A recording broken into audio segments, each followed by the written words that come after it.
Hello, everybody, and welcome back to Winnipeg, Manitoba.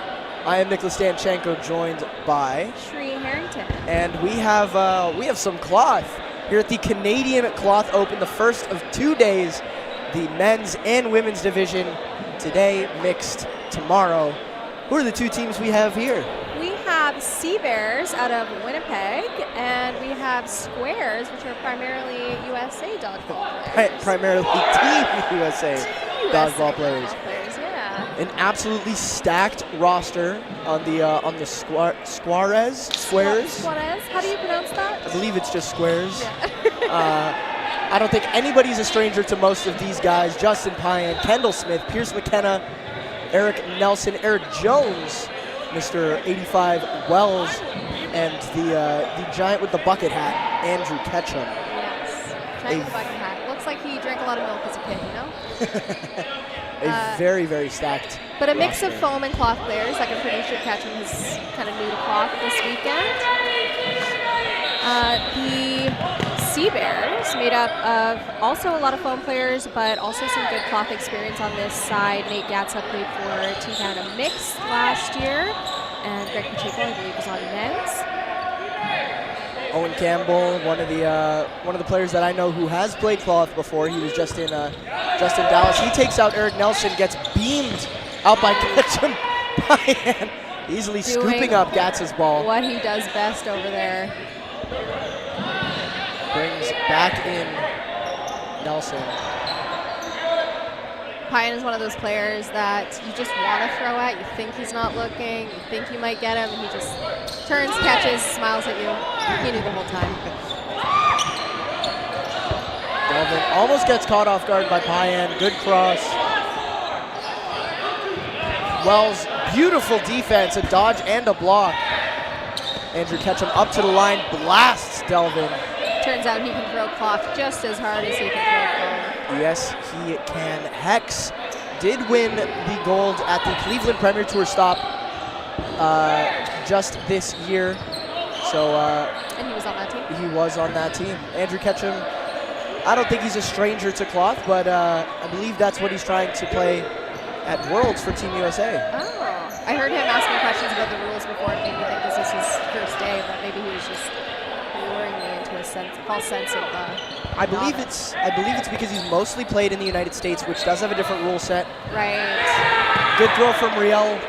He's going to take out Andrew Ketchum. Riel, a very, very solid defensive player. Yeah, also very elusive. He's quick, he's agile, he moves very well for this sport, as he's demonstrating here. And looks like Nelson's calling himself out for an invalid throw. I think he actually crossed the line. Oh, maybe. That ball looked on target. Okay. But I didn't see the line. I don't know, something. Nelson's out for some reason.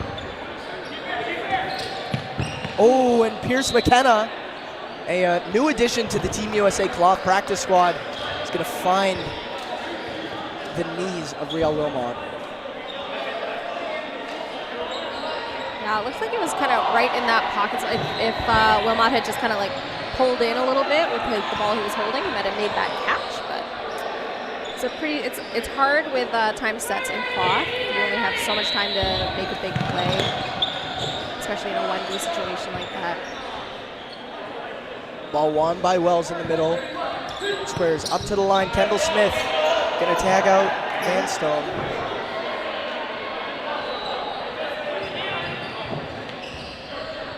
Only two up to the line for Sea Bears. Pyan taking advantage of it, pressing high. Two throws. Owen Campbell, good job to get low and out of the way of that. Definitely getting that ball back.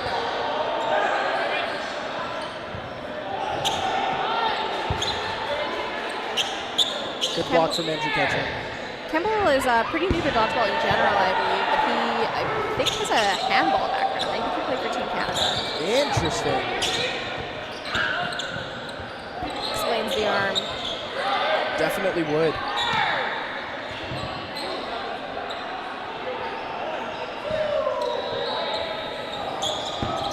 Two throws spent on the right corner.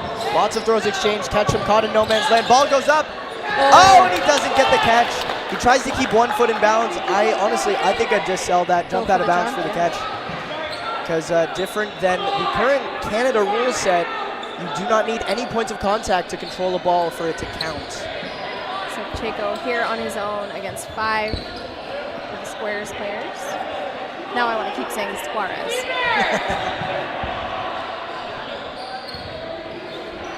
Keeps taking single throws. Payan not bothered by that one at all. Casually moving out of the way. It's almost like an intimidation tactic, I find.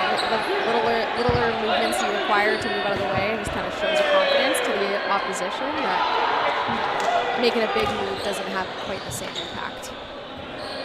3 balls spent, and Pacheco gets taken out. So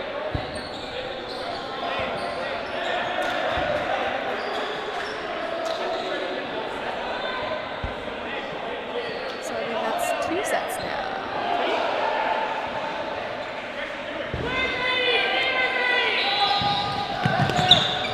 4-0 for Squarez. Big throw from Ketchum. Wilmot gets under it. Gatson making the call.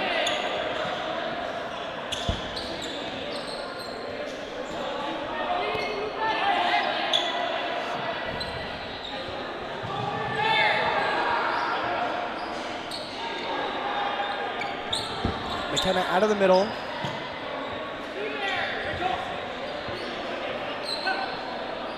I'm curious because this Squarez team was supposed to have Matt O'Brien playing for them. I don't think he's at this tournament. I don't think so.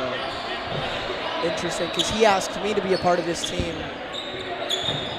when this tournament first got announced. I couldn't confirm, so I didn't end up playing on this team. But it's strange not seeing him in the lineup.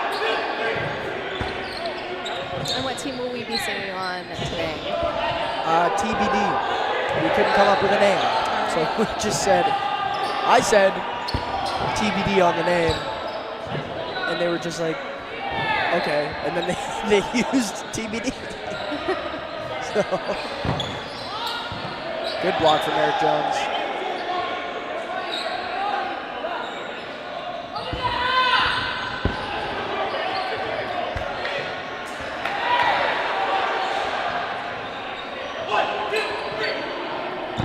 Oh! Ketchum just coming in real hot with these throws on the left side.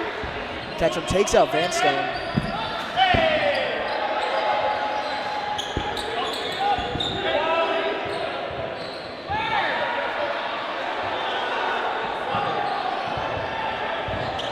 Squares are up 2 bodies. So for those of you who are new to cloth, these are time sets, 3 minutes. At the end of the 3 minutes, whoever has more players on the court gets 2 points. Oh, Ketchum! All hands! Makes it look easy.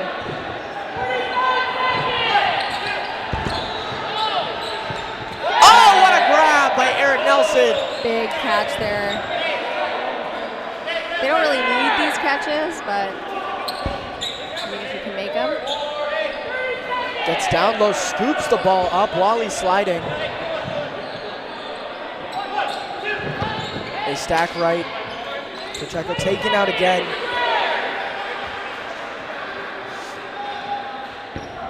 There's just under 15 seconds remaining in this set. It's 1v6, so nothing Gatsa can really do here, but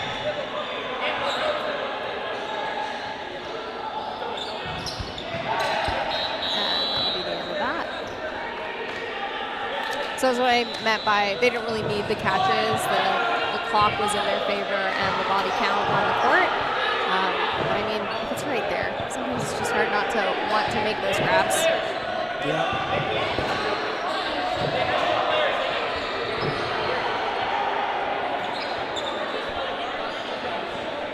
Plenty of time on the clock, 6-0 for Squarez. Back-to-back, basically blowout matches. Oh, did you see their previous match as well? No. I meant points. I don't think they played the first game. If they did, Ketchum wasn't at it because he was staring at Arden the entire time. We are in a 90-second set now, so coming to the end of the first half. Sea Bears finally won that middle ball. Throw coming in for Ketchum. Owen gets out of the way. He's going to return on Ketchum. High in with that no look to take out Pacheco, I believe, and then a catch coming in. Payan catches Ketchum back in. And it's going to be Nelson and Ketchum who both go at Owen. Nelson taken out by Kemble. Payan's just so good at those no looks. Like, you really don't know where it's going to come from. It makes him such a dangerous player. Deadly cross shots from Payan. Oh, Ketchum just going down the line. When he's hot, you let him go.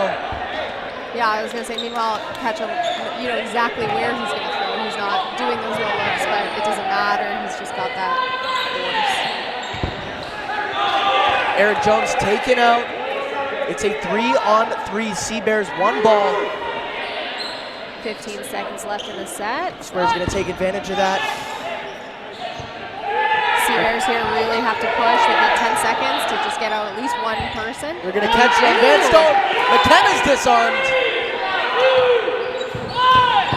Oh! And Real Wilmot taken out.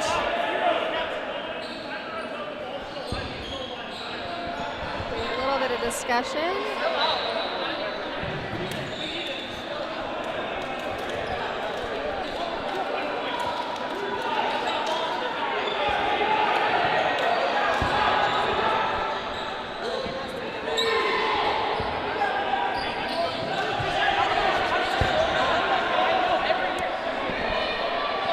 Little confusion on the rules. It looks like that's going to end in a tie. First point for Sea Bears. They are still down 6 total going into this second half. I think for Sea Bears at this point, you've got another 10 minutes. You're going to try and close the gap on the points here for sure. But at a certain point too, we've seen a couple blowouts already. So just trying to kind of stop the bleed a little bit too. You don't want to give Squarez too many points here. These points do matter in round robin.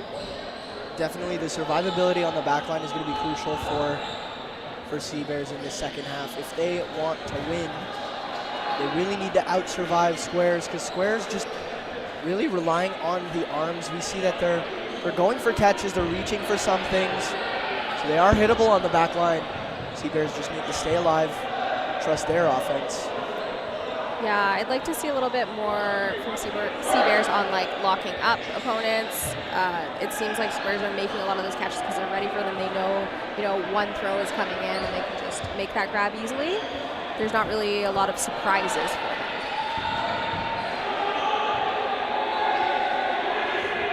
If you're Sea Bears, you're going to start throwing maybe 2 to make those connections? Honestly, I don't think so, because I don't want to give more ammunition and more ability for kind of just comfortable offense for Squarez, because that's where they're dominating the game. And maybe we get 1, maybe we get 2 hits, but in the end, Squarez do have the bigger arms than Sea Bears, and I think that's what's really pulling them through in this match.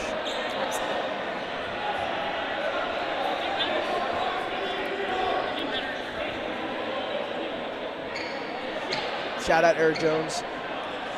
Love that man.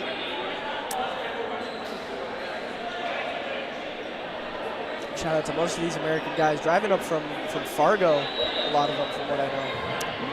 I mean, not a bad drive in the summertime. Whole lot of nothing from what I heard.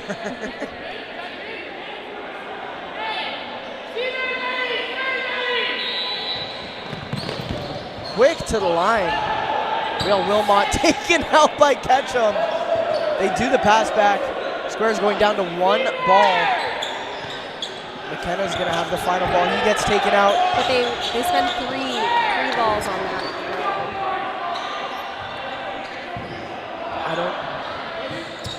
We just talked about it. I think, there we go. I think that's where we're going to see a little bit of, yeah, there we go. As I said, if they're going to spend big like that, they're going to get hit. High risk, high reward, or in this case, not as high reward.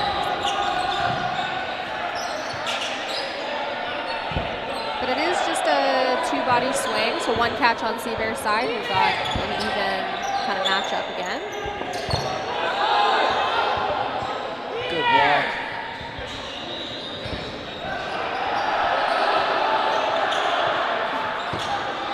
That was a nice spot, just getting catching right on the foot, under the block. One-man advantage for Squarez. Single ball spent on Haikaway, I believe that's how you pronounce his last name. I own a jersey. You own his jersey? I owe him a jersey. We're supposed to jersey trade later.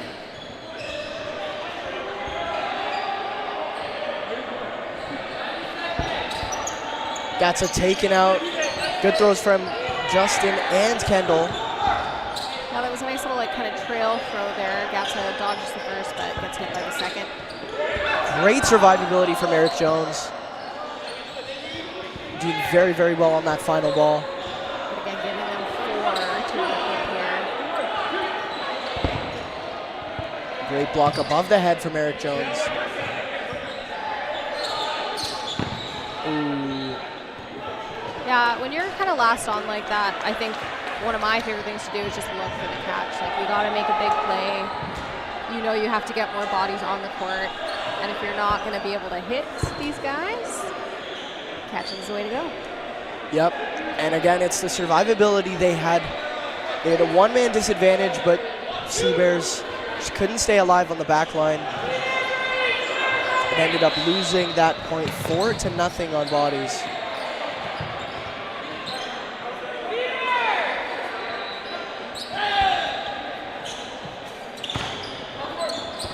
A trade there, but I mean, that's a very good trade for Seabears, taking out Justin Payan, who's just very deadly on the court.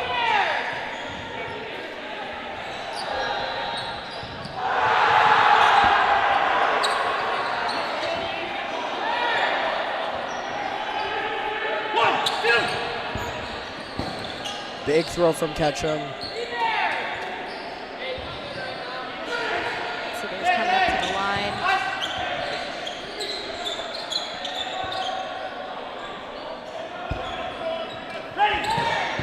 Oh! Jacob going for that catch, not securing it.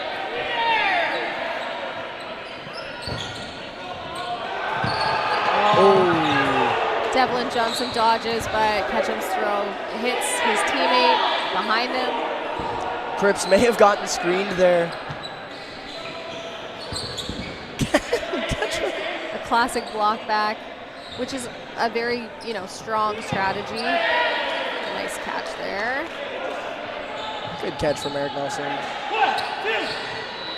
You do see it as a very patient defensive maneuver from teams like Austria when they're up in points and bodies and they're just trying to kind of run the clock. They just block it back and keep the burden on their opposition. Shout out Austria and all my friends there. Wow, not even a 2-minute point. You were in Vienna? I was in Vienna. Excited to go back next year. For Vienna Calling again? Yep, yeah. And that's their club championships? I believe it's just kind of an open tournament. There were teams from Austria, one from France, one from the Netherlands, Czech Republic, England, some great competition for sure. Good block from Eric Johnson. Looks like Squarez are going to rotate out some of their corners. Justin Payan is nowhere to be seen. I think he may have medical attention. I was going to say, I believe he did jam his finger. He's looking probably for some tape. That was a nice catch there. Wells brings it in. Wells, a player I've never seen until he played with the Rockefellers during the Cleveland Premier Tour stop. Very, very solid player. Difficult to play against, very fun to play against. Definitely an underrated player in the United States right now, in my opinion. We've seen him make a few grabs for sure. Woo. Pose! Yeah, Yeah, and again, they were throwing that like the 2 balls, but one coming just a little bit behind, so their opposition's looking for that initial block and able to make it, but then the second ball hitting just a little outside of that ball. Eric Jones is just so good on that final ball. Again, drawing in 2, staying alive so well. Justin Payan is back. Looks like he had his fingers taped. Well, Wilmot collecting that 4th ball. He's going to take it early. Wells taken out. And Pierce brings it in. Making a catch there. Wells doesn't even get to the bench before he's caught back in. Good block from Nelson. Oh, toes! Goodbye, Pierce. Great throw placement and great timing to catch Pierce off guard. Chaco sets himself up to look for that catch, but he planted a little bit early, especially with a team that's shown their accuracy quite a bit this game. Wilmot staying alive, one of the final players once again. And man, Takeaway still on the court. Again, 40 seconds left in this set. They're down 2 bodies, so 1 catch will even things up again. Good toss from Andrew.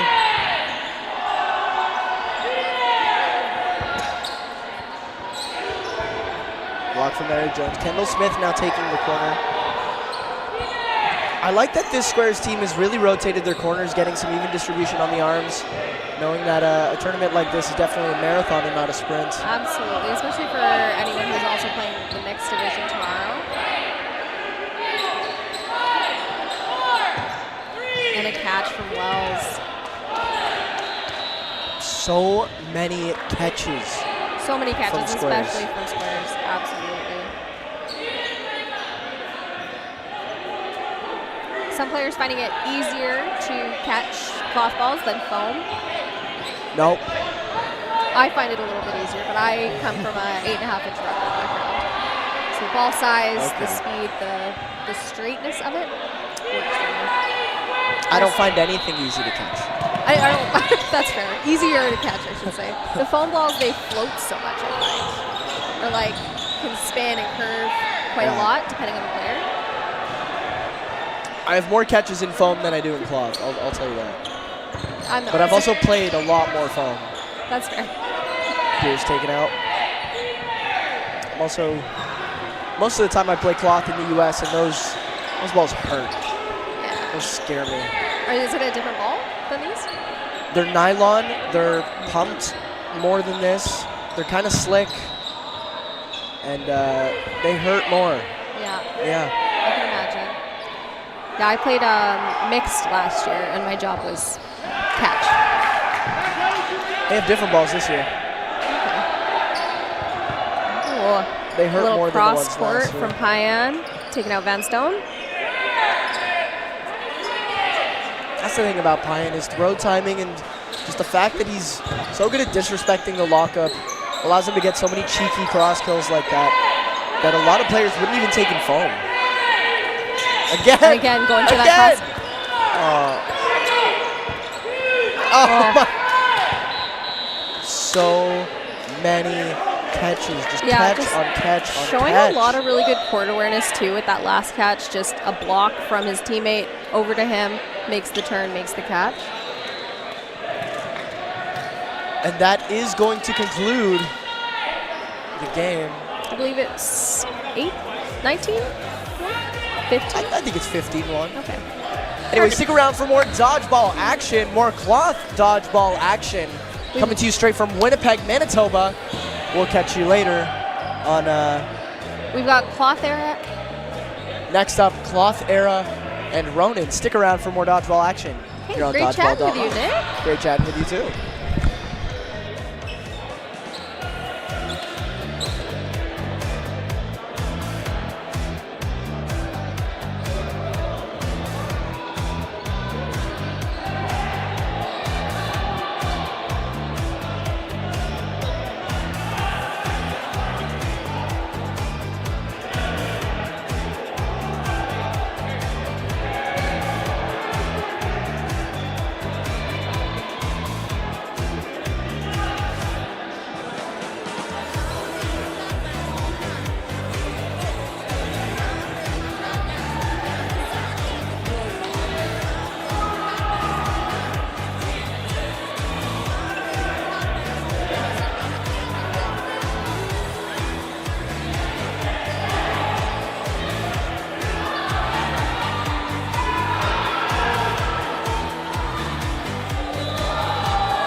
Welcome back to Dodgeball.Live's coverage of the Canadian Cloth Open. I am Megan McCaffrey, joined with Sydney Somerville. Excellent. We are about to get into a great game. We've got Ronin versus Cloth Era. This is going to be some prairie on prairie violence.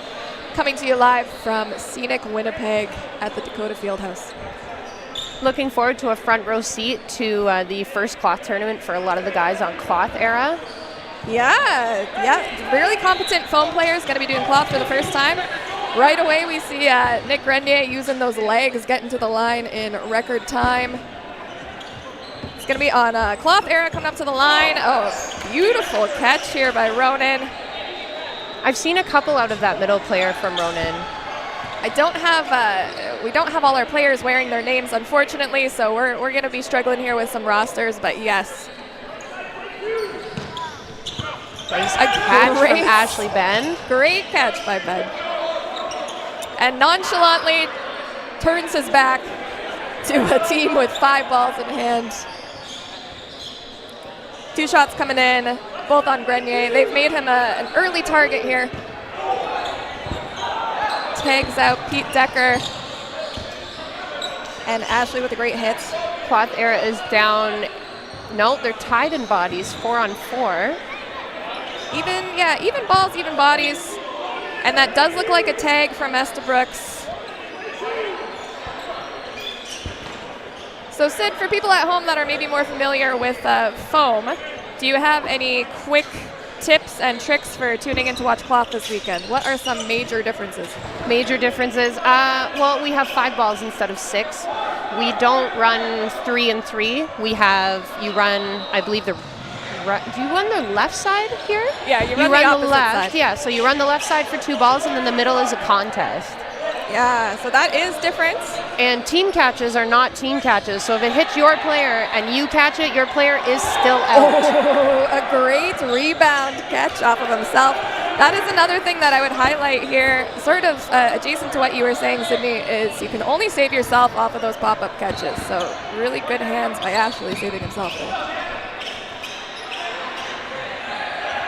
Yeah, that was a mutual destruction there. Chris Lung taking out Dan Holzer, and vice versa. It is on Ronin. They have the 3rd ball right up at that neutral line. Still Ronin. That's some pretty scary people to go up against at that line. You've got Pete Decker, Grenier, and Kaylin Estabrooks. Yeah, these are good arms and good hands, and they are point-blank range, just hovering in that neutral zone. A nice hit, though. Pete goes for the catch, cannot secure it. That is the danger of camping out in the neutral zone. At this point, what's your play, Sid? Are you trying to take him out, or are you just going to let the clock run down? If I'm on Cloth Era, I think I'm just going to run it out. If I'm on Ronin, it's a Hail Mary time, basically. I'm with you. Unfortunately, in Cloth, especially if you're transferring over from foam, the time sets are a killer. 3 minutes per set is difficult to adjust to. Yeah, that was a bounce. Cloth Era helping him out there. We're talking about Hail Marys. Suicide, but he lost the grip. That's another thing difference from foam is we have, I guess they're called flight plays now. Flight kill? Yeah, whatever we're calling them. Jumping the line with leap the ball. Of faith, there we go. Leap of faith, yeah.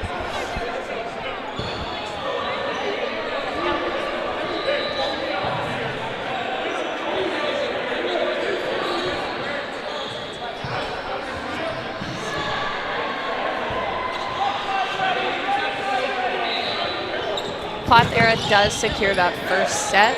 I think we still got to get a point on the scoreboard for that one, but yes, they should be up 2 points here. Another difference in cloth, you're going to see those points go up by 2 unless there's a drop. 2 for a win, 1-1 for a tie. 3 balls to Cloth Era. They are down a body. We've got Cody Foley out of Calgary, formerly out of Toronto, formerly out of Minnesota. Now stepping on the court. Fantastic whip for Cloth.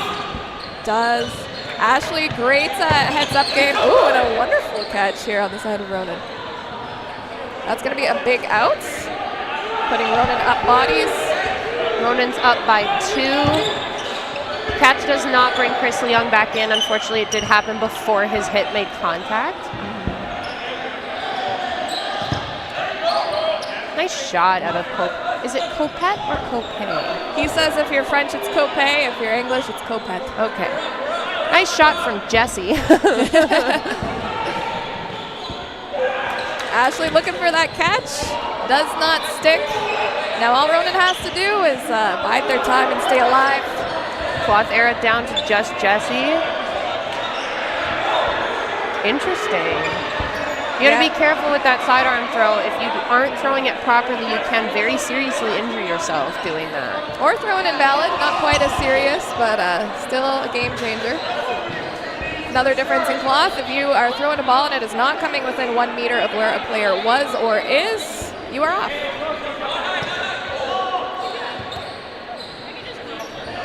You can tell that, So close. We're getting some faces here on the side of Ronin. Should I have thrown that? Maybe not. Luckily, it all works out in their favor. That's going to tie it up. Yeah, you can see some of these players really trying to experiment with a few different grip styles on these balls. You can tell they're still gaining some level of comfort with them. You might see some unorthodox sort of positioning. A lot of very talented foam catchers do it with their fingertips, and it's not very easy to catch a cloth ball with just your fingertips. It's not. It's how you all break 'em. body, all body. I've seen it. I wouldn't recommend it. I don't do it. I'm a body catcher. Oh, big time.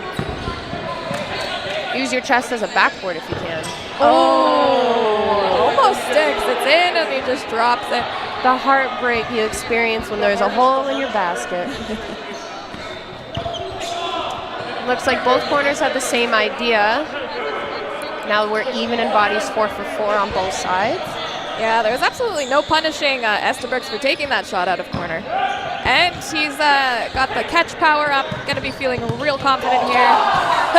And sometimes the power up doesn't always save you. I don't know if a chest pass at a good catcher like that was the move, but I know some of these players are gonna be having fun here in round robin while they're sort of getting their bearings together, so you might not see that move come out quite so often once we get to playoffs. either that or he's just gonna perfect it.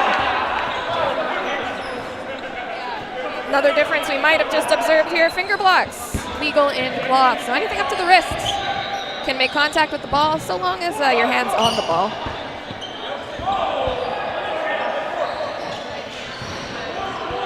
Makes me so nervous that he plays without anything on those knees. Oh my God! What a flex, and that throws it. No catch, No out catch. of bounds. Okay, okay. We see you. Oh, wow. Ronin's got some grips. Excellent. Clip it, clip it.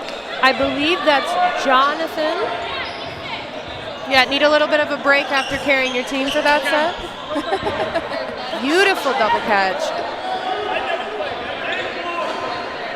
Someone write down that timestamp. We are going to be looking for that one later.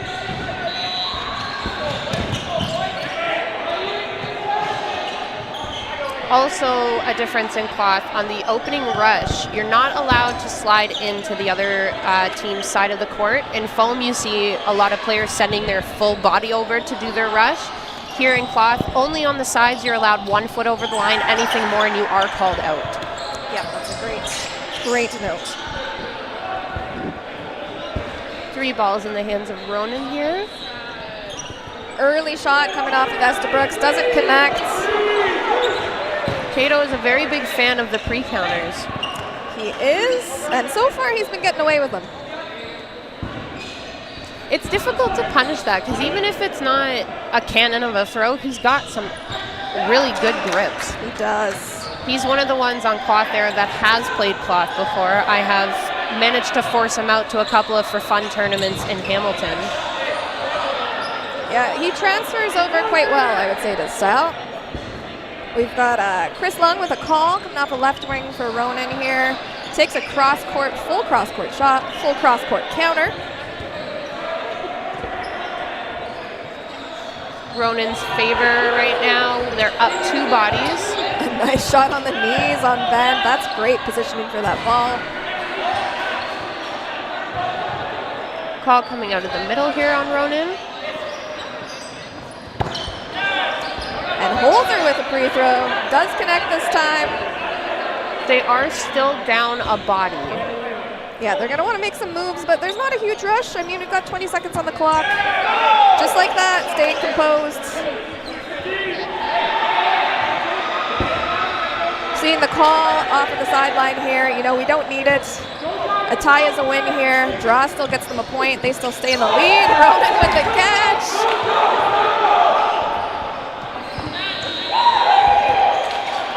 And they secure that point, a full 2, I believe, off of that one. So Ronin's lead continues to grow.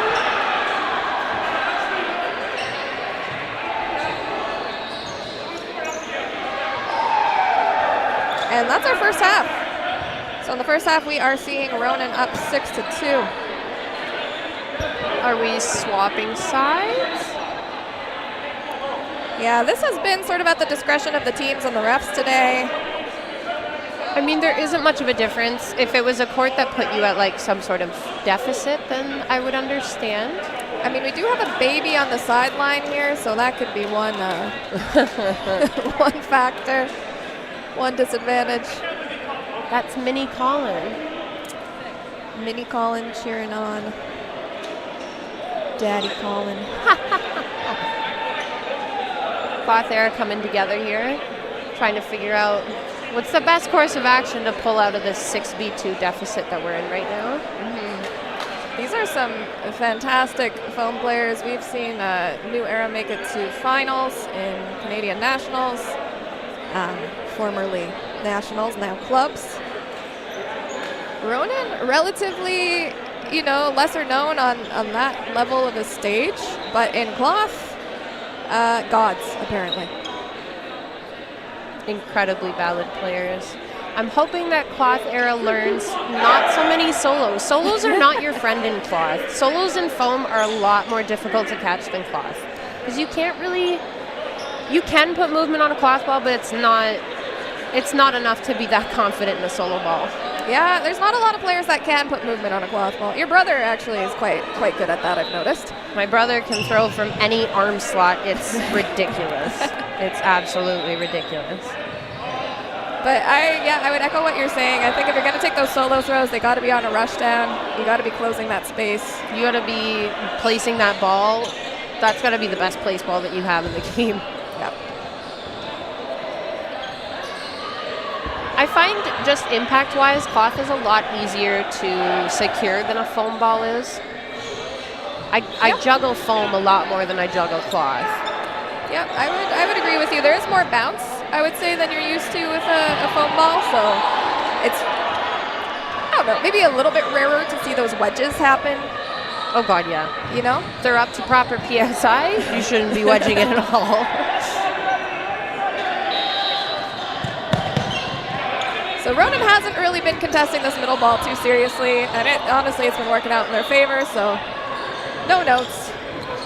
I think if you don't have anybody who's on the team specifically to run, contesting the middle ball is kind of, it's essentially moot. They're going to throw it at you anyway. Yeah, I believe WDBF rules. Nice grab. A New Era, yeah. Making some moves happen early on.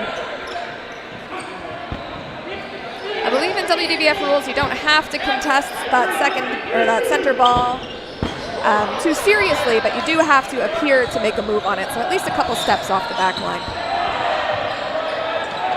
And Ronin down to 1. At this point in the game, I'm almost killing time. Even if I'm going to take that loss, at least I'm going to keep some space for my team and a point blank catch.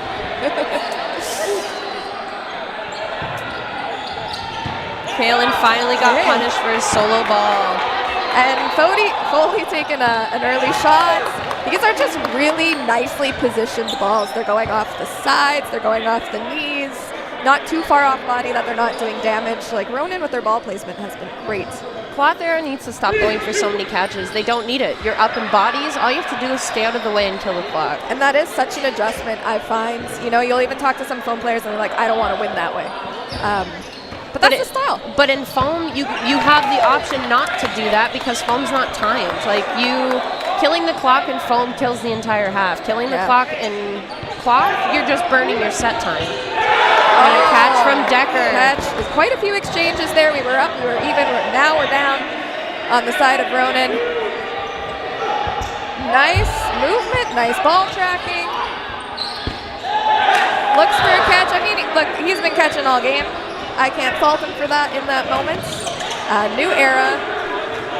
They've been practicing that selling. You know, they've been waiting for the opportunity to pull that out. So there was only two people in their boat.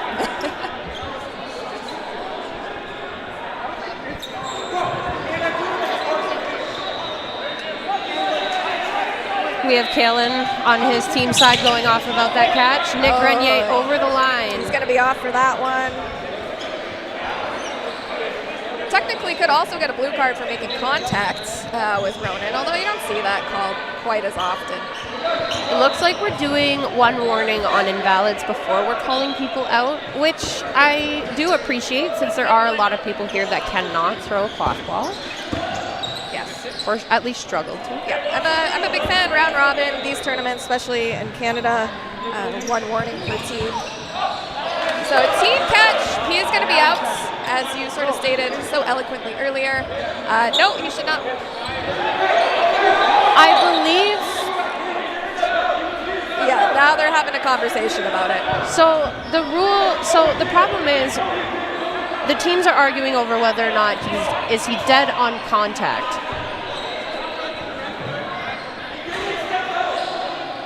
Should only be able to save yourself off of a pop-up. In cloth, that's still the rules. There was 1 year where we took that rule out on the world stage, but that was promptly put back in on the next cycle. So for the sake of the WWF rule, he should be dead.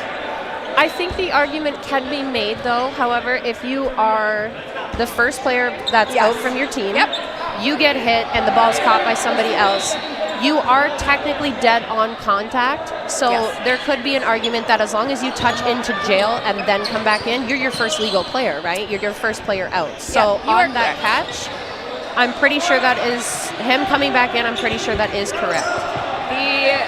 You're right. I didn't notice that was their first player off that match. He does have first right in the queue. The rule there is as long as he is making an attempt to leave the court, he should be allowed back in, and that is a little bit subjective. Nice catch off of Holzer. Fumbled it a bit, but managed to secure it.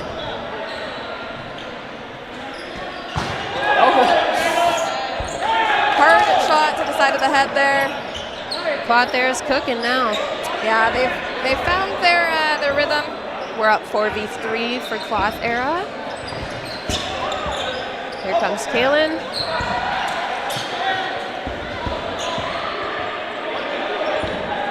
Ronin going to be on the return here. They are down one body. Now they're even, now they're down. Looks like that was not a finger block or a clean block. From my angle, I'm not sure which body part it hit. I think it skimmed off the top into the chest, if I'm not mistaken. All right. But I did have a ref head in my way, so don't quote me. Ronin opted to take the shot on the ballless player in the center. That is not a bad call at this moment. Entirely fair because from what I've seen from Cloth era, Grenier doesn't seem to be squaring up for the catch as often as you would think. Cloth era closes out that set with every single hit. Yeah, there was just a little bit of questionable decision making at the end there. I'm not sure that Ronin quite knew who was left on the court as they're making some of the decisions they were making. Getting up nice and close there, the dueling in the neutral zone, excuse me. So I believe that's going to tie us up. We've got 6-6. In that scenario, what are you doing? If you're last player on Ronin and you're up against 2 to 3 Cloth era players, are you going to put yourself right in that neutral zone? Depends how confident you are in your catching. Me personally, I'm going to try to get the heck out of there. Not going to use our 1 swear per hour on the stream right now. I think in that situation, you want to make yourself look juicy, but you don't want to offer yourself up on a silver platter. Yeah, you don't want to be a sacrifice, right? But if you're super confident, if you can clutch that out, I get it. Colin going for the catch, just slipping out of his fingertips. Same thing fed back to Ronin, leaving Clothera up by 1 in a 5v4. Call coming out of middle. We are moving on to hand signals now for these calls. Ronin kind of making direct eye contact with Foley, that whole back pedal, squaring up for that catch. I know a lot of people aren't a fan of the time sets, but I have to say I really, really like it because, like, at the end of the set, whoever has most players on gets the point. For foam, the game doesn't matter. Yeah, it keeps it moving. Although I have heard API, they will be piloting a similar rule in foam where they're going to have 4-minute sets. I don't hate that. I don't hate that because there are a lot of teams that like to kill the clock as much as they can. Yep.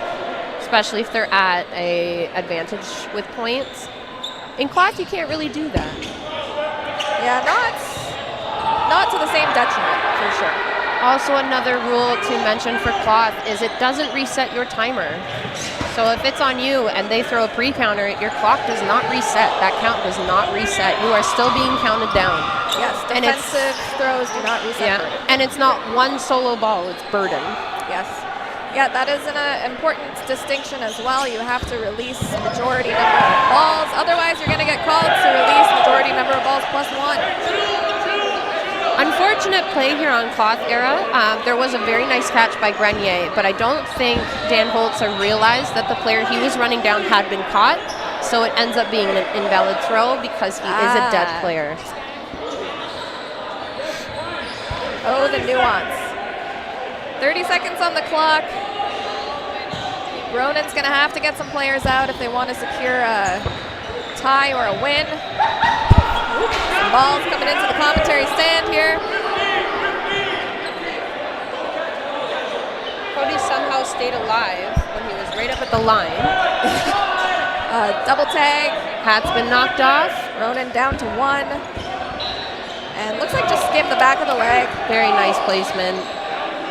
Clothera has definitely found their groove. So there are 2 seconds left on the clock. I'll be curious to see if the ref is going to restart that or consider it dead, depending on when he blew the whistle. I think we are going to do a 90-second set here.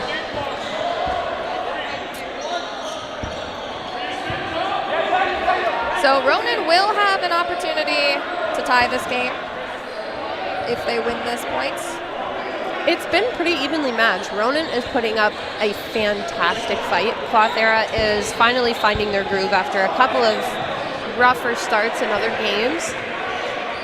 Yep. This has been a very evenly matched game so far. I would say so. Ronin with a really strong first half. New Era figuring out their stuff in the second half. New Era definitely riding a wave of momentum now, which can be difficult to play against if you're on Ronin's side.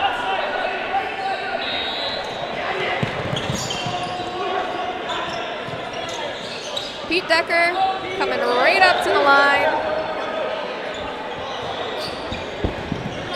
Chris Lung with a counter, doesn't quite connect. Pete almost going over the neutral line. He's really dancing up there.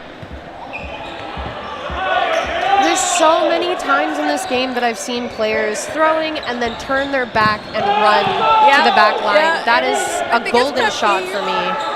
I'm taking that all day. Absolutely. Acknowledging that some players do that as a bait, but I don't know, full back, the disrespect. New Era coming up to the line.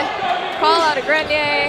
It looks like that Ronin player was going for a catch and then maybe misjudged last second. So, we just about saw an illustration of another rule in cloth here that's very unique. You can catch balls that are blocked by your opposition, and those count as a catch.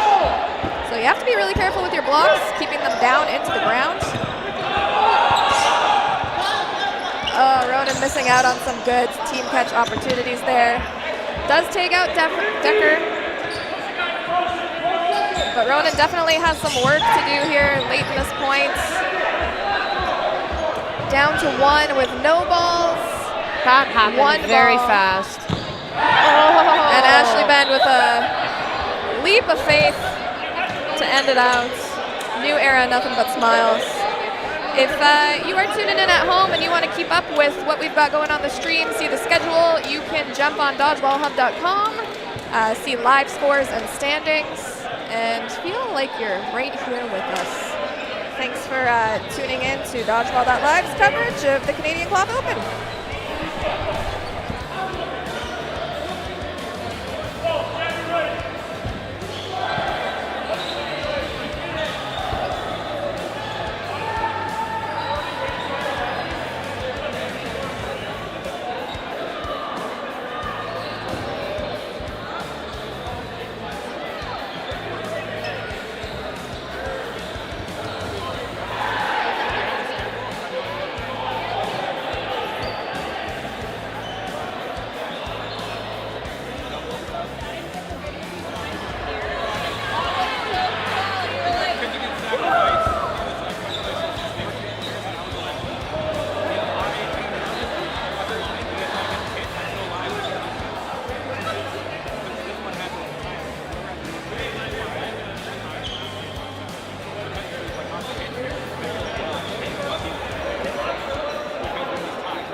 Welcome back to Dodgeball That Live's coverage of the Canadian Cloth Open. We have Sea Bears versus TBD.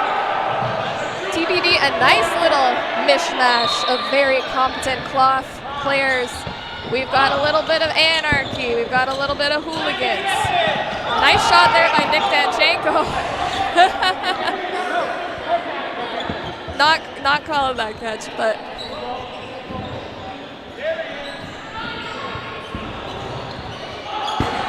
Nick recently picked up on the Team USA squad. He's a dual citizen of Canada and the US, but he made his choice this year. See you at Worlds. Brielle with a nice shot there. Sea Bears a nice mixture of zeal and tempest. Very competent Winnipeg teams, hometown heroes. Adrian Halliburton squaring up against Riel.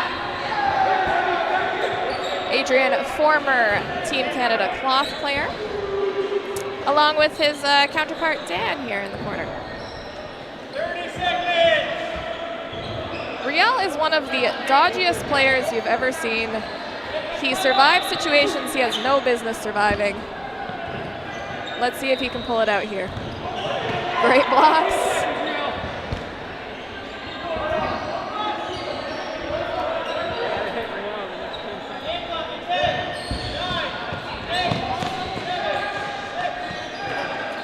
And Riel tagged out in the hand. That's going to put TBD up with the first 2 points of this game. Teams here competing this weekend, not only for glory, but to qualify for the Canadian Cloth Circuits. Those championships will be held sometime in 2026 in Calgary.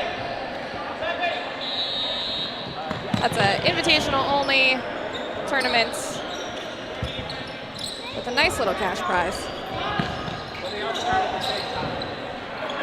Greg coming up to the line, dueling a little bit with Nick. You're going to see boundless energy from Nick Danchenko, who is dancing on that neutral zone line. If you want to talk about rush downs, if you want to talk about playing in the neutral zone and staying alive, that is Nick's game. Owen Campbell coming up with a throw on Armando Vallis.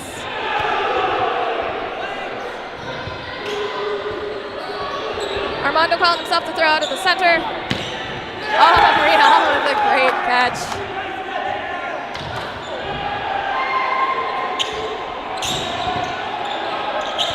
Takes a shot on Danchenko. Danchenko takes a run down, opts for the open body. He was looking for that catch, but the placement on that ball was great. Dan with a nice little hit. TBD is up one body. They don't look too concerned about the situation. Nick Danchenko opts to take a greedy early shot, gets punished for it ×2.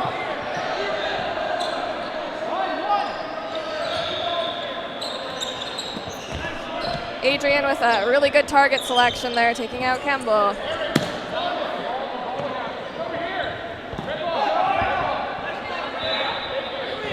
We are still down one body on the side of Sea Bears.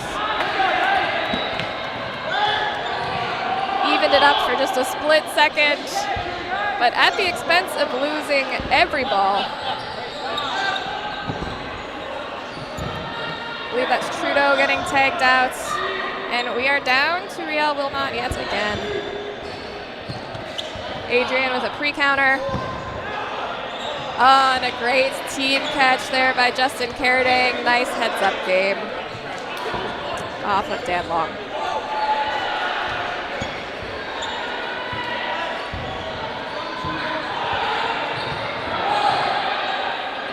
We have a lot of familiar faces here, quite a few Americans making the journey up north to the center of the Canadian wilderness.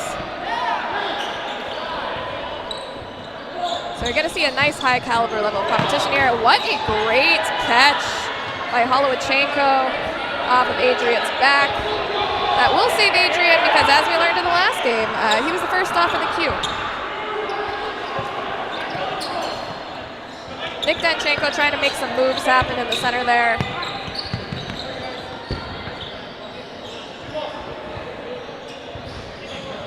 Sea Bears on the wrong side of a 4-6 player advantage. Taking their time to make a call. Kind of surprised they're not getting a play ball called on them in that situation. Ball's thrown right into the block of Nick Danchenko. He fumbles his ball, doesn't cross, so we're not going to consider that an invalid throw, but had he been doing his little dance in the neutral zone, that would have been a different story. Disarm off Wilmot, but a nice catch here. Bringing Nate Gatson. Nate making the call out of center for his right wing to throw. Takes a shot, doesn't connect. A little bit of mutual destruction here with Gatsa and Halliburton taking each other off. Sea Bears with the ball advantage, opt to leave that third ball in the back of the court. Josh Holowichenko with an easy catch. And the last of the Sea Bears falls. Another point on the board for TBD. TBD, a little bit of a band of misfits here. They don't usually play together in this arrangement, but all great players. Sometimes you don't see that chemistry play out quite as well as it seems to be for them.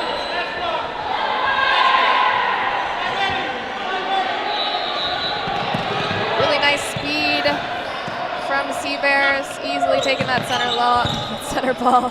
Nick Danchenko doing what he does, getting up in your face. Leaves him with no balls. Halliburton with a shot off of Kemble.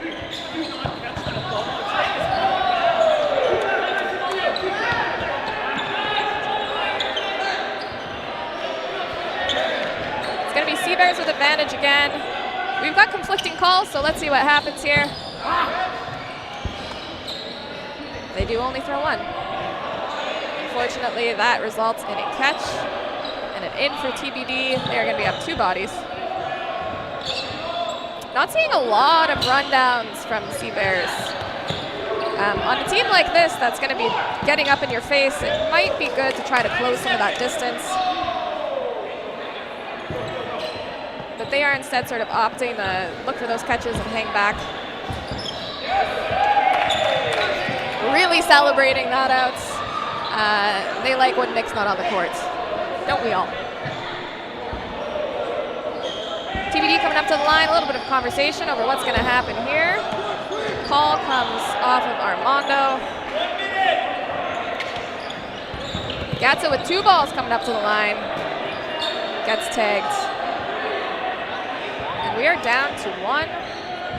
Mr. Gregg, the lone dark horse on this team. And a leap of faith to seal it off. That is something unique to Cloth. Rules for a leap of faith are as follows. Only one player can do it at a time. If you don't connect, you're dead. And if you do connect, you are actually given the opportunity to run back to your side, as long as you don't take any other actions in your opponent's side. So you can actually commit one of those atrocities and not die for it. Oh, the joys of Cloth. It's great for television, folks. Kemble with the call, calling himself to throw. Nice spots, good counter. Dan Long with excellent grit and determination to try to get that pop up. Didn't quite make it there in time, but it looked nice. TBD coming up to the line for the first time. They're down players. Kemble opted for the rush, takes a little bit of a slip. Not sure if the court's wet there. That was a little bit of a weird tumble into the ground. We have some sweaty boys on these courts right now, so I would not be surprised if there's a little bit of a snail trail taking out some of these players. Although the venue is supremely air-conditioned. One might say it's frigid in here. Nate with the call, calling himself to throw. Takes the shot on Holowichenko. Josh not very happy that he didn't secure that catch, but it was placed very nicely. Sea Bears going to be on the offensive here. This is their chance to close out a point. They are up bodies, up balls. All they have to do is stay alive. They get one. There we go. Closed it out with a point-blank shot. And Sea Bears are going to be on the board. That is our first half. Seabears definitely have a little bit of work to do, but it's within their reach.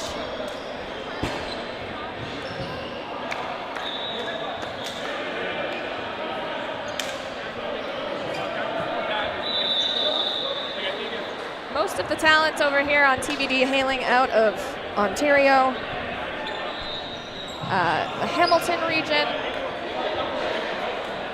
I believe Holowachenko's out of Orangetown or something to that effect. Armando from the States, out of the middle.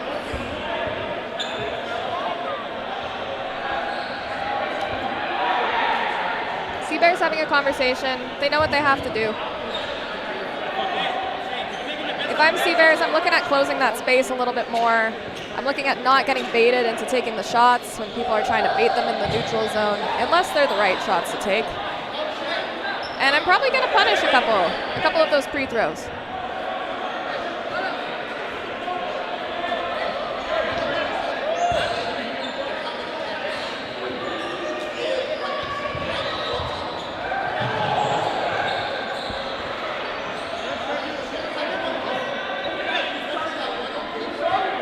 Our refs for this game, Eric Jones, Justin Payan.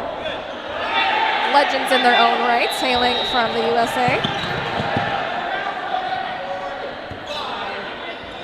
They should know what's up. They're very familiar with these rule sets. Justin Payan, most recently a Team USA cloth player, but he's familiar with every ball type. He's been around since the big rubber ball days. Armando calling himself to throw out of center here. Huge movement by Seabears. And a follow-up shot from TBD does connect. Really taking advantage of those moments when people just aren't paying attention. Seabears closing some space. They're coming up, they're using the courts. And as long as you can get out again, that's a good move. Josh Holowachenko staying alive here. TBD with 4 balls, taking all of them up to the line. Owen Kemble doing his best to kind of make some moves happen here. Nice offensive defense. Got the Seabears sort of all lined up in a row there for a moment. That could have been cataclysmic.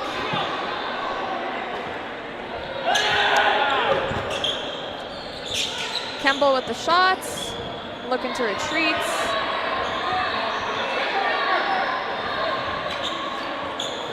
TBD up to the line. A nice positioning with that throw on Wilmot, just comes a little bit short. TBD down again. Seems like Seabears are finding their rhythm. There's only 90 seconds left on the clock. We're about halfway through. Defensive throws do not reset burden, so they did have to take a shot there pretty quick. A nice tag, taking out Armando as he's trying to play football with some of these rogue balls on the courts, sweeping for his friends.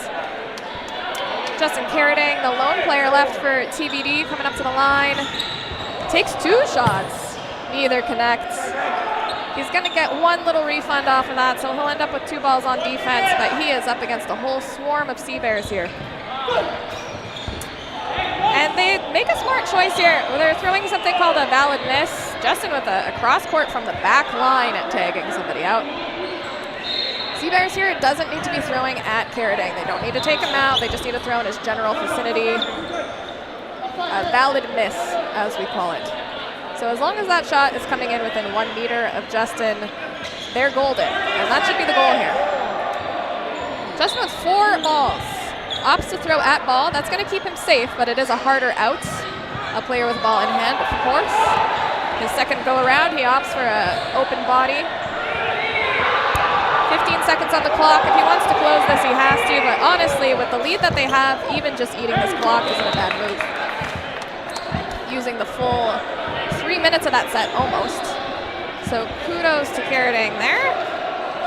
That's going to put Seabears up with another 2 points.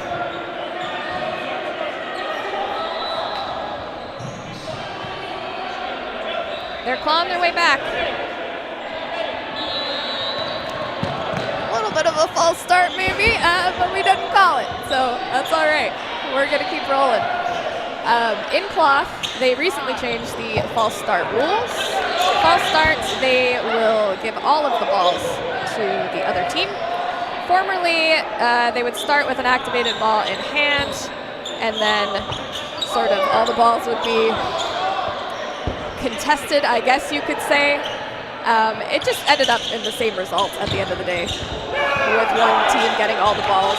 And this was a little bit of a less dangerous way, but a huge penalty for false starts and blocks. No warnings. Ball coming out of middle. It's a hard throw, it's a low throw, it's not connecting. Armando tagged out, and TBD down to 2 players again. They're having a lot of unfortunate moments here where they're just losing a lot of players right off the hop. Once that happens, all Seabears has to do is bide their time, stay alive, throw some valid misses. They're having a conversation over whether there was a catch here. I didn't quite see what happened.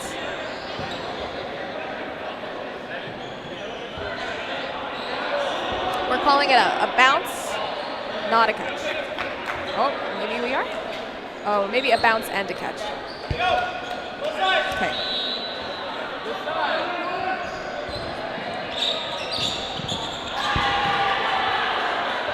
Big moves coming out of Seabears to get out of the way. You have to be a little bit careful when you're dodging that big because you don't have an escape plan. But so far, he's staying alive, so. They love these vertical dodges.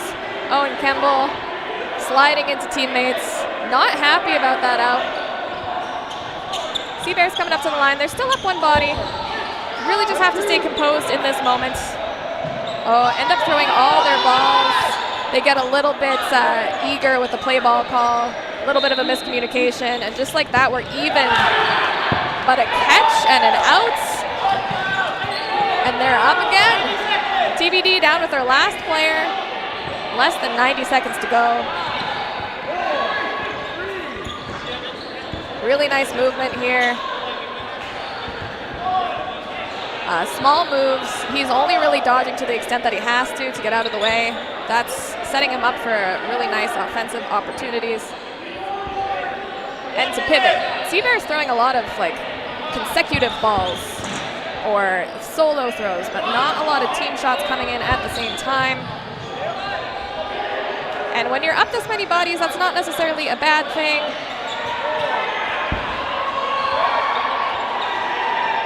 Especially when TBD seems to be favoring the dodge over the catch. 35 seconds on the clock. All Seabears has to do here is stay alive and not throw a catch.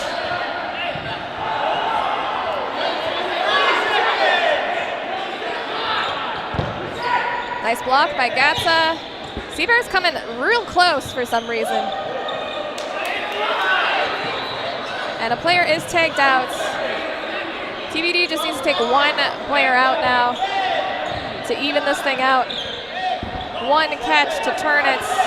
5 seconds on the clock. We're going to see a Hail Mary throw. Opts for the flight kill or the leap of faith.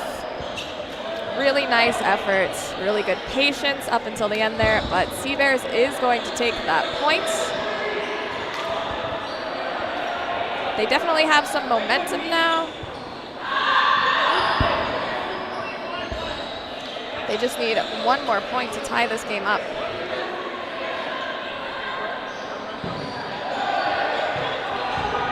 And I think we're down to our last 90-second set.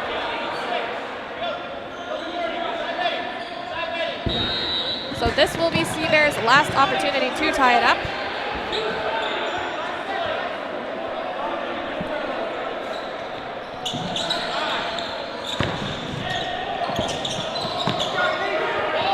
Have a minute 15 left on the clock.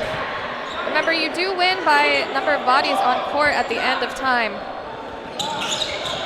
So lateral moves can be really important. Nate Gatsa with a risky shot on Holowachenko. He is a great player under pressure. He is able to make those catches. Not the target I would have taken, but bravo, great hit. Don't listen to me.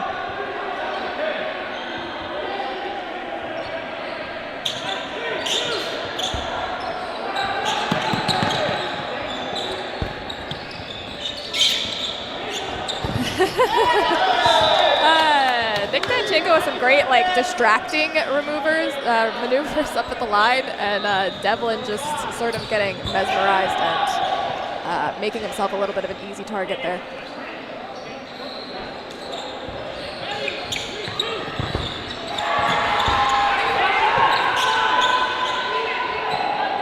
Our clock seems to be paused here, but we should be, closer to about 50 seconds. We'll see if they can make those adjustments.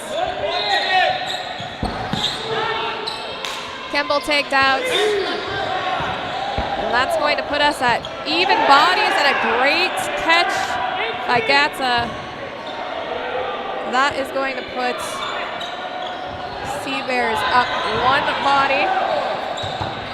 A catch by Dan Long and a hit to follow it up, and now we are even. Doesn't get much closer than this. We've got 30 seconds left on the clock.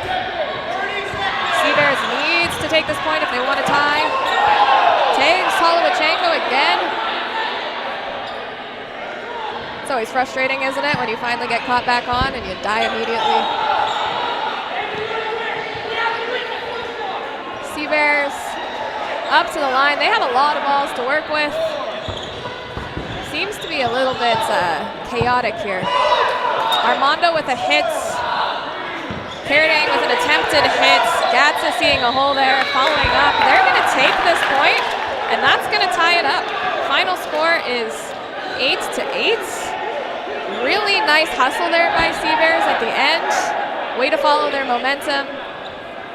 Really nice composure. Chemistry by TBD, team that doesn't always play together. Excited to see what round robin holds for them. Keep it tuned to Dodgeball.live for more on the National Cloth Open.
the hosts with the most are back. We got Jeff Nguyen's and the original Tony Nguyen.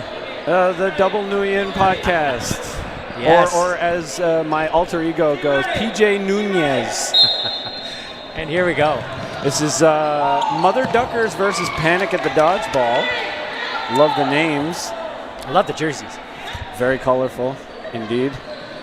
Panic's first to throw. Quick shot out of the corner. Oh, and got the arm. Very good call from number 42 out of Mother Dodgers. Duckers. Mother Duckers. No swearing. We only get one of those an hour. Did I swear? No, I'm just saying, just in case. Okay. It's very close. All right. So Mother Duckers on their throw. Shot from number 24 from the wing. Big block. Oh, nice counter. Number 46, Coffin from Mother Duckers. A lot of exchanges there. Yeah. We lose one on Mother Duckers, now 6-4. Shot out of the middle. No one home on the other side. It's a very good throw there. I don't know where these players play out of. I'm not familiar with these teams either. I am familiar with some of the players on Panic. Yeah. They're from Manitoba.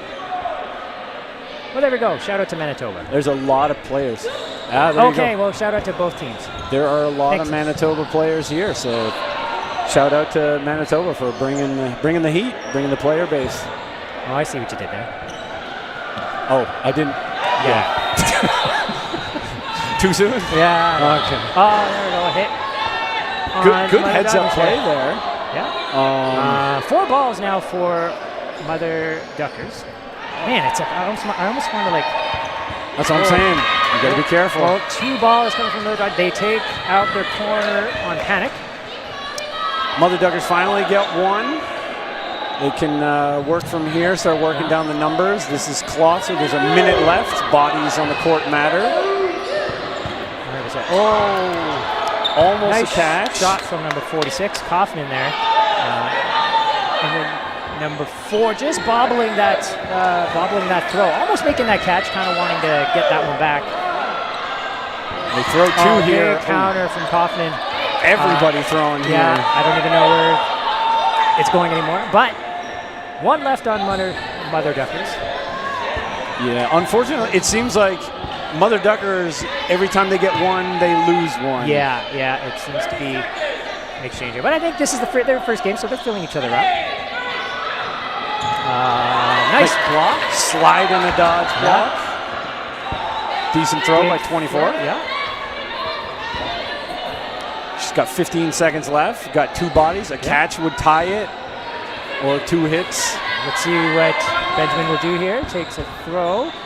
7 seconds left in this match. Looks like they're calling just to. There we go. And time runs out. 3 minutes. 3 players to 1. Point goes to Panic. Hey, Mother Duckers seem pretty happy with that. They're in good spirits. You'd like to see a little bit more communication from the team when the time is running out like that, a little bit more desperation and panic, but maybe they're just expecting her. She knows what to do in that situation. Still a lot of game left to be played, so no need to panic. That's for the other team, panic. Yeah. Let them panic. I'm not sure how many of the players that are on the court here from Manitoba are actual cloth players. Or are they primarily foam? So Doreen in the left side, left corner, was on the cloth mix squad with myself, and so was Kirsten Moon, one in from Doreen. Oh yes, that's right. Yes. Very lovely people as well as good dodgeball players. They're up and coming. The cloth is new to a lot of people in this country. Oh, nice throw from Coffin, 46. Almost caught that. Yeah. Almost caught that. Decent throw there by number 46. She was reffing her game earlier. I was wondering what her throw would look like. It was pretty good. Yeah. Oh, pop up. No. And there's a retreat. And now 4 balls, 2-1. Yeah, Duckers elect to throw 2 there. We'll see how it pays off. I do like that. I do like the 2-ball throws and change it up a little bit. Right? I like it, except when there's 6 players on the other side, or in this case 5. So keeping it interesting. Yeah, you got to keep them guessing.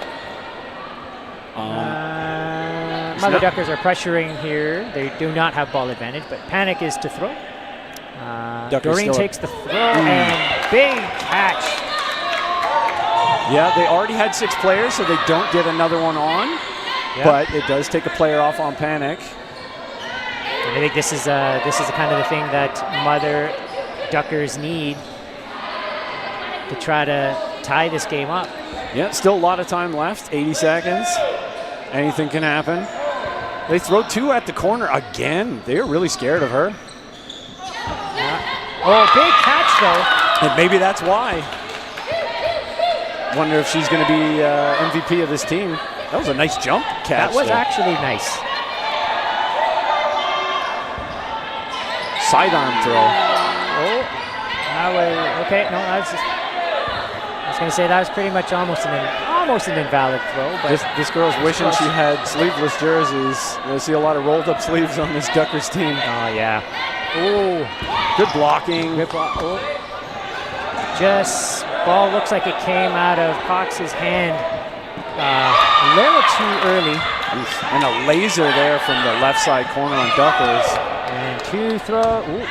Nice dodging from Panic. Can't see her number or her name. There's a 1 and a something. Sometimes Panic is good for dodging. Yeah. Oh, you got hot feet. Yeah. Dancing around. Spirit fingers there, waiting for that catch. Baiting a throw. Oh, there it is. And it then came she makes in. the catch. Big block. I'm surprised she went out there. I thought that was a hand block. Yeah. But good honesty there by the Panic player. That must have been time. Yeah, that was time. Well, that was actually the right move. The Panic player went for it. Got to go for it. I think she's now saying, oops, I should have stayed on because that was a hand block. It's kind of counterintuitive for most of us that play foam to all of a sudden switch to cloth, and hand blocks are allowed. Yeah. I mean, that's the big controversy right now with do finger blocks, should it be allowed or not allowed, right? That's the kind of the debate here. But regardless, in cloth, you can finger block, and that is okay. Yeah, and in foam, I stand on the side that it should be allowed, but that's because it's almost impossible to ref. Yeah, well, we'll see how many people on the chat disagree with you there. No one, I'm sure. It's not a controversial topic at all. You've now been hated by some few people. At least half, yeah. And they're all wrong. I'm sorry. I'm sorry that you're wrong. Yeah, well, if I was the ability to put something on the chat right now, to put a poll up, is like how many people would hate JP for making that comment. I'm sure there's a whole bunch of people. Listen, you're too chicken. You're too chicken to I know that you believe it as well. You just don't want the people to hate you. They hate me already. Yeah, so you want people to love you. Yeah, I don't feed off of that. I don't care what they think. Nice block from, nice shot, throwing out of the middle. Monchamp. And disarmed her, making the out. And that's a good throw by Panic to get that disarm. Nice shot from number 9, Forche, taking the toe. Yeah, the two left corners here for Duckers are doing a lot of work. Even though the headband girl isn't in corner right now, she was doing damage earlier. Yeah, she was. And they're waiting for the call here. There's a call coming out of the middle. And here they go. Good throw. Nice block. Oh, nice block. She looked like she was going to throw and then turned it into a block. And then just stopped. That's not easy. Nope. Nice throw, good dodge. We're seeing a lot of sort of sidearm fakes here from a lot of the ladies. It's kind of hard to grip these cloth balls, so you're going to see a lot of it. Doreen here doing the same Doreen is thing. very good. Oh, there's a pop up. Nope. That was a gettable ball, but it was dangerous. Yeah, no one wanted to risk that. Yeah, you're probably going to get headshotted if you went for it. I mean, they are 5-5 right now on the court, so makes sense. It's a two-person swing. You get one, they lose one. Nice job. Big catch from Doreen on Panic. Yeah, that was one thing I recognized early on. Doreen's very good at making those catches. Yep. She's very stoic demeanor. Hard to rattle her. Yeah, she definitely doesn't panic. No. She fits in on this team in terms of personality. They're a bunch of lovely ladies, but definitely not panicking. 5 balls. 4 Panic, and they miss. They throw 4, missed. And they got one back somehow, which is good. No, they got two. They got two. Did they take any out? No, they got nobody out. That's unfortunate. Nobody out. That's okay. Nice block. Duckers elect to throw 3, but 1 at a time as time's running out. I guess they could have waited to throw all 3. They definitely needed it, so a little bit of panic on the non-panic team here. Yeah. What did they call here? What happened? I think this one comes down to catches. So far in each match, whoever made the most catches ends up winning these. Yeah, I guess it looks like it, yeah. Doreen pulling that one in for her team. She's definitely, I would say she's probably MVP of that particular match there. Yeah, she took a good shot into the middle to turn it into a catch. That's not easy to do. I know that because every time I try it, I get hit in the face. I don't know. I think I'm faster than I am. I think you just like balls in the face. I think that's I'm going to skip on past that. All right. And here we go. We're ready for our next match. Go Sports. We go Sports. All right, here we go. 3 balls here for Panic. They win the rush. Doreen going to be thrown here. About 90 seconds left in this half here. Dodgers trying to pressure Panic. Push him back. There's the shot out of the middle from number 13. Nobody at the other end. About a minute left. Panic's now up 2 sets to 1, so 4-2. If they don't panic here, ooh, a bit of a panic throw there. Almost had that. Pinned it a little higher. I think that probably would have probably seen some feet there. Duckers should capitalize. They need to throw 2, and they do. They get one. Ooh. Just fingertips. Number 4, yeah. She stuck her hand out. Just got her fingertips. That was feeling guilty about throwing that ball earlier. You try to make up for it. I've been there. Maybe. Oh, there's a hit. That's an honest. I didn't think that hit her. A different left corner, but still left corner always doing damage on this Duckers team. Yeah, nice block. And a great block. Good pressure, too. That's good. There you go. Recoup. Gets the play call. Moves up. And Doreen almost gets a counter. Just misses. Duckers to throw. Middle big. Duckers up 1, now up 2. There we go. They're up 2. 10 seconds good. left. 10 seconds. You need some panic here from Panic. All they need to do is just back up here. There you go. Oh, and just missing, but they are still up +1 players, and that's it. So Mother Dodgers will take the point. Duckers. What did I say? Dodgers. Oh, shoot. Well, Mother close. It's Duckers. There's another way Dodger. to go that would be much worse, and I don't think Mitch is on the bleep button. So yeah. Oh no, he's here though. All right. Well.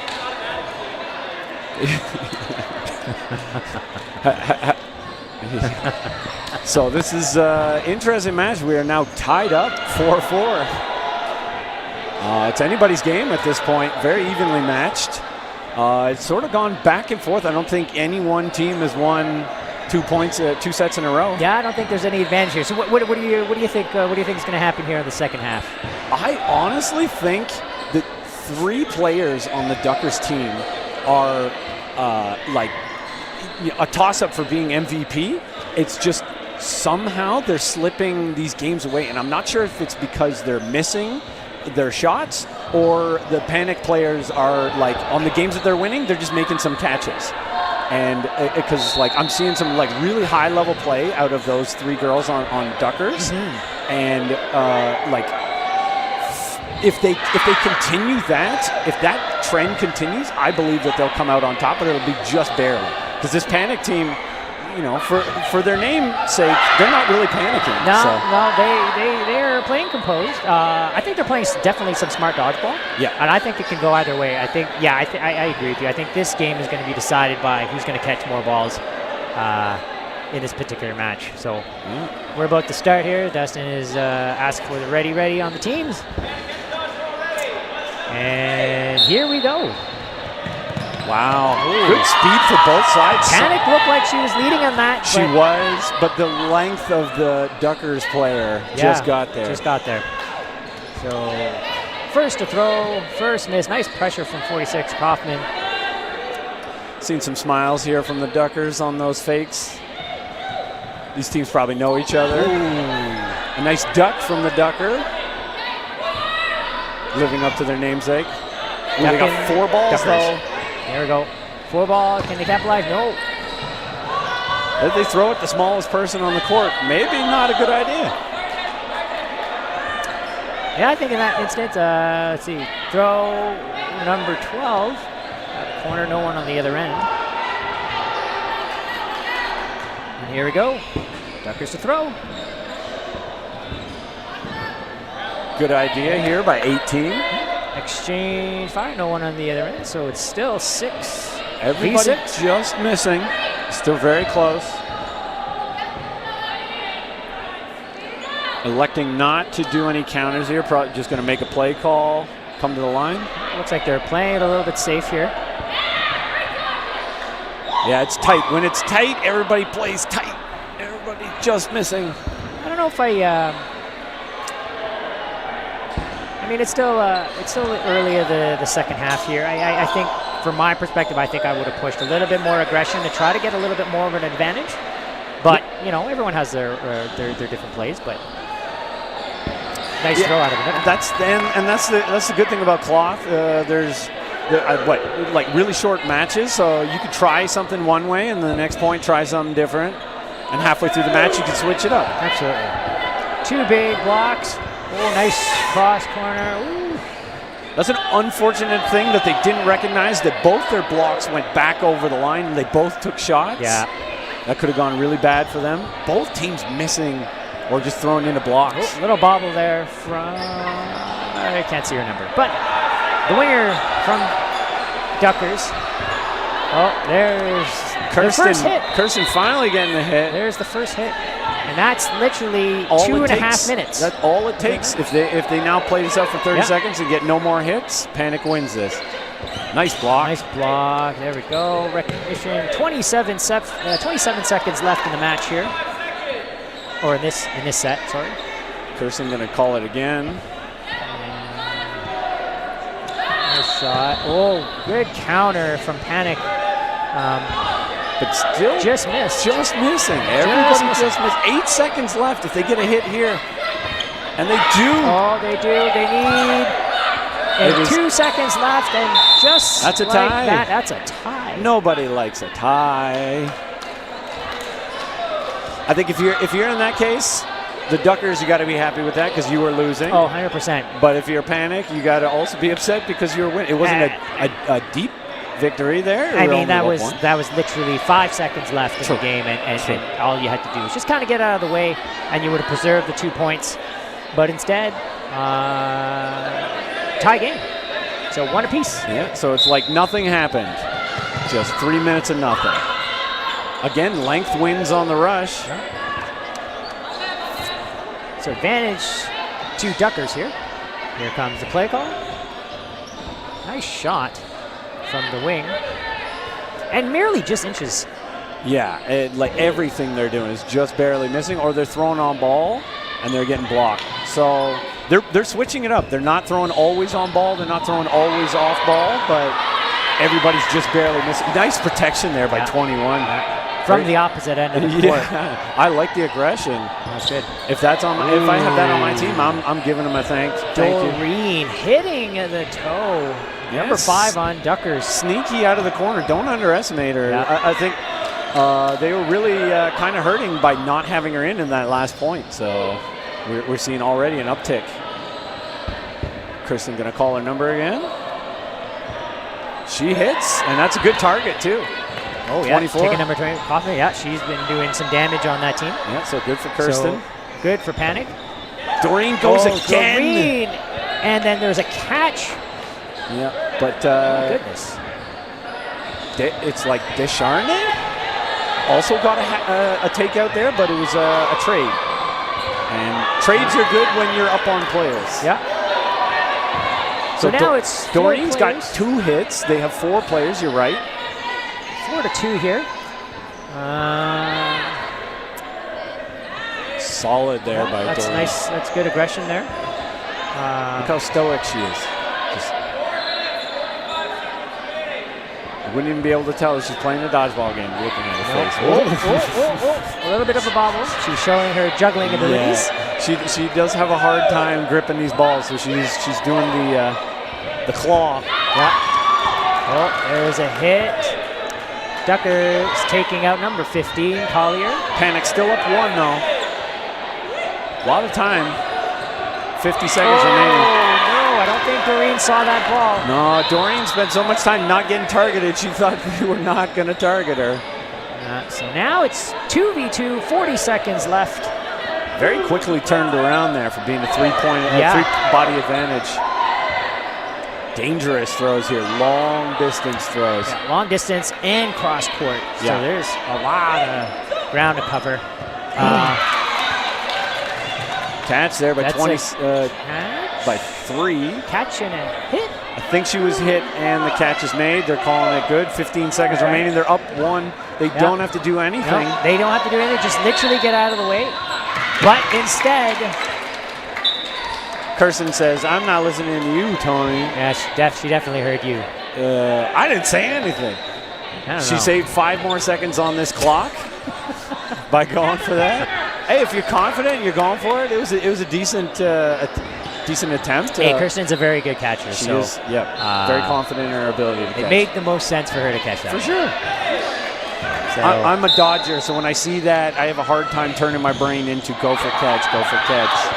So applauding all the people who can do that. I mean, you did catch with your thighs earlier.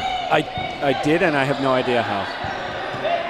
Nice shot from Doreen, taking out center player on Duckers. But number 24 from Duckers makes a catch to bring her back on. They're back at full strength. She got caught out last round, and she wanted to make sure, get revenge on this one. Duckers putting so much pressure on it that Panic threw literally all the balls there. Yeah. So finally living up to their name with the Panic. Duckers should learn from that. If you put all the pressure on it, they might start dumping balls again, and then you could go for catches. Oh, here we go. Nice shot from number 27. Kirsten just lifts the leg, gets out of the way. Bit of a hill to climb here for Panic now. They're down 2. Still almost 2 minutes. Very nice in this game here. Yeah. So and they're up 2 points, so 1 set for Panic. So they still need this. If they lose, it's back down to being tied. Ooh. Number 5 gave up that last ball there. That might have been another Panic throw. Like I said, a bit of pressure from Duckers pulls that Panic button. Yeah. Ooh, Doreen. Nice block. I think Duckers recognizing that Doreen is a threat. Yeah, she probably could have caught that. Could have caught that one. That would have been huge. That would have tied. Yeah. That would have tied. Yeah. A catch here for Panic ties it. I don't think she saw that ball coming. She did not. But here's a throw. Nice dodge from both dodges. But the big catch from number 3, Panic. And just like that, 4v4 ties. That is absolutely sick. That was like clearly a miscommunication and or a Panic throw turned into a clutch catch. Big catch. So totally turned that around. Yeah, it's out of the way. They're calling a hit on Kirsten. I don't know what happened there. Vinny calling a hit on the leg, he said. So now Panic down 1 more time. They have to throw another ball here, or 2, one more. So the one time that they don't throw all the balls is when they need to throw all the balls. All right, so Duckers with 5 and a big, no. Doreen just a slight second too slow to see that ball.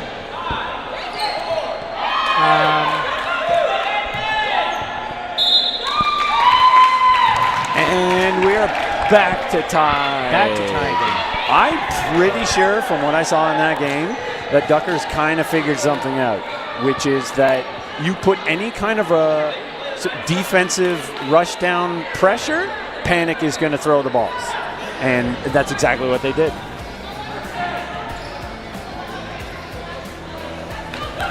I guess we're going to see another match, maybe 90-second point, I would assume. Maybe not. Yeah, it looks.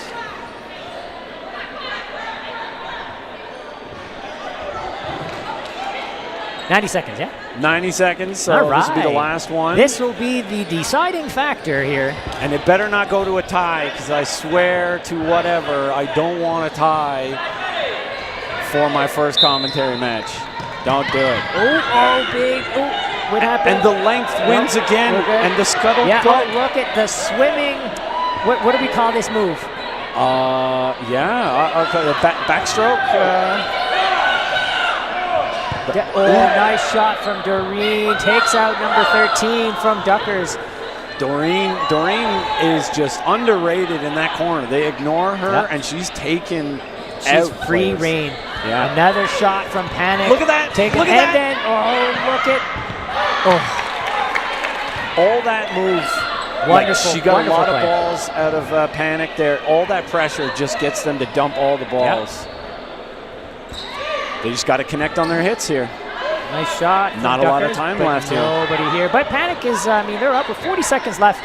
6 players. They're up 2 players here. So all they have to do is just kind of throw one ball. And they throw a couple. And they lose 2 big shots. It's tied. Hoffman. Please don't get a tie. Come on, Please. tie. Please no tie. Come on, tie. I hate you, Tony. 20 seconds left in this game. 4v4. Doreen. Panic is to throw. Doreen takes a shot. Ooh, hand blocks. They are allowed. Yeah, that definitely got the hand. Who's going to be more desperate to win this? 10 seconds. Doreen going to throw? Oh, she likes she not wants to. Oh, got 5 your shot out of seconds. the way. Oh, Comes at me. Oh, he took a water bottle out. Oh no, catch right there, and the last second deflection catch. Wow. Duckers take that with literally like a second and a half. Yeah, there was like 2 seconds left. That was pretty clutch. Yeah. A little bit of panic there at the end, and the Duckers take that. Good job by everybody. Well, good job, Manitoba. Good job by you, Tony. No, good job by you. Yeah. We didn't swear once in this. We did not. Do we have an MVP, or are we not doing that? No MVP. Well, I give it to Doreen anyways. I would agree with that. I actually, if I was to pick, I would say Kaufman from the Dodgers and Doreen on Panic. Those are the 2 players I would say that were ones that really stood out that match. Yeah. Well, this was a lot of fun. I'll see you later. We will see you people tuned in. You are watching the National Cloth Open here in Winnipeg. Looks like we're playing next, so catch us on stream right now. Yes, and you have to root for us, otherwise, What? I don't know. Nothing. Nothing, We I guess. hate you. Yeah. Bye.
Ladies and gentlemen, welcome back to the National Cloth Championship here in Winnipeg, Manitoba. Beautiful, wonderful Winnipeg, Manitoba. I am David Carlock, number 65. Usually play with Berserk. I've donned a different jersey today, playing with Twin Snakes. And we've got a wonderful game here between the Sea Bears and Tony's Tigers.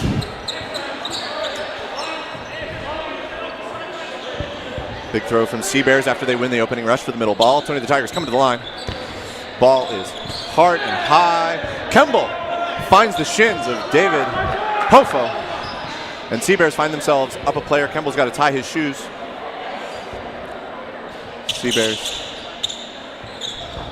out of the middle. Oh! And the rebound block finds a hit onto the right guard of Tigers. Kemble takes a counter, home counter. Cross from Pacheco. Sea Bears find themselves in a 6v2 early in the first game of this match. Coming to line with 4 balls.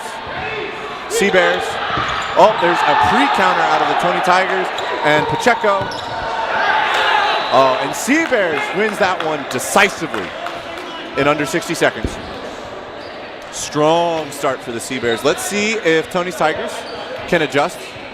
Get a little bit of control. Played them earlier today. Solid catching team. So let's see if they can line up, square up, or if Sea Bears is going to keep the pressure on. They're off. Sea Bears. Whoo! That is a quick opening rush. Wait, Win Burden coming to the line. Kemble hits the deck and gets out of the way.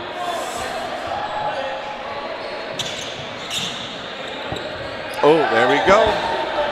Tony's Tigers find themselves up a player now. Out of the middle. Kemble with a home counter once again finds the knees of his opposing corner. Tying it up, 5 players to 5. I think Sea Bears was a little over-aggressive. They really didn't need to run and get that ball, and they've lost a player for it. They're now down a player. 2 minutes left on the clock. Nice pump out of Tony's Tigers. Kemble finds another hit, tying it up 4 players to 4 players. Tony's Tigers with Burden to throw, coming to the line.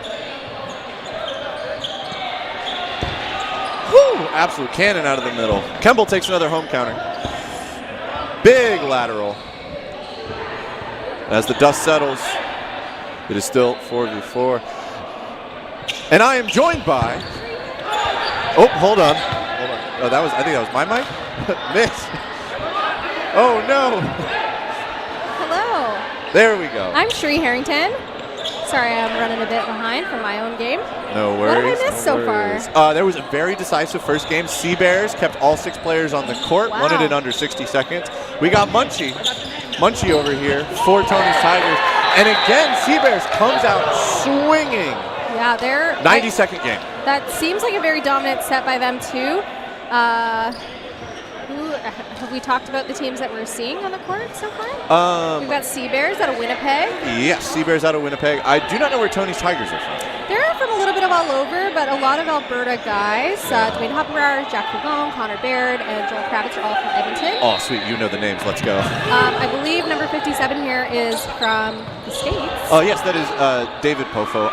David Carl, also from the States. So the occasional sprinkled-in American who is here, I will know who they are. Nice to meet you, by the way. We're playing on a team together tomorrow. Fantastic. I'm excited, looking forward to it. Some sweets and sours mixed cloth dodgeball tomorrow will be good. Yeah. There is some Team Canada presence on both sides. We've got Nate Gatza, who's off right now on Sea Bears, played on TC Mixed Cloth last year. And then Greg Pacheco played for men's. And then JP Newlands also played for Mixed Cloth. And a couple of the men's program players, Dwayne and Jack, on, what is this team called? Tony's Tigers. Tony's Tigers, okay. And then Tony, of course, was the women's cloth coach last year. That was an impressive block. Who is that in the middle? Connor Baird. Impressive block. Double block by Connor Baird. Tony's Tigers puts 2 on Kemble, finally gets him off the court. He has been a big thorn in their side. Yeah. Both home and away counters finding the knees and shins of his opposing corner. Well, Owen Kemble, he is newer to dodgeball. I think he's been playing for maybe a year or 2 now, but he Hike away with the disarm. He was on the national team for handball. All right. I'm currently rooming with him this weekend. Oh, so well, you can ask him more about it. big shout out. And Connor Baird, actually, who you were mentioning earlier with the big block, he's also newer to competitive dodgeball. He's just started playing foam last year and cloth this year, but he has been playing rubber, 8.5 inch for like 10 years, I think. Oh, I see. Oh, Pacheco gets taken out. Tony's Tigers finds themselves in a very dominant position here. Yeah, showing a lot more aggression is what I'm seeing in the last minute or so. They find themselves up 3 bodies to 1, so 4-1 here. Now, throwing 2. I don't know if they were called to throw 2. Catch it! Oh! That was juicy. That was a juicy one. But there's 60 seconds. Tony's Tigers, I think, are probably, if I was them, probably waited out a little bit. They don't need to really rush or push this. They're only down 4-0, so 2 games. Yeah. I mean, yeah, Connor plenty of time still in the match. Didn't need to throw that. Dwayne didn't need to throw that, but I guess they're making sure that Seabears has all of the burden, and really only one ball can come at you at a time, right? Yep. Only one ball, but the thing is if you try and go for a catch or something, try to go and you for a miss catch. it. I mean, good placement, right? You can, with a little bit of good placement and a little push, you can definitely bring this back. I mean, right? Because a tie here for the Seabears is a win. It keeps their differential. Absolutely. So 20 seconds. There we go. Oh, and Pavone finally gets the hit there. The light toss. Guarantee Being it's on nice, target. But it's hard sometimes with those because you never know when someone's quick hands can come in, make the catch. Yeah, I mean that would have been a 2-player swing, right? 1 loss for Tony's Tigers, 1 player on for Seabears. That would have been 2-2 as time expires. That would have been a tie. So we find ourselves 2-4. Seabears still up 1 game. Do you play a lot of cloth, or are you primarily foam? I play out of Seattle, and so all we have is foam. But Glenn Spacer recently moved to Seattle. I say recently. At this point, it's probably about almost a year ago. And he introduced me to cloth, and since then I haven't been able to get enough. There's not a lot of it in the U.S., so I'm more than happy to come up here to play some cloth. Yeah, I think it's definitely newer to North America in general, at least at like a competitive level. Of course, the Premier Tour in the USA with a lot of cloth weekends, and then this cloth series which just started this year in Canada for these competitive games. But otherwise, previous to last year, we really didn't have a lot of opportunities to practice and play. Oh, got a ball up here in the commentator's booth. I got introduced to it, fell in love with it. I love all the kooky little rules and the fun little technicalities. I think it makes it a more dynamic and more interesting game. Yeah, absolutely. And definitely makes you have to be a little bit more mindful and gives you a lot more strategies, right? Foam. Yeah, the strategy is just totally different, right? Like, time is such a big factor in cloth, but it really just isn't as much in foam. You can really play the clock. If you're in a 1v situation, you can run it out. You can take your time. You can make the right calls. Whereas if you're in a 1v situation in cloth, you really just got to make something happen. You're reaching for catches you wouldn't want to otherwise. But if you know how to play the strategy well, you see teams like Austria, Worlds just kind of dominate, knowing exactly what they need to do to win the game. Oh, yeah. But all our good friends over in Europe have definitely been playing cloth for a good long while. Yeah, absolutely. This Seabears team is actually primarily, they play together, I think, mostly in foam. They're usually Tempest. And I think they have a couple pickups, but so they know how to play together, but it's a different format to get used to, for sure. Yeah. All right, Seabears trying to pull this back. Again, a tie here is beneficial for Seabears. They're down 1 player. Tony's Tigers. Oh, Tony's Tigers finds a hit, though, and they're up 2. Pofo pushes up. Oh, and sets up Baird. Baird finds the hit. Seabeard on Seabears. Sorry about that, everybody. No, that's not fantastic. I love that. Ooh, dodging the triple. Oh, Pofo! Goes for the catch, knocks it into Munchie Villa. That is a huge momentum swing for Seabears. Yeah. There's 40 seconds, and Trudeau only needs to find 1 to make this a tie. And anything can happen. Well, he looks for it. Oh! And Baird finds the final hit, closes it out, ties it up 4-4. Yeah, it's a nice placement from him as well. It's nice to see some close matches. I know some of the games we've seen so far have been big swings in one direction. Some have been really close. We always love a close game. Yeah, I love to stay on the edge of my seat. I don't envy the refs in those situations, though. When I refed earlier, it was a big swing game, so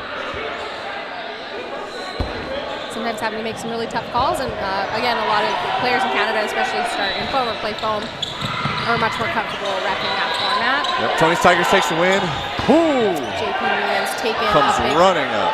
and it's interesting because he's wearing a Sea Bears jersey, but is not playing with them. Not playing with the Sea Bears. I will say one interesting thing off the opening rush. I've watched a lot of European play. There was the British Open that happened recently, Vienna Calling, also recent cloth tournament.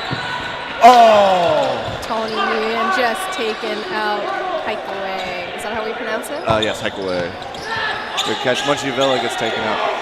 And I've noticed that a lot of European teams will really stack heavy on the left side. They'll do little starting blocks with their feet. And I'm not noticing that with any of the Canadian teams. There's more of a preference to still do what I call more of like a foam lineup where you have a full spread. I think it's partially because in European league rules, or like the European rules in general, you can do the starting block, but in WDBF cloth, you actually have to have 1 foot on the line, 1 foot in, so you can't really do the starting blocks as easily. I see, okay. So like people who transitioned into cloth from WBF. Oh, that was a massive catch by Cripps. And we have 6 players for 4 Sea balls. Bears. There's 2. I like it, they throw 2. Burden back on Sea Bears with 3 balls. Oh, the quick toss. And Cripps also Hockenbauer's taken with 2 out. chest passes at the line. He also started in rubber. He loves that move. But time expires. Yeah, I think that was just a 90-second set. I see. Tony the Tiger's trying to make something happen, but Sea Bears comes out 4 players to 2 at the end of time. What is in my pocket? That's my phone. There we go, and that is the first half. Sea Bears up 6-4. It's my phone.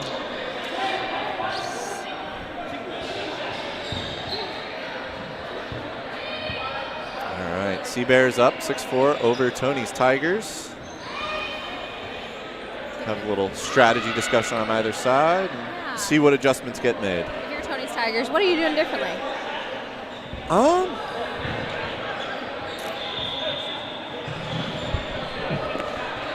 There we go. I think if I'm Tony's Tigers, if I'm the corner across from Kemble, I think I'm going to be a bit more active on after the initial throw. He's been given the green light and he's been really trigger happy. So I think just being more mindful of that because he's going to give you the ball. Yeah, absolutely. And the thing is when Kemble releases that ball, right? So you come up as Tony's Tigers 3 balls. Let's say they fire out of the middle, right? Fire out of the middle. Kemble knows that burden's on them because they've got 3 balls, and Kemble throws. You're now in a situation where although Sea Bears technically has 2 balls on their side, they only have 1 ball in hand. There's only 1 ball that can really pressure you. So if I'm across from Kemble, it's survive that shot and then step up and take a free shot because you know if you get cross-courted, your cross corner takes that shot and it would be what, 2 for 1? You're still up a player, you move forward from there. And I would say take the shot at Kemble. Kemble's not going down into a squat position to go for a catch. He's doing a lot of big dodges down into a pancake or up into the air. So I'd say pump once, get him to move, and then light him up. Yeah, I like that. And Kemble, he's a big presence from that right side. Get him off the court and then work through the middle. Yeah. I've also been finding that Tony's Tigers has been more successful kind of like playing up in the neutral zone and like pushing through the throw, like after they're thrown at, just kind of pushing through the block and then just being more aggressive in that neutral zone area. Staying on the back line has not been working for them very well, and I think it's been losing them sets. Let's see what happens here. Sea Bears wins the opening rush. Kemble comes sprinting to the line. Sea Bears opts for a set play. And you're right, yeah, we see that there coming from Kemble. And again, on that back line, I'm not sure, I think like his throw is obviously very good, but a little more movement on the feet from Sea Bears, or from Tony's Tigers might give them a little more opportunity to survive those. Yeah.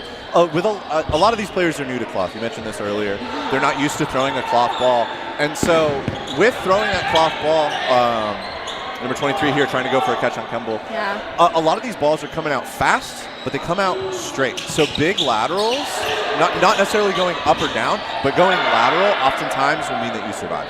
Or if you're going to go for the catch, like I like to do sometimes, is just dropping. Just dropping and getting in the right position for it to go nowhere but your hands. Because because, yeah, you're right. They do come in fast. They come in straight, and it's almost easier in some ways to catch that than a foam ball, which especially a lot of players who come in from a baseball background make them move so much in the air. Oh, yeah. It's a nice hit there from Hofenbrauers. Nuyens also takes the throw and gets out Gatza. I like this from Tony's Tigers. They're registering that they've got the ball back, that they now have burden, and they're taking another shot quickly, while Seabears is perhaps feeling a little comfortable, right? They're not expecting another throw that quick after another throw. Pacheco gets the ball. Seabears gets another offensive opportunity. It's interesting because the play calls here are coming from this left side here from Pacheco instead of from the middle, which usually like to, or a lot of teams like to opt for. Yep. I think they're relying on Pacheco's wisdom. Well, calling out of the middle is nice because it's easy for everybody on the court to hear. If you've got a player with experience on your team, relying on that for success is definitely something that's important. Big throw. Tony's Tigers is in this. They put taken out. 2 on middle. Now 1 minute left. They're down 2 bodies, 1 catch, and it's even again. 1 catch. Yep. One catch, 1 hit. Oh no, there's still 2 for Tony's Tigers. There we go. There's a hit. 1 hit. It's 3 to 2. Seabears finds himself with 4 balls. Look at Pacheco. He's pointing. He's like 2 on ball. 2 on ball. And Tony over here showing why he's the namesake of this team. Yeah, the namesake of the team. He's had a lot of experience in cloth. He's played for Team Canada before. I like that. Kemble's playing patient here. Didn't push with Pacheco. I think that's fine. 20 seconds. Seabears up a player. Coming to the line. Kemble makes that hit on Tony. Nuyens looking for a catch. 10 seconds left. He's got to make it. He's got to do something. He's got 5 seconds to make something happen. 1v2. And the team is saying do nothing, as they should, and he's going for the sacrifice. Oh, Kemble moves forward to avoid that sacrifice. But, JP had to go for that big kind of play. Absolutely. Time's running out. You're technically already losing the game, right? 1-2. You got to make something happen. If you make that hit, you tie it up. JP went for the big flare. I do like Kemble's decision, though, to move forward in that situation. I think that's one thing that people may not always think about. You talk about dodging. A lot of people talk about laterals. They'll talk about vertical. But there is the forward to backward, right? Cross courts, or if somebody's coming in from a high position, like in a flight, like a flight throw situation. Oh, Cripps. I don't know if he secured that catch while he was in bounds. He didn't jump out of bounds over the line. He ran out. Yeah, he was I'm not sure if he quite secured it. We'll see what the refs call. But the moving forward, right, that third dimension is a dimension you can dodge within, and using it is something players aren't always used to, especially if somebody's moving forward with a lot of momentum. Yeah, we actually, I was on Team Canada's mixed squad last year, and we spent like a big part of one of our training camps being like, let's practice doing them and surviving them, because you're going to see it. You see it a lot more in the men's game and mixed game than you do in women's, but of course there are some women who do it too. You're like, you don't want your first time having it happen to you to be at Worlds. Absolutely not, because it's a very surprising thing. You're used to people coming up and stopping within 25 feet, and to watch somebody just continue and be like, I'm coming in for you. Yeah, it's a mental thing. It's the fight or flight, and sometimes people just freeze, right? You don't want that to happen either. So you got to learn how to catch it, read the play, or move out of the way in the right way. All right, and it looks like catch is not good. Cripps did not secure it before he stepped out of bounds. Kravitz saying that hit him in the hip. We love the honesty. Love the honesty. Nice little clip on the side. Yeah, it's harder with cloth, I find, to hear a ball hit. Oh, Kemble is caught by Munchie. Who does a little drops the mic. I love it. So I Kravitz love this comes style. back in. He is moving to the middle more now. Oh, 2 on ball. Kravitz also started with rubber, came into foam. He actually just made Team Alberta for he'll be competing at Nationals. Excellent. In October for foam. Tony's Tigers find themselves in a very dominant position here with about 90 seconds left, a little more than 90 seconds left on the clock. Seabears coming to the line, having to make something happen. Munchie and Pofo push up aggressively. They don't see anything. Now, I like it. If you don't see it, don't take it. You don't need to. Even if you were called to, you can take your time to make the right play. No, absolutely. And you don't want to, with cloth balls, with how catchable they are, you don't want to take a shot that's, not a guaranteed hit. Push. Ooh. And Popo going for that big swing there. He takes it, he hits. Oh, he hits. That was some beautiful movement from the Seabears, but even more beautiful placement by Popo. Yeah, and Pacheco here left alone. He has played cloth. He's played for Team Canada before. He's finding himself in a dire situation, though. A lot to ask for. He's trying to collect balls. 1 minute left.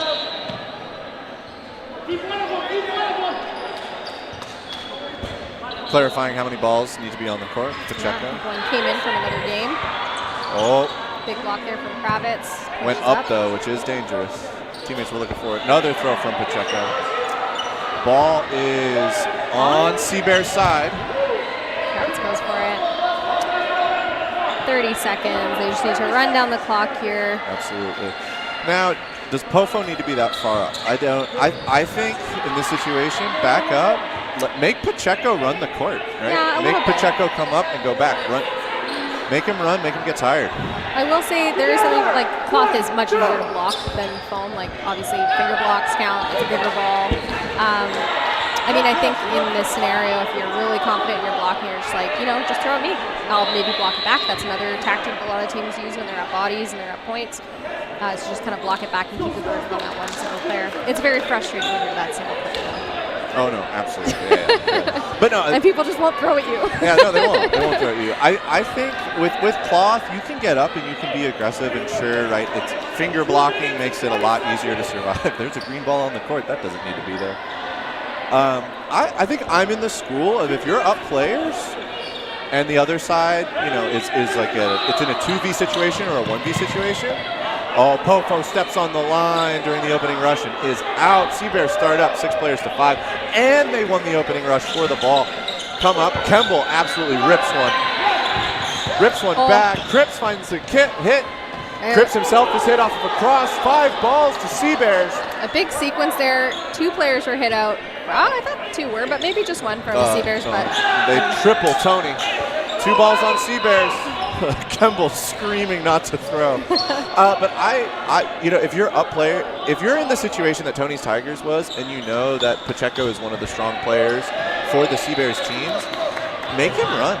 Make him tire himself out. If he wants to take a 60-foot throw at you, make him take that 60-foot throw. It's easier to catch. And he's not going to want to do that, so he's going to come up, and then you can run him down. And you don't even have to throw. You just have to force him to run away. Tony's Tigers finds another hit and ties it up. Ties up bodies on the court are even 3v3 here. I like JP putting pressure. I'm not really sure what's going on with the time. It looks like it's been stuck on 120 for a little bit. It's 121. Bo, how much time is left? 52 seconds. left. Thank you, Mitch. Mitch Tony's is gonna Tigers let us feels know. the pressure.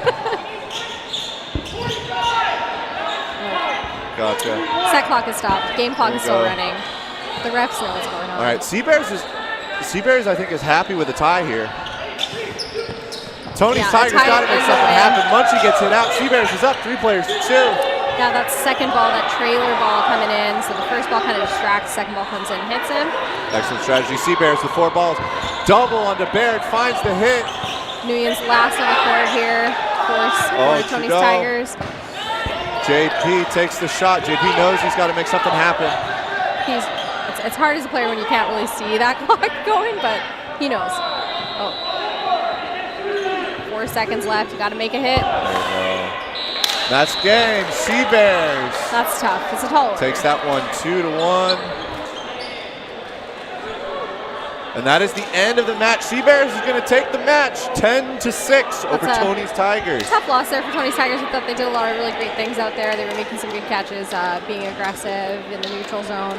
Unfortunately, just weren't able to pull it out here, but Seabears are really showing a strong presence on the court and looking very cohesive. Absolutely. Awesome. All right. Well, it was great watching this game with you. Yeah, it was fantastic. A lot of good plays, a lot of good decision making, and it was close, as we always love to see. Yeah, absolutely. I am David Carlock. I'm Sheree Harrington. Thank you so much for listening and watching. And stay tuned for even more. And Clock thank you Dodgeball. to Mitch, who's doing a great job over here. Yeah, shout out.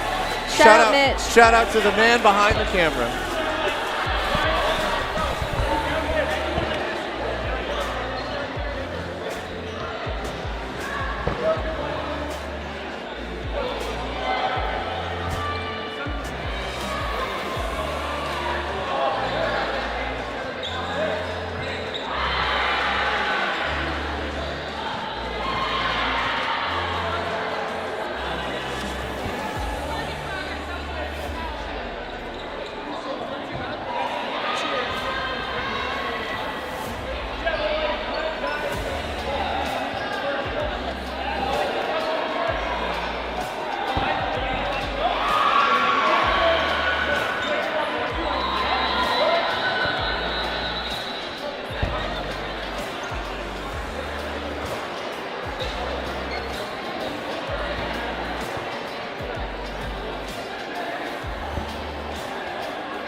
Alrighty. We got Shark Week versus Nightmare here for the women's side. Nightmare up 6 players. Shot to the middle, just missed. Nice dodge there. Shark Week's throw pulling up. Nice block there by Nightmare.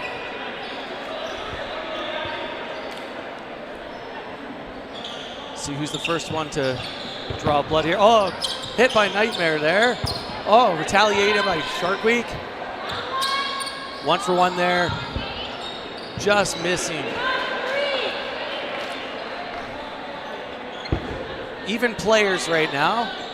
Looks like Nightmare has the ball majority here.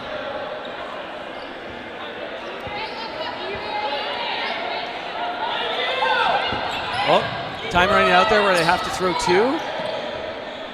Shark Week with 4 balls now. Let's see if they can capitalize on the opportunity. Doubling up there, taking out one of the Nightmare players. Giving Shark Week the majority here. 50 seconds left on the clock.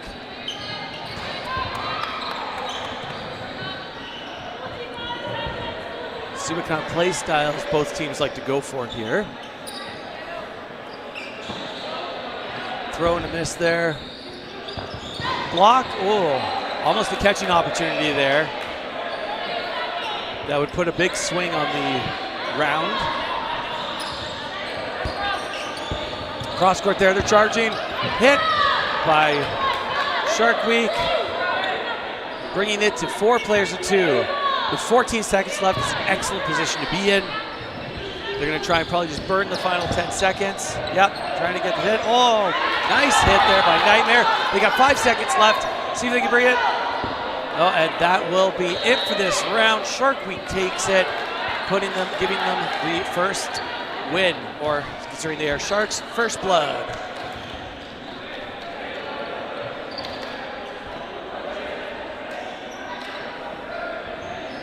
Lining up the balls here. Been a pretty eventful day so far. A lot of good games.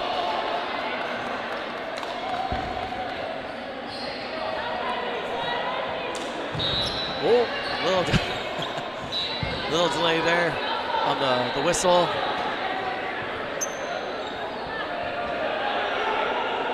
Alrighty. Shark Week taking the advantage on the middle ball. Oh, but it rolls. Bounces off the player, rolls back. Nightmare has the advantage now. Throw down the middle. Whoa, trying to drop for a catch, anticipating.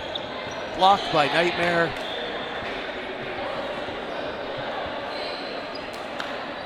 Walking in for the throw. Just missing. Nice duck there by Shark Week to dodge the ball.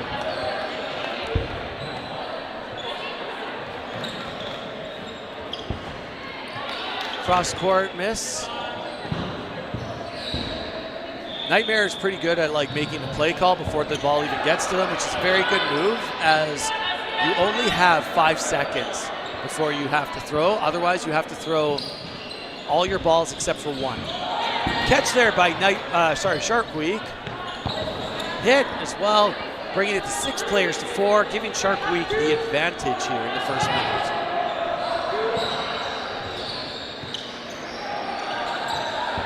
Oh, nice block there. Another block, followed in by Trade on the far left side of the court. Still 5 players to 3, big advantage here for Shark Week. Oh, block down, nice. Oh, just missing the catch. Nightmare barely getting it. That would have swung into a 4-4. 4 balls now for Nightmare. Let's see if they can capitalize on this. Block there, just missing. Oh, a double for Nightmare. Just bounces into the other player. Bringing it to a 1-player game here. They threw 2 there, giving Nightmare 4. Let's see if Nightmare can do it again, capitalize again. Nice block there by Shark Week.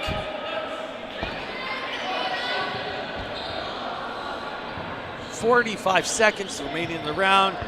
Nightmare taking the throw.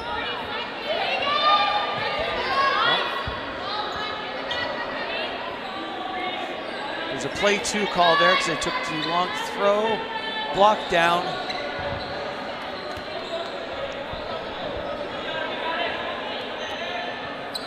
$20 seconds remaining.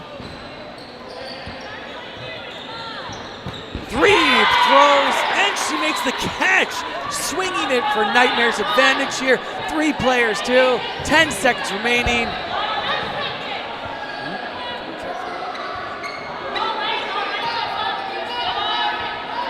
Up there. And that is the round. Beautiful catch there by Nightmare to bring the 3 players to 2, along with the double, and gave Nightmare the win. Got to be careful with some of those throws. They're very close to being invalid. If you don't throw within 1 meter of the player, then you are out of that round. Oh, Nightmare sliding over the middle line. That is an out.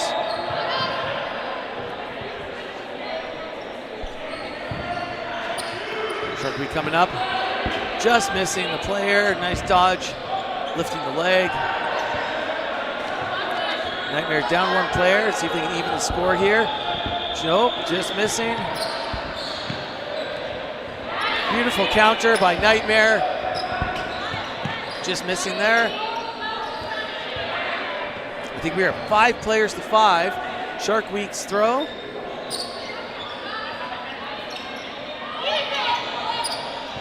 Three players apiece. Sorry, three balls. And there's still Nightmare. Catch by Sharkweek.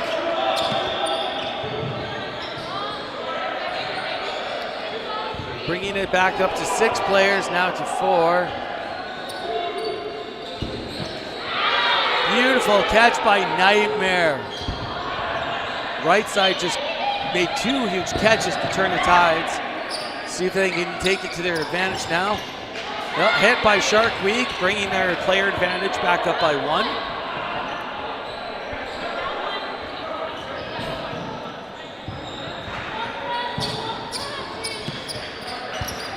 Right in the knees there. Sharkweek starting to pull away again, 5-3, but this is where they were last time, and Nightmare came back. Let's see if they do it again. Pre-counter taking out the left guard. And now they have 4 balls. Catch and a hit with another big swing. Oh. Hit there on Nightmare. Let's see if... Nice dodge there by Sharkweek and a catch. Bringing it to 4 versus 1. Big swing there for Sharkweek. Blocked there by Sharkweek.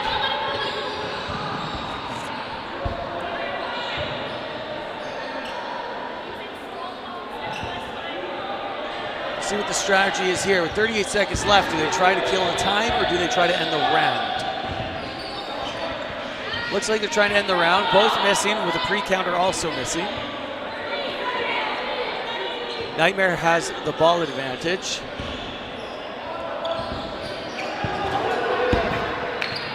Oh, and she's coming up. Close out the round.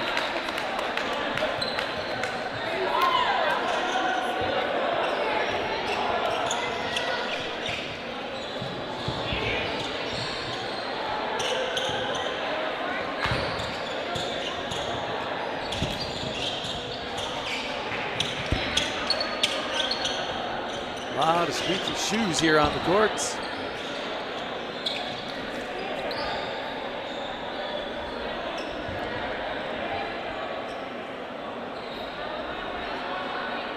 Quite sure what they're discussing here.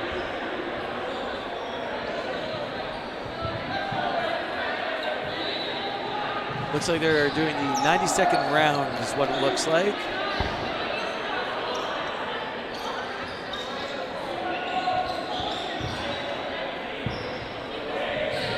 Yep, setting it up for the 90 seconds. Here we go.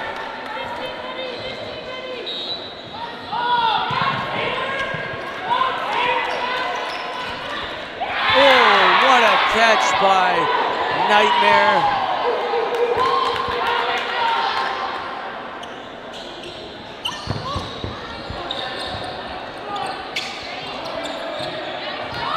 Looks like Nightmare now has the, I think, 4 balls. See if they capitalize on it.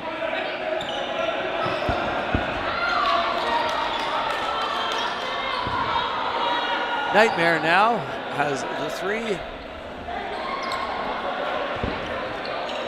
Miss there. Throw, miss again.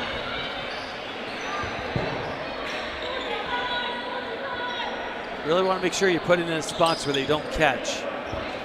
Nice dodge there. Beautiful dodge. Cross there and hit. Bringing it now to 5 players each, but 4 balls to Shark Week. Hit in the middle, giving Shark Week the player advantage. 20 seconds left, shorter round, so you really need to make sure they make a count here. Catch by Shark Week, re-entry, hit. 10 seconds. Hit and hit. And player advantage goes to Shark Week, making it 6-2 in the round.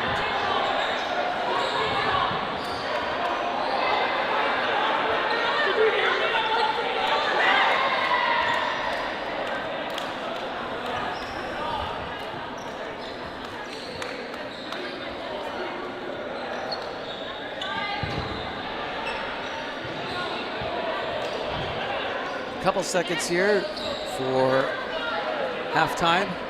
A few minutes. Didn't introduce myself before, but my name is Nathaniel Gatza, commentating this game. Been a pretty great day so far. Lots of battles, strong competitors. Great to see everyone out.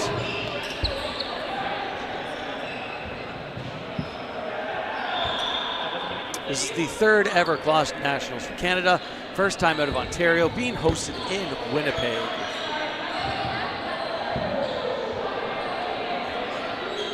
Let's see what happens here. Looks like they're getting ready.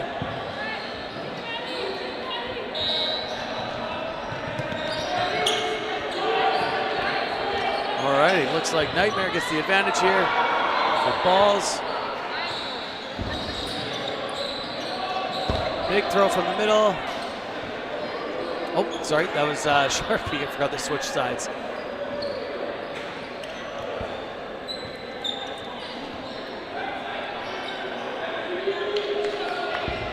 Shark Week with the ball advantage here.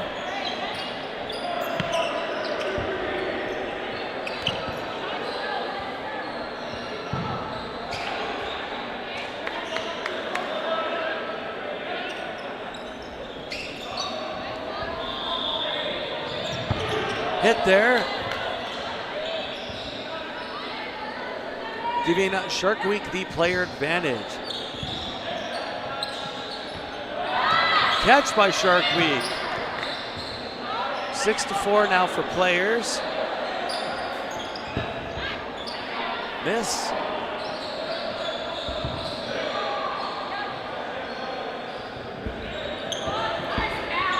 Another catch there by number 43. Oh, the big catch there by Nightmare on the counter. Bringing it 5 players to 4, closing the gap a little bit. Both teams making good catches to change the tides of the game. Disarm, great shot. Counters on the right side. 1 player for 1, constantly moving forward.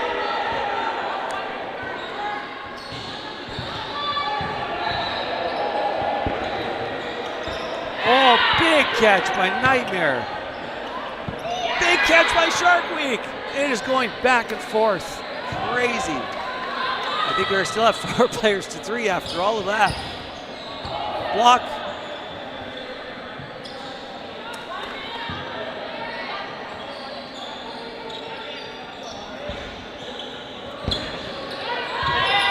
Just nicking the knee pad, it looked like, from this angle. Making it 3 players to 3.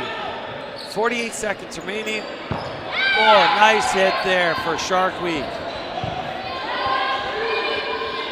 Getting the ball back as well, a huge bonus. Oh, a little cross there, just clipping the heel. Very good cross. 4 balls now for Nightmare. Good opportunity to try and get a player out. See it do it. Big catch! That's her 3rd catch in this round. Wow. Very good. 3 balls on the Nightmare side. Let's see if she can pull it back. 10 seconds remaining.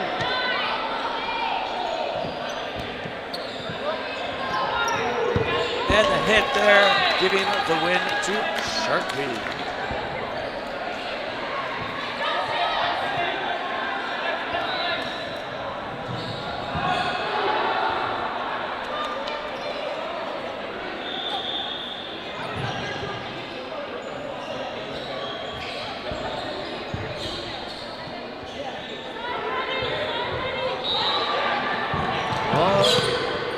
Close. Shark Week takes it again. Oh no, ball bouncing again. Hit. Nightmare has 4 balls.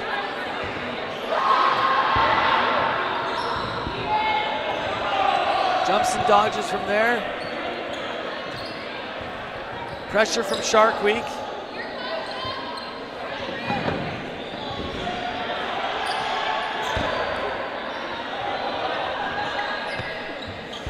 Double throw there by Shark Week, giving 4 balls to Nightmare. You got to really make use of those 4 balls here. Ooh, I think that one slipped out of the hands there. Like I said, if you don't throw within the meter, you are out. She already walked off.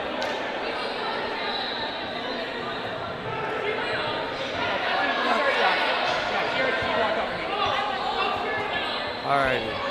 Now we're back up to, I think you were just discussing who was the one who threw that. She already went off. Want everyone on the back line.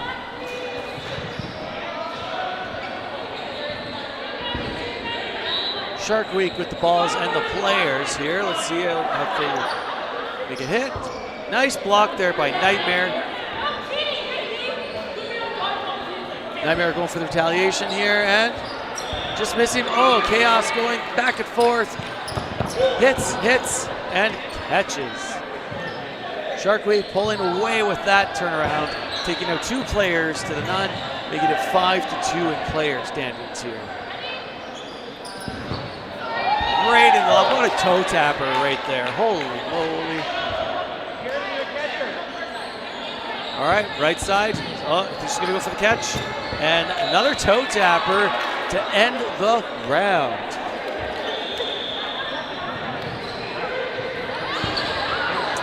Score is 10-2. A few minutes left.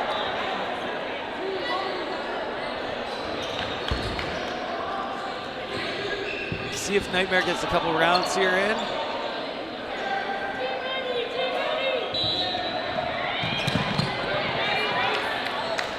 Shark Week winning the middle ball.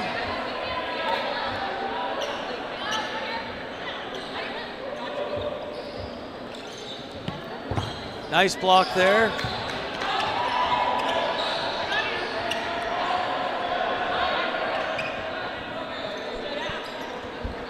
Throw and a miss, putting some pressure.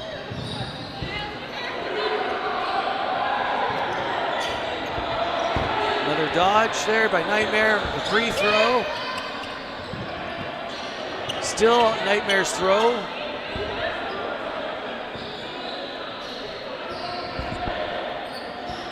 Block. I think Shark Week might be looking to just run the clock here for the 4-round advantage. Big catch by Nightmare, giving them the advantage for this round.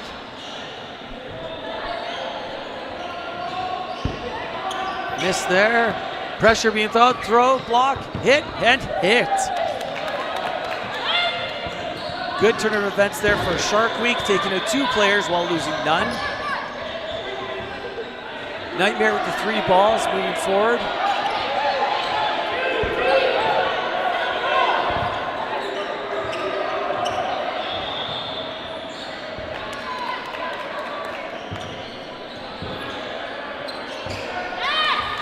Nice hit there by Shark Week, getting through the block. 5 players to 3. Just over the head, pre-throw. Should say counter, not pre-throw, that's the other way around.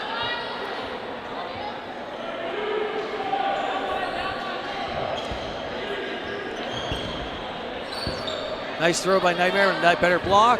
Oh, going for the catch, another catch, big hit. Hit there to end the round. Making it 12-2.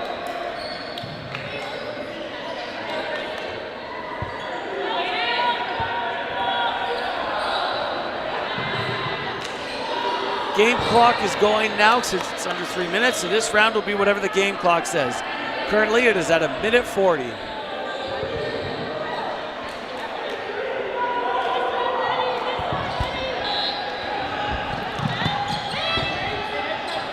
Shark Week getting the ball, they're moving up quick.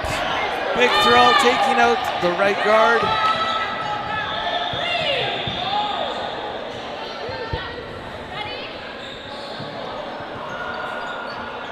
Cross there, just missing.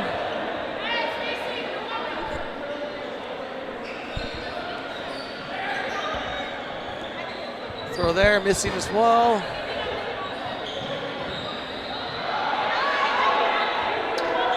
Shark Week moving forward. Big shot there down the middle, just missing the foot.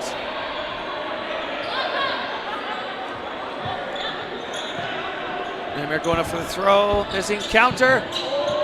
And a catch.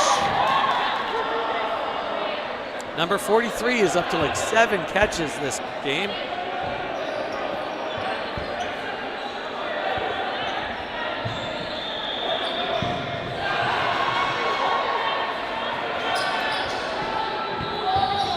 Counter and hit.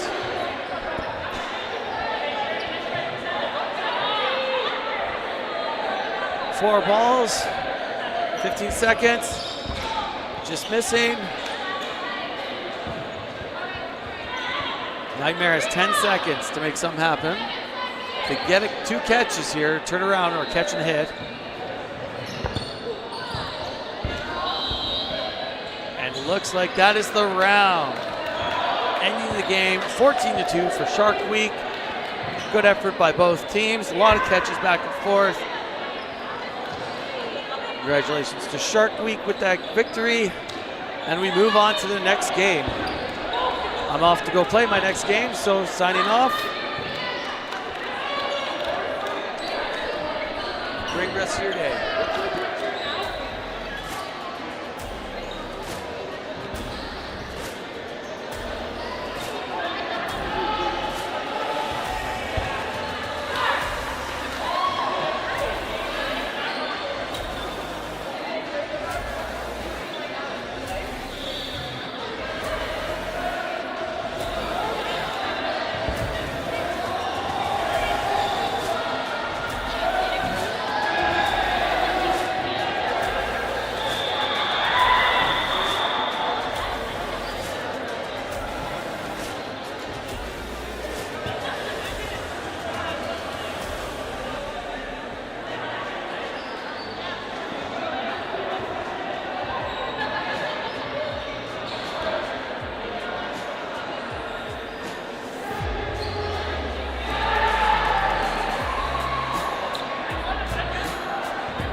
Ladies and gentlemen, welcome back to some cloth dodgeball here in Winnipeg, Manitoba. I am number 65, David Carlock, and with me is number 16, JP Nuyens. Let's go. And we've got Shark Week versus, is it Panic at the Disco? Panic at the Dodgeball. At the Dodgeball, all right. Yeah, that it's pretty standard to have dodgeball in the name substituting for a word. Got to get the puns. Got to get the puns. Yeah. And Grace Rowan comes up and goes for a trade against the center of Panic. Okay. Rowan dodges out of the way and gets the hit. So that player without a jersey name. Yes. I know most of the other players, so between us, we know a whole team. There we go. Excellent. Yeah. Grace Rowan's from my neck of the woods, Pacific Northwest. I'm from Seattle. Oh, no way. That's amazing. What a great pickup. I assume because all American players seem to be fantastic, so continuing that trend here, probably a really good pickup here for Shark Week. Oh, beautiful catch by Shark Week to close out the first game. 90-second game takes them 2-0 at the start of this match. Speaking of big-time players, Katie Morrison, longtime national player for Canada. Big-time catch right there. She's known for doing that. Good for her. We got an opening rush. Shark Week is going to take the win there. Has Burden. Yeah, there's a lot of versatility on this team. We got speed, we got arms, we got catches, a lot of national team experience. That's Becca Ellisliger. That ball was, I'd say, a little far off target. I was curious if the refs were going to call invalid, but it looks like it was close enough. Yeah, refs discretion. One of the only rules where you're at the mercy of the ref at that point. Whoo! Absolute cannon out of the left corner for Shark Week. That is Megan McCaffrey, out of everywhere in Canada, but currently residing in Alberta, I believe Calgary. She was on the women's cloth squad last year. Nice. Becca, Michelle, and Katie were on the mixed squad with me last year, and that's Taylor Ewell, who was in foam. Ooh, that was a sick catch. Foam mixed world champion. I believe two-time champion. Two-time. She's known to do that in foam. So if someone's good at catching in foam, I imagine that they'll be really good at catching in cloth. And McCaffrey finds headshot on one of the Panic players. That is her bread and butter, run-down counters. She's got a lot of cover on this team. She doesn't have to be the best player on this team. A lot of big hitters, so she can get away with throwing last ball. They do lose 2 players, though. Shark Week gave up 5 balls, and Panic really took advantage of that, tripling into the right corner of Shark Week and finding 2 hits. And that is the danger of losing all the balls. Oh, big catch by Panic. That's a 2-player swing in their favor, and Panic find themselves up 5-3 players here with about 90 seconds left on the clock. But still big smiles there from Taylor, getting caught out. This is not her known ball type. She probably wants that one back, but she'll probably make a catch in the next match and make up for it. Yeah. Balance the scales. Of course. Panic coming to the line. Big scoop throw. McCaffrey presses hard. And that's Michelle Dermott out of the right corner, also playing out of Hamilton. Oh, and Panic finds another catch. McCaffrey's feeling the heat. 45 seconds for Shark Week to make something happen here. Panic will tie it up in the second game. This started as a 6-3, I believe, for Shark Week. Oh, and Shark Week makes a big catch. Like I said, big-time catches. Michelle known to do that and take shots. She gets a hit there. Shark Week now tied 3-3. Shark Week up 3-2. McCaffrey is putting in work. I mean, they're just trying to make it exciting. That's all. They're trying to give us a good show. Scoop throw. Panic. Both these ladies on Panic can make catches. Shark Week's, I think, making the right decision here, not throwing. Yeah, that is the smart move. And clock in the favor of Shark Week. They take the second game. That was a swing to a swing to a swing. That was back and forth all game long. In spite of making the bad decision to give up all the balls and then lose 2 players and then be down 3 players, they still won that. That is showing how strong this team can be, making those swings. All right, next opening rush. Panic is not even going to challenge Rowan for that middle ball. They don't have the speed to win those matches, but it's not worth it for the middle ball. Nobody really plays off the first throw. Hand blocks are allowed because we are playing cloth. So I love the finger block. we discussed this last time. It's a controversial opinion. I don't think there should be I think finger blocking should be allowed in foam. I agree. Sue me. I'm on the same side. Yeah. It's just, it is the hardest rule to ref. Yes. And anyone who says otherwise is lying to themselves and myself. Oh my goodness, we're in the minority. I mean, it's. Oh. Yeah, that's why we need to get those indifferents on our side. We need to hit the swing states. Yep, yeah. I feel that. I feel that one. Yeah, we lost Pennsylvania, and then we lost the whole thing. I could do it. Oh, Shark Week gets 4 balls. They just take 2 solos. They do not reset, throw a double. They just take 2 solos and get 2 hits. Yeah, trusting in their arms. I was commentating the panic game in the last one, and I noticed that they were. If you pressure them a little bit on defense, they will dump balls. So that is the panic at the dodgeball. Shark Week could take advantage of that. They have been. An interesting move there. Aroa just lined out.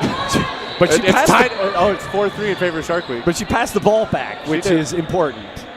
Before she was out, so it was a legal pass. True. Good heads-up play there. I will say, with only 5 balls on the court in cloth, it is huge. If you can bait out, Sydney Sweeney. Panic gets a catch, and Panic's up. Panic ties it, 3-3. All 3 of these ladies still left on Panic, or 2 now. That was a nice foot shot by Sweeney. Doreen made about 4 catches in the last match she was on. Kirsten 3. Megan slipping on a wet spot there. Cross. Dangerous. Sydney Somerville out of Somerville, sorry. Yeah, well, Sydney Sweeney, she's big in the news these days. It's understandable. Big time thrower, big time catcher. We got a hit. Shark Week up 3-1. Odds-on favorite to be the MVP of this match. Somerville with a beautiful catch. Somerville. They are always top billing on whatever team they're on, but foam or cloth. They've got a lot of competition on this team, and oddly enough, I'd say they're better at cloth than they are at foam, and they're fantastic at foam. After seeing them in Toronto playing foam, I am excited to see this then. All right.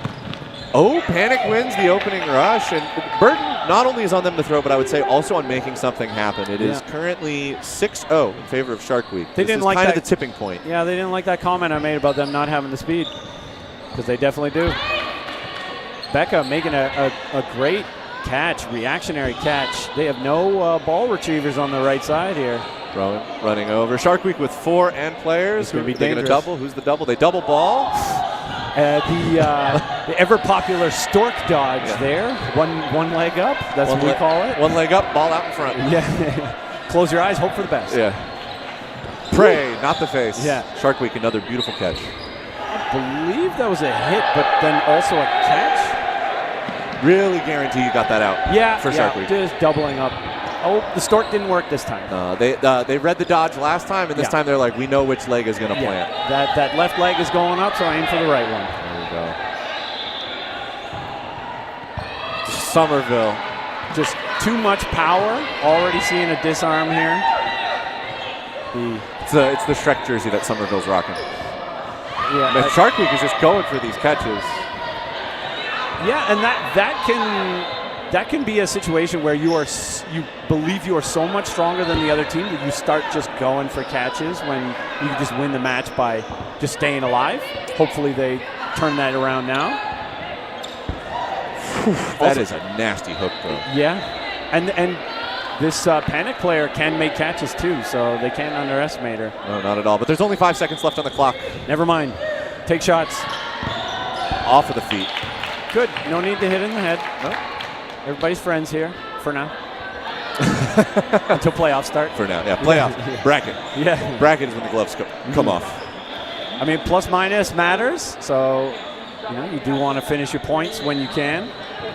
Cloth is different, that every set ends on time anyway. So even if you're up on bodies, you could drag it out, or you can finish early, try to get more points.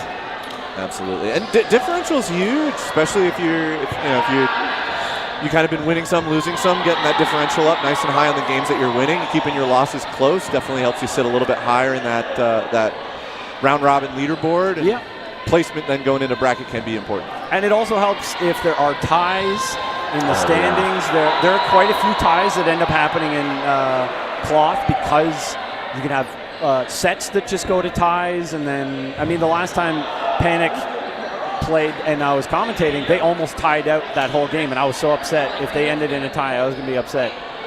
I hate ties. Nobody likes a tie. Team with more wins on the board likes a tie. Yeah, that's true. I mean, if you're down points and then you bring it back to a tie, that's a victory on your part. And conversely, the other team should feel like a loss. I've been in both situations. Absolutely. All right, second half of this match is getting started. Shark Week is up 8-0 over Panic. Rowan, just with the fingertips, wins the opening rush for Shark Week. It looked like the Panic player was there first, but the swipe kind of knocked it forward. Good job pulling the arms back there, not getting greedy fingers on those catches. Keep it close. You definitely don't want to reach. These balls will take fingers with them. Yeah, I've had a couple finger jams already. Mega McCaffrey just running down. Fearless. Just legs on that one. And Shark Week up 6-5. That may be an area they identified, that they can rush down counter a lot more on this team, so they might try to implement that even more. There we go. Shark Week opts to double, I would assume a prio player for them, and Panic with 3 balls is going to come to the line. Let's see, they throw 1. They were throwing 2. Yeah, see, again, you put a little pressure on them, they will throw extra balls. And McCaffrey gets on. Not only are they going to get 4 balls off of that, McCaffrey gets a kill and stays alive. That is a huge game impact from the left corner of Shark Week. Big heads-up play, throwing and also having a second move, getting out of the way. That was nearly disarmed on the Panic player. She caught her ball that was about to be disarmed, so she's still alive. Saves herself. The ball thrown by Shark Week, though, did float a little bit. Other players on Panic were eyeing it. That was a near, what is it? Like invalid throw there by Panic. See, again, pressure throw. This is the Panic part of Panic at the Dodgeball. I was hoping that it'd be that they're making their opponents panic. Well, on the back line, they don't panic. And in game situations where they might panic, they don't. McCaffrey with a gorgeous windmill to take out her opposing corner. Yeah, she doesn't use it a lot. But when she does, she's about 50-50. About 50-50. I'll take 50-50 on a windmill. Rowan goes for the catch. McCaffrey gets the kill, or the hit. Yeah, I hate to say, I'm not seeing a lot out of Somerville. They're not asking much of them, but McCaffrey putting it on her shoulders to just... Absolutely. And if you've got a player that you know can hang tight in those clutch moments, save them for another game that's a little bit tighter, save them for bracket. It's a long day of dodgeball today. Yes, and they don't have a lot of players either. I believe they only have 7. Yep, they're running 7 today. But as we know, Sydney Sweeney Somerville picks it up in the playoffs, though. They are quite formidable. They are a monster in playoffs. Beastly. The only thing that stopped them from getting the MVP was the fact that they broke their finger in Nationals. Let's go. I love it. Shark Week pulling what I call the bucket brigade. They win one of the balls, toss it back, player receives, checks it, tosses it back to the front, and that player takes a shot. Interesting. There's not a lot of... Rowan. Reactionary catch. That was gorgeous. Shark Week showing some top-level play right here. Yeah, they are. Even if some of these players are not mainly cloth players, they're making a lot of the skills just translate so well. Catching, throwing, dodging. I liked Panic, patience. They did not pre-counter as that rush was coming in. They backed up and stayed alive. I think they heard the commentary. They heard the feedback. Adjustments. I love when teams make adjustments throughout the match. And the adjustment is just get out. Okay, well, Rowan with a hit and a catch. And just like that, they did the exact opposite of what we said. Double dump to a hit and a catch. Man. Couldn't have been any worse for them. Still alive. They threw a lot of balls at her. That was some good movement from the Panic player. What is it? Berkeley? Looks like a 3. Trying to read the back of the jersey. Forgive me. Love the colorful jerseys, though. Ooh, Michelle going for it. Rowan with a little hop, skip, and a hit. Bruno for Panic. Good movement. Somerville in a little bit of a face-off. Takes the shot. Bruno goes for the catch, but Somerville's just got too much gas. I was a little worried there. The Bruno is a little shorter of a hit box. I didn't want to see a headshot. Somerville's hit me with a couple of those. I was seeing stars for days. That'll ring your bell, especially Bruno's wearing, I think, more classical glasses. Does not have goggles. That's always a little bit scary to see on the court. There's 3 glasses players here. 4 glasses players. Oh. When I used to have glasses, every time I forgot my contacts, I would get hit in the glasses. Oh, there we go. Shark Week does the bucket brigade. Somerville to Morrison, and then back again. Morrison takes the shot, but Panic finds the catch. Moon, also on the mixed squad with us in cloth last year, makes that catch. Very known for making those catches. They went to the well too many times on that bucket brigade. Maybe they change it up next time. Switch it up a little bit. But I like to see a different opening rush. McCaffrey sends that one a little high over the heads. And Michelle deftly moves her hands just barely out of the way. Thought about going for that catch. Thankfully didn't for her. Keep those hands tight. No need to reach. Sydney going to be thrown here. Oh, yeah. Somerville throws with smoke. She can't be happy. Finds the catch. They are not happy with that. But, I mean, if you throw in the pocket, all these Panic ladies are good at catching, especially if you throw straight down the middle like that. So, but Shark Week finds 2 hits on the response and tie it up for 4 players. You can guarantee Somerville's going to come back and maybe throw even harder at that player next time and throw low or high. Keep an eye out for that. Game within the game. Game within the game. That mental game. Rowan with the catch. McCaffrey gets caught on the toes. Bang, bang, bang. Rowan plays. Goes for the chest and dances at the line again. Is Rowan a national squad player or? For USA, I do believe so. I need to double check my phone, but I do believe Rowan. Team USA cloth, practice squad. And those Seattle players, very good. Portland. Rowan's out of Portland. Oh, well, they're trash. Of course. And they took that from being real close to bang, bang, bang, bang, and then it's over. Just showing the amount of force that they can put into this and end points like that. Pretty impressive. I think Shark Week was playing like a little bit slow, a little bit controlled. The clock's their friend right now, up 14-0 over Panic. Oh, jeez. Yeah. This match is a bit of a runaway for Shark Week. I think they were playing a little bit slower, and I think they were kind of getting caught because of that. There we go. They go back to a bit of a more standard opener. Still fire out of the middle for Shark Week. And I think what happened was they kind of saw what was happening, tightened it up, increased the tempo, and brought it to Panic. There we go. Ooh, that cross-court counter. There's Somerville. Remember what I said about game within the game? She threw high enough that, not in the face, but that was high chest. Put it in the chest. Yes, yeah. Put it in the chest. Well, man, put it where they're not going to catch it. They're going to take one here. 5 balls. Oh, that's the face. That was upper chest, maybe lower neck. That was definitely maybe bounced into the face. I'm going to give them the benefit of the doubt, but Somerville's got a little bit of chip on their shoulder, and they're out for blood. I mean, nobody likes getting caught. They put that one a lot lower that time. When they're wearing glasses, they're throwing low. Yeah. But when they're not wearing glasses, it's a high shot. Make them remember you. Yeah. Oh. There we go. Somerville. See? That was beautiful placement. Glasses, that knees. Was beautiful placement. Wearing glasses, they get knees. Might see a catch out Panic of to the Taylor. line. Big throw. Rowan reads it all the way in. Shark Week puts 2 on him. And that is another game in the bag for Shark Week, running up that differential. They got the cheer. They got the cheers. Yes, I like it. Do you think that as the match goes on, they start Baby Shark, and then they win games as Mama Shark, and then they win more games as Papa Shark? Mouth gets bigger as they eat more. I hope not. I'm all for celebrations, but now that you've invoked the Baby Shark I can't get out of my head. So thank you for that.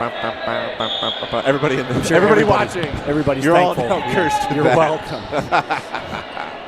All right, 90-second game here to close it out. Let's see if Panic can. Let's get some points on the board for Panic. Yeah, they are. They were making some catches, but then Shark Week says, "I don't care if you make catches. We're going to make hits." We're gonna. Also, they were making catches, so a lot of catches in this match. Oh, mixed foam. My apologies. Thank you, Bo. Shout out to Bo Tillman. Watching from, I assume, Boston. Bo Tilly.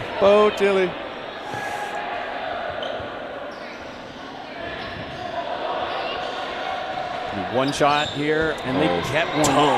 Panic kind of bunched up there. Woo. Oh, fingertips. Yeah, she's got to let that come into her body. She might have made that catch. It was straight down the middle. Panic comes to the line. 3 balls down, 2 players. McCaffrey hunting. Ball up. Rowan catches it. Was that off the ground? That was Yes, off it the was. ground. Yeah. My bad. But I enjoyed the angle. enthusiasm over here. You see a ball go up, Yeah. it gets exciting. Oh, and that's 2! The twos come out. Yeah, the hands go up. 10 seconds left on the clock. Shark Week with 6 players to 2. Panic's got to make something happen. I think Shark Week's just going to sit comfortably. Go for play a catch. defensive. Yeah, there And we go. another catch. And another catch. And Shark Week will close out this match 18-0. Who would you say is the MVP of that match? Rowan had a bunch of beautiful hits and catches. McCaffrey had a couple games where she just put the team on her back. And, of course, Somerville comes out with a lot of gas. I think this one I'm going to give to Megan McCaffrey just because of the amount of momentum she had with a rundown. Even if she didn't throw, she was opening up opportunities for the rest of the team. True. And she made the least amount of what you consider mistakes. Yes. Things that didn't bite you in the butt. Absolutely. Thank you, everybody, for watching. Please stay tuned for more wonderful cloth games. I'm David Carlock. I'm JP Nguyen. And stay tuned.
and welcome back to Dodgeball.Live's coverage of the National Cloth Open here in Winnipeg.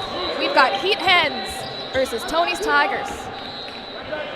Heat Hens, of course, heathens with a space in it. Very clever. And they have ball advantage coming up on this play. A nice throw caught easily by Mr. Jack Favone. Not sure why Hoppenbauer is here coming off the court. Might have been a invalid or a light tag. Missed that moment. Ooh, a great snag here by the mystery man not wearing a name or number. These is just back and forth grabs. These teams very comfortable with their catches. A lot of single throws coming off though. Got Munchie with the ball here over in the left corner for Tony's Tigers.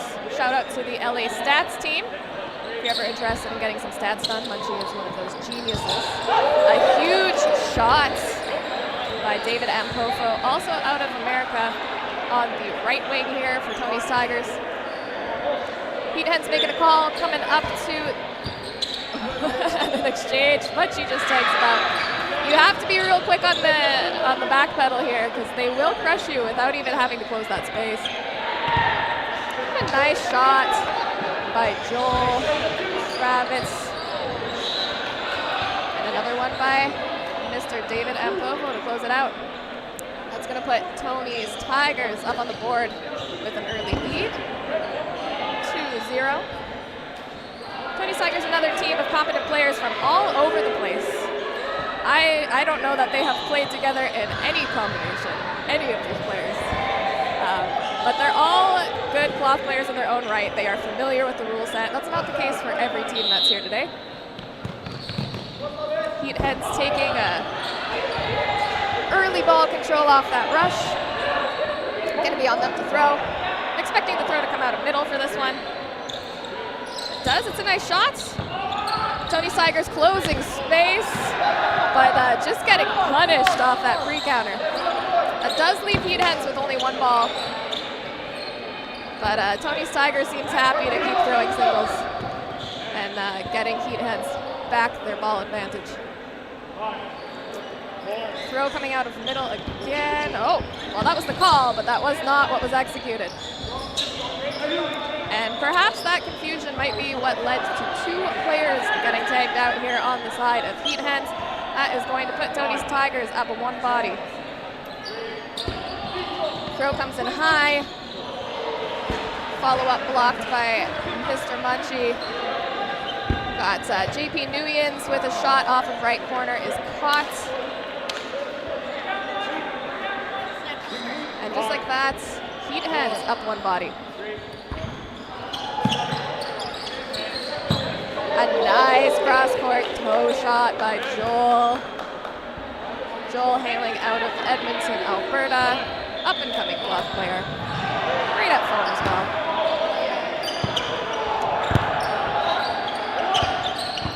A couple excellent blocks here by Tony's Tigers. Heat Hens has 3 balls. Taking a while to make a play. I think they might have got play 2 called. 2 balls thrown, no connections. Tony's Tigers up one body, down 1 ball.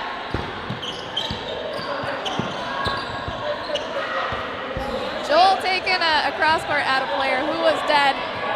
It was a good shot. He didn't know they were dead. Technically, you could argue that was an invalid throw. But we're not gonna do that today. Munchie with a point blank hit. Heat Hens down to their last player.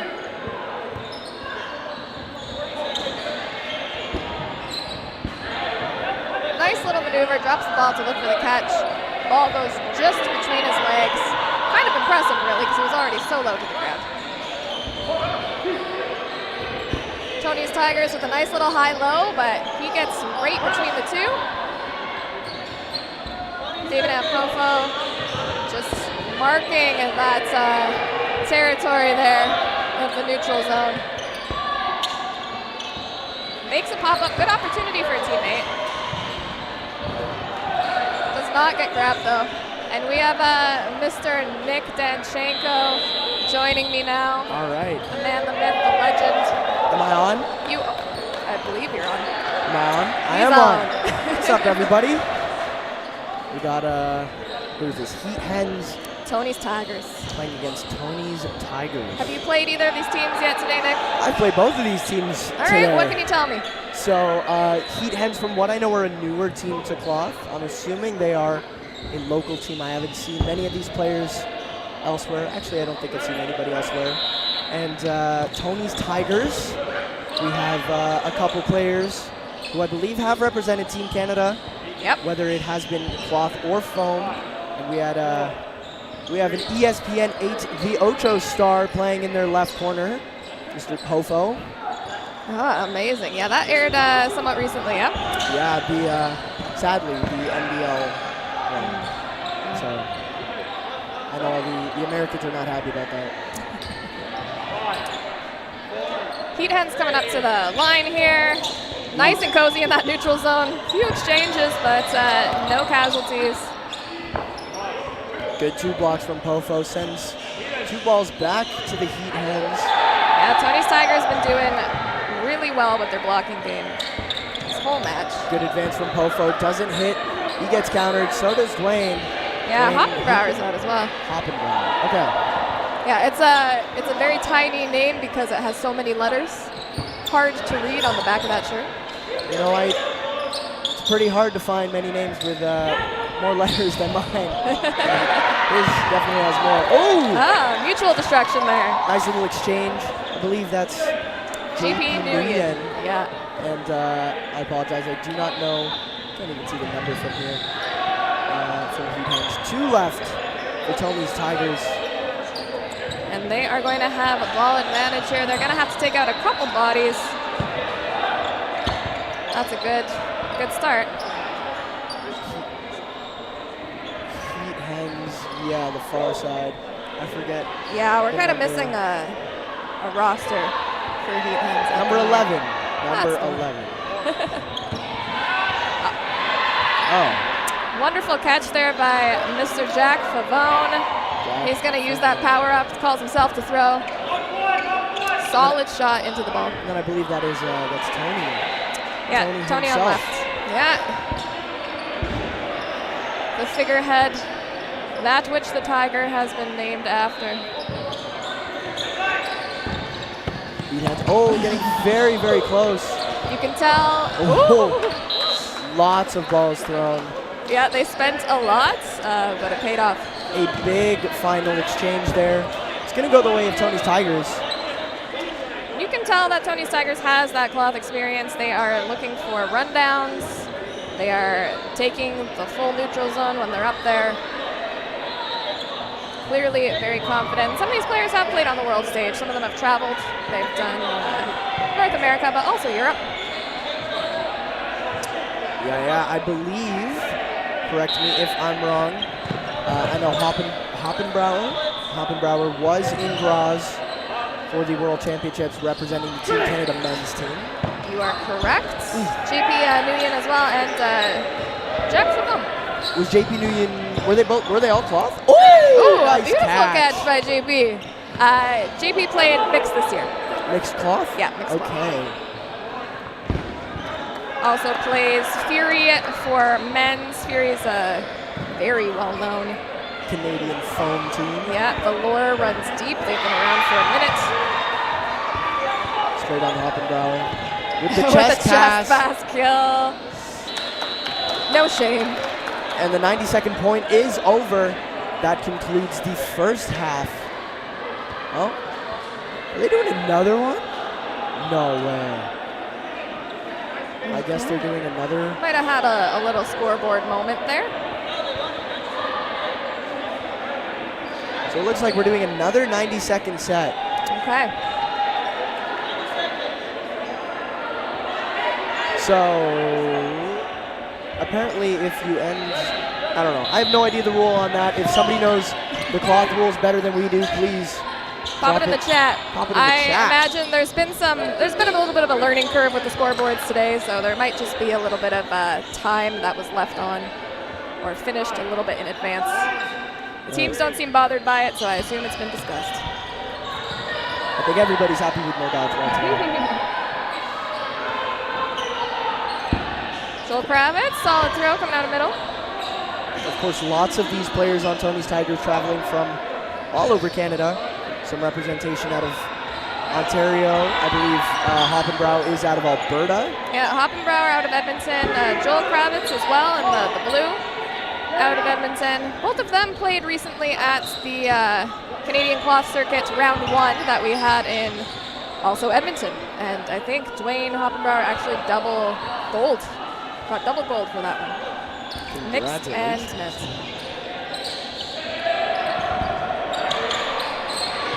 Oh, Pofo taken out.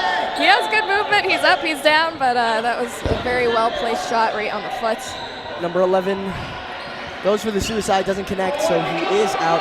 Pofo, the only player on the court who I know for a fact he's from the United States, but I think he's the only player on either of these teams coming from south of the border.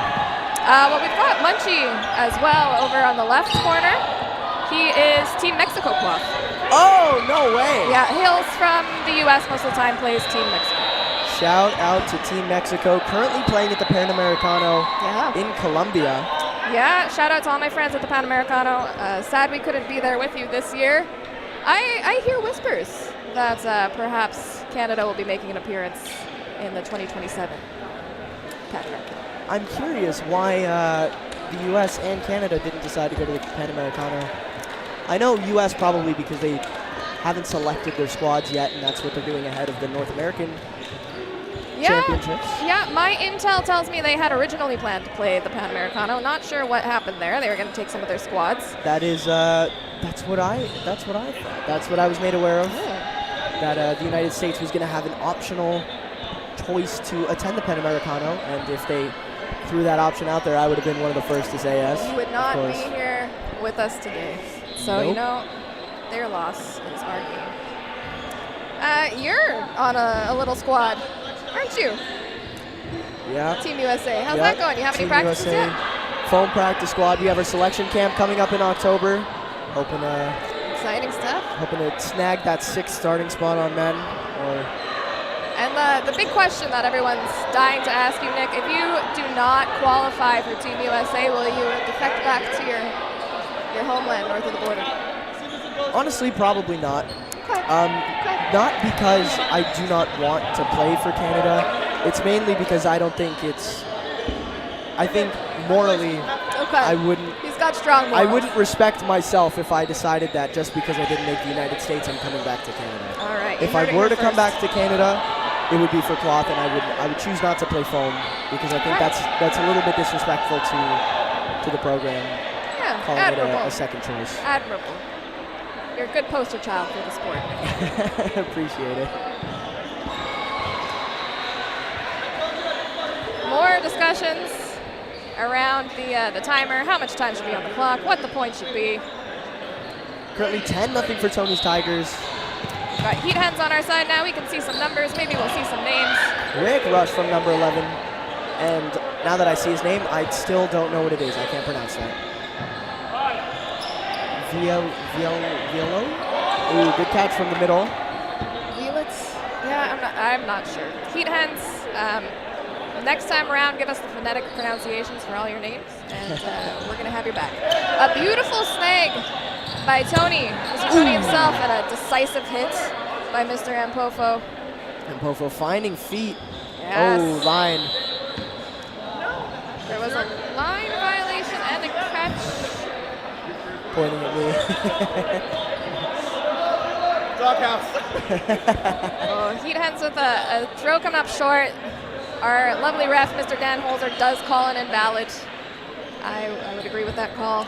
Shout out to the New Era boys. Played them in our last match. They were a very, very impressive team considering most of them had never thrown a cloth ball before this tournament. Yeah, they really got their stuff together after that first game. Commentated that this morning. found their groove in the second half.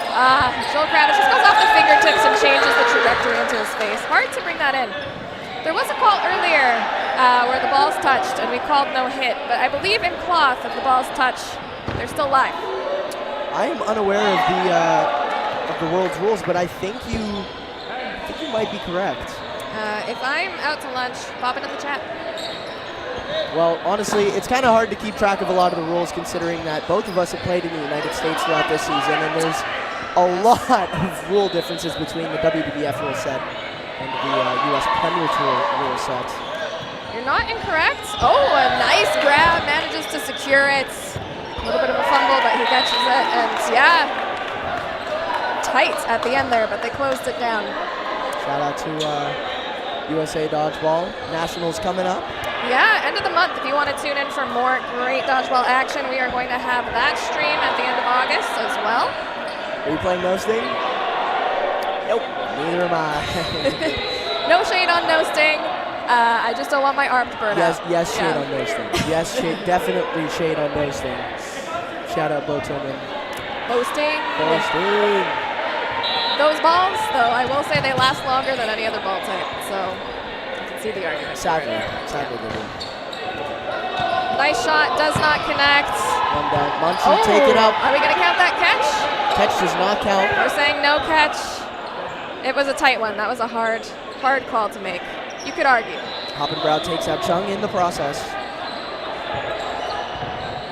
How many divisions are you playing at Nationals in August? Well, unfortunately, we had some roster losses on my mixed foam team, so I opted to run it back with Brick Squad for cloth this year instead, and then I'll be doing women's foam and cloth instead. Our lovely team of Canadians that we're hoping will take home gold in the USA. You don't have a mixed foam team? I've been invited since mine folded, but I haven't made that decision yet. That's Burnout Central. Who are you missing for foam? We had a couple of players on our Core 4 drop, so then we didn't have our female requirement and we didn't have a Core 4 requirement, so we would have been playing in the low bracket. Team USA brackets their nationals, so if you have played exceptionally well throughout the season, you are playing in a higher bracket. I was going to say if you're... if not, you have to win your way into that bracket. Yeah, I was going to say if you guys are looking for people, I no longer have a mixed team. Ooh. All right, well, we should sidebar this and pay attention to the game, but Nick Danchenko, we might have to talk after this. Everyone that's listening right now, you do not coach my player. Good pre-throw from Beautiful. Tony. Going to tag out number 11, and JP Nguyen is going to conclude the point with a catch. Fantastic. And I believe this is also a qualifier for something, isn't it? Sure is. Yeah, teams here not just competing for glory, not just competing to, have the bragging rights of being the top team north of the border. They are also qualifying for the Canadian Cloth Circuit Championships in 2026. That is a cash prize tournament hosted by Dodgeball Hub. Shout out Dodgeball Hub. And if you are tuning in right now and you want to know what's going on any of the other courts, you can check out dodgeballhub.com. Head on over to this event and you can see any of the live scores and standings. We have Tony's Tigers on the return, taking that full neutral zone. Ooh, Dwayne tries the chest pass. Tony's going to find the pre-throw on number 11. Lots of pre-throws out of the left corner. Yep. And something I noticed, Hoppenbrow and Favone both really like that cupped. The sidearm throw. The sidearm cupped in hand. Kind of throw. Shout out to Mr. Dwayne. He was the one that kind of helped me get that sidearm positioning. And a nice hit and an out by Tony. The trick to a good sidearm is your arms have to be a little bit sweaty. The ball does not stay in your arms if you have dry arms. You heard it here first. Sweaty arms make for good sidearms. Yeah. 2-man advantage. And 2 balls on the Heat Hens side. Heat Hens camping at the back there. Nice defensive positioning. Hoppenbrow gets caught. Goes for the open man. It's going to be 4-on-4 return. 2 balls return. Way to twist out of the way while he's on his knee. Oh, big hit. A little bit of a hesitation. But hey, the chest pass works. Lots of casualties there. Heat Hens ended up on the wrong side of it. They have one player. Heat Hens honestly have been doing a pretty good job going into that mid game.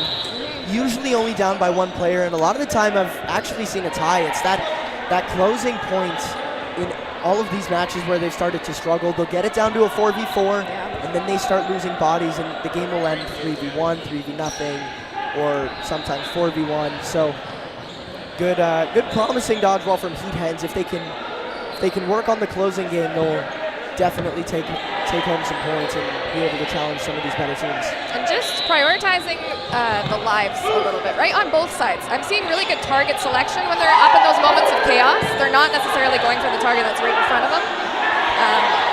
But unfortunately, just not coming out of it alive. You have to value your life. Pofo with a throw off the rush is going to find Chung not looking, but no outs have happened since then. Good throw, returning that cup throw. Two of them. Heat Hens got a couple of refunds on that, and they're spending them. Munchie tagged out 3 eliminations from the left corner. He's saying, I'm hot, give me that ball right now. Last ball for Heat Hens. They've been getting a couple of eliminations. Ooh. All right. Shout out New Era. Hey, man, what a move. That's a DJ hopping in front of Grenier. That's the only other time I've seen that. Yeah, that was a trench if I've ever seen one. This is what I'm saying. They were solid in the mid game, and let's see if they can finally pull out a point in this match. It's a 3-on-3. They're up balls. Just have to play it safe. Nothing too risky. Dwayne with a full cross court. And I get it, his lockup not paying attention, looking for his grip on that ball. That's a free shot for Dwayne. Dwayne definitely has the accuracy to pull that off. That one was a little bit short. Pofo, great pressure final ball, good defense. For such a tall man, he fishes. He fishes very well. Very good blocking out of him. Good technique. He always has the ball very far out in front of him, closing down the distance of what you can hit on his body. I don't know. I need to find a better way to say that. Not distance. I know. I'm picking up what you're putting down. You have the ball too close to your body when you're blocking. That's going to ricochet right into you. And a beautiful toe shot by Mr. Hoppenbauer. All Gyron, G-Ron. All he needed to do was stay alive there. They were going to be up one player. There's 1 minute left. 3 balls for Heat Hens. But 2 very challenging players to get out in cloth. It is Pofo and Dwayne Hoppenbauer. Both take a shot. This is what I'm talking about. The mid game is solid, but in the end game they are struggling to either stay alive or find those last few eliminations. All right. Opts for a slide out of the way. Kind of gets his whole body turned around. I think he might have lined out on that too. He did. Yeah, unfortunate. Hey, really good effort by Heat Hens. It wasn't quite as much of a blowout as what the score suggests. I would agree with that. They were playing well in the mid game, as I said, and just right there we saw a 3 versus 3, but they just had a struggle. They hit one player, and all number 8 needed to do was survive, and they would have the man advantage and just survive a couple more throws, run down the clock a little bit. But Pofo and Dwayne have enough experience and definitely the ability to close out a game like that. The discipline on end game when you're up bodies. Oh, a knee catch. Tony with the tongue outs. Yeah, the difference between the teams that are a little bit more seasoned in cloth and a little bit newer to the style is that end game. It's that patience of winning with bodies. Oh, and another catch. Another little point blank. Munchie up, Chung taken out, 2 left for Heat Hens. Very, very fast game. Throwing a Hail Mary here on the side of Heat Hens. Does not connect. 2 balls decisively. Honestly, I don't hate that throw. You're throwing to kind of interrupt the rhythm, hoping that the stagger maybe comes in, give you a little bit more time on that second ball, especially when you know a stack is coming. Yep. Ooh, good cross disarm. throw. Good disarm. Ooh, and Pofo is going to find a hit on Casper. Yeah, I feel like if you're lining up against Pofo, the move is to jump today. That man is a foot goblin. And that game is going to finish 20-0. That is the largest disparity I've seen today. That is tied for the largest. Okay. Because we beat them 20-0. Okay. Well, no shade. They've been playing real well today. You can keep it tuned to Dodgeball.live's coverage of the Cloth Open all day. Thank you, Nick. Catch you in a little bit. Thank you, Megan. And we'll see you around for more dodgeball action. Some cloth right here on Dodgeball.live.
And we are back.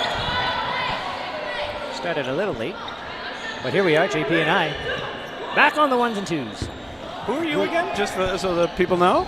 I'm Tony. Tony Nguyen. With Jeffrey Nguyen. Nguyen. Yeah. One Asian guy and one white guy. Go figure. But here we go. We're watching dodgeball. Once again, Shark Week versus, I'm going to get their names right, Mother Duckers. Last time we saw them, they were squeaking out a win over Panic. Yep.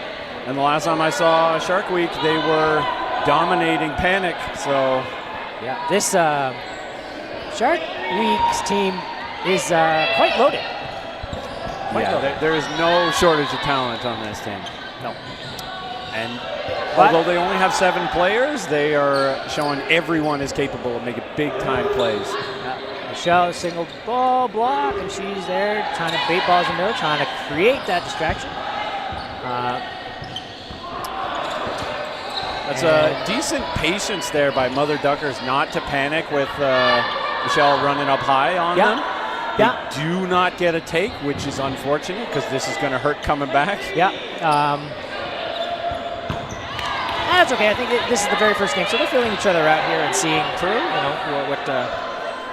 But it can be very demoralizing to have a team like Shark Week just running roughshod over you. Yep. There were a couple of points where they were down on bodies and then just won within a couple of throws. Big-time throws, big-time catches. Right, so Shark Week has 4 balls, 2 players. Yeah, they got a hit there. It was a pretty high ball by Becca. Yeah, I would say that was almost borderline invalid, but and a big diving slide catch. That's from the Taylor. jaws of the shark right there. Sliding catch. Not known for sliding catches, but she wanted it. Definitely known for making big-time catches. Yeah, she wanted it. So the first point, or the first game, goes to Shark Week. 2-0. For the viewers at home that are new to cloth, each win is worth 2 points. A tie is 1, and a loss is 0 points. As usual. We'll see if Mother Duckers can make any adjustments here. Ooh, a nice that was unfortunate. Running throw there by 24 on Mother Duckers. Takes out, I believe her name is Aurora? U.S. player. I was going to say, I don't know. I'm not good with names, but Carlock was talking about her. She's on the, I believe, the mixed squad. Practice squad. I mean, her shirt says Adidas, so we will refer to her as Adidas until we know further. She was, a very dominant player on this team as well. She's not out of place on this team. High-level player. Yep. Nope, very good at seeing her play. Out of Portland. Really? I'm just going to, stop trying people's names because I have no idea what's going on. I think we'll go with Adidas. Adidas. Yeah. Becca getting nice and low. Yeah. Almost gets hit in the hair. All right, 3-ball. Oh, nice shot, disrupting that timing, but not enough as Katie makes the hit. It might have been Becca that got that hit, but was it Becca? Doesn't matter. Okay. Well. The result is the same. It is now 4-0. I was talking about making adjustments, but with Sydney Somerville coming out here throwing gas, it's kind of hard to make any adjustments. Yep.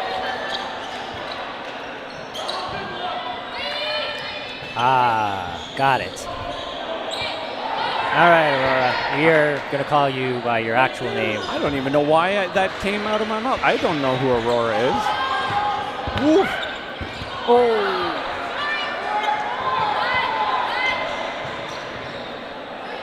I am wrong, just not entirely wrong, sure. It's wrong enough. Oh, nope, that was a call. Bounce. That was one high, one low, but both miss. Yep. Here we go. 3-ball advantage to Mother Duckers. Throw in the middle. Nope, no hit. Oh, Sydney with a hit and a catch. Signature play there by Sydney Somerville, a hit and a catch. Yeah, Sydney doing what Sydney does. Yeah, they are always a favorite to be MVP on whatever team they're on. And yet, they just got caught out. I said this in the last game when they got caught out. They will not take that sitting down, and the next shot is going to be super hard, a little high, maybe super low. They don't get caught out twice. Yeah. But Duckers closer now. Oh, almost catch. Great shot from Mother Duckers. Take out Becca. And an aggressive play by Megan McCaffrey, noticing that her lockup corner was vulnerable. Yep. Takes her out. Very good court awareness. And Megan's going to take that shot. Nope. Taylor was thinking about making that catch, thought better of it. They can win on bodies if they want. Oh, there's the rundown. The 2 throws, and Megan with the contact. Wrapping up that point. And it's now 6-0. Yeah, and it can be, like I said, it can be very demoralizing. It's like even when you think you have them, they just pull away. Yep.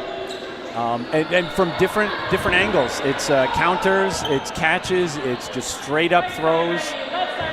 Hard to deal with it.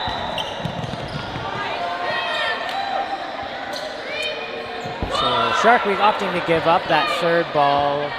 Katie taking the shot, giving 4 balls to Mother Duckers. 2 shots. Michelle blocking. She gets over one, blocks the other. Makes the hit on number 21. Yeah, that was actually very impressive. Very good. 2 claps. Notice the positioning on that throw from Sydney. Yep. Nice and low, not going to be caught again. That's my prediction. Now they're communicating to each other, saying who has green light to take that counter. None opted to go. Sydney's taking it. And Sydney makes the hit. Nice and low.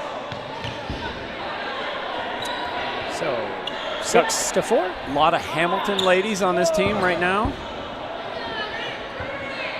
And a lot of national squad experience on this team. Every one of them has been on a national squad. Yes. Starting activated member. Another big shot from Sid. Another throw, another catch. Takes 2 more players out. Throwing it really hard, kind of high, but at this point, what are you supposed to do? Do you throw at Sydney? Because they're just going to catch it. And if you don't, they're going to do this to you. Oh, hands were already up. Mercy. Yeah, she had her hand. I don't know. That was pretty close, but that's okay. I mean, bang bang play. Yeah. Becca loves those cross courts. Guys, that is a thing. And the hair flick. Hair flip. The hair flick. She's a beautiful human being. Graceful.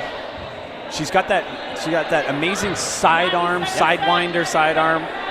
Great for making cross-court shots. Actually, there's quite a number of players. Megan, Michelle, Becca, I think they both have the sidearm. Yeah, you're right. Megan's sort of changing her. She has a sidearm, but she's also got a regular. She even did a windmill in the last one.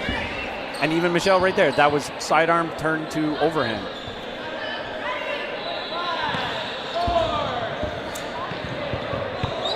Nice take by Michelle, taking out number 24.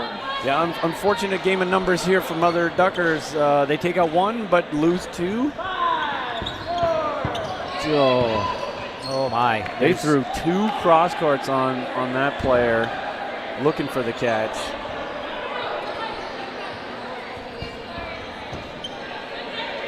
Now, if I was to say anything to Mother Ducks, I mean, realistically, these ladies have the ability. I mean, they just one big catch. Yeah, and they were making big catches in the other games, and so far I'm not seeing a lot of catching.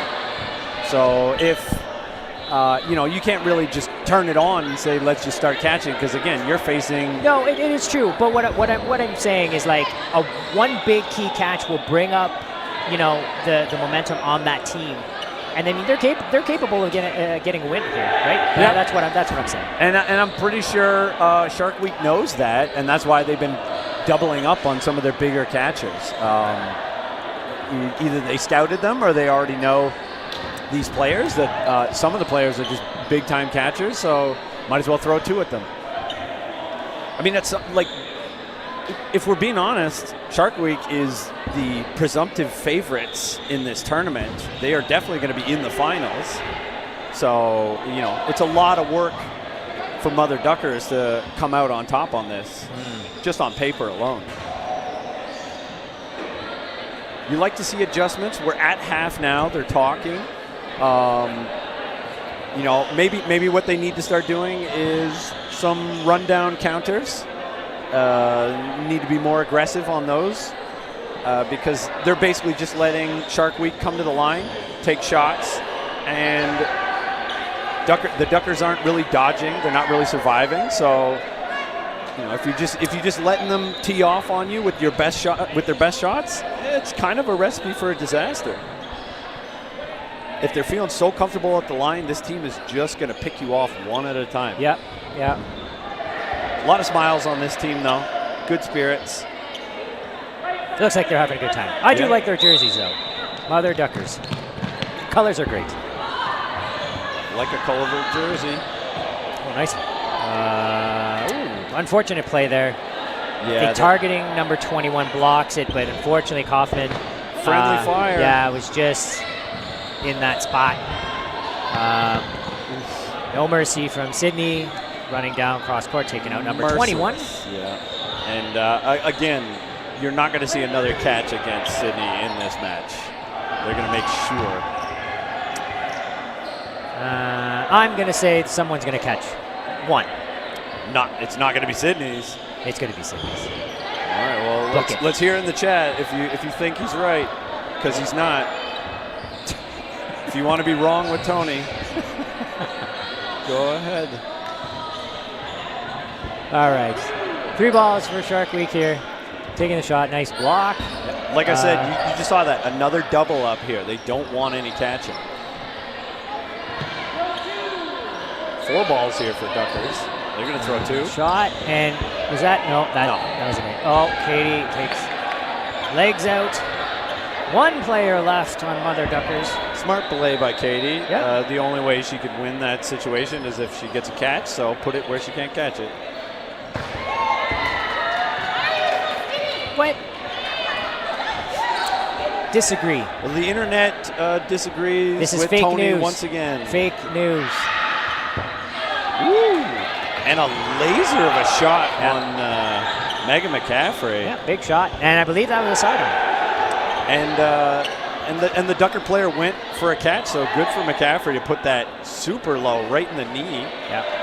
I know McCaffrey's been working on her throw for quite some time, but that was quite a bit of power. All right, here we go. Score is now 12-0. Nice shot from 21, but Katie taking out the 2 trades. Ooh, they throw too here many. Comes Sydney. Oh! And I told you. What did I just say? Someone was going to catch Sydney. So everybody that was ever against me, eat it. A broken Eat your clock mic. is right. Eat your mic. Twice a day. Eat your mic. That's right. Does that even count? That was actually, she had her eyes closed and everything. But it's a catch. A cat's a catch. Yeah, well, I mean. So everyone that agreed with me, thank you, is probably nobody. I mean, it's a pretty safe bet to bet against Tony. So. Yeah, well, you guys all lost. Sometimes the house wins.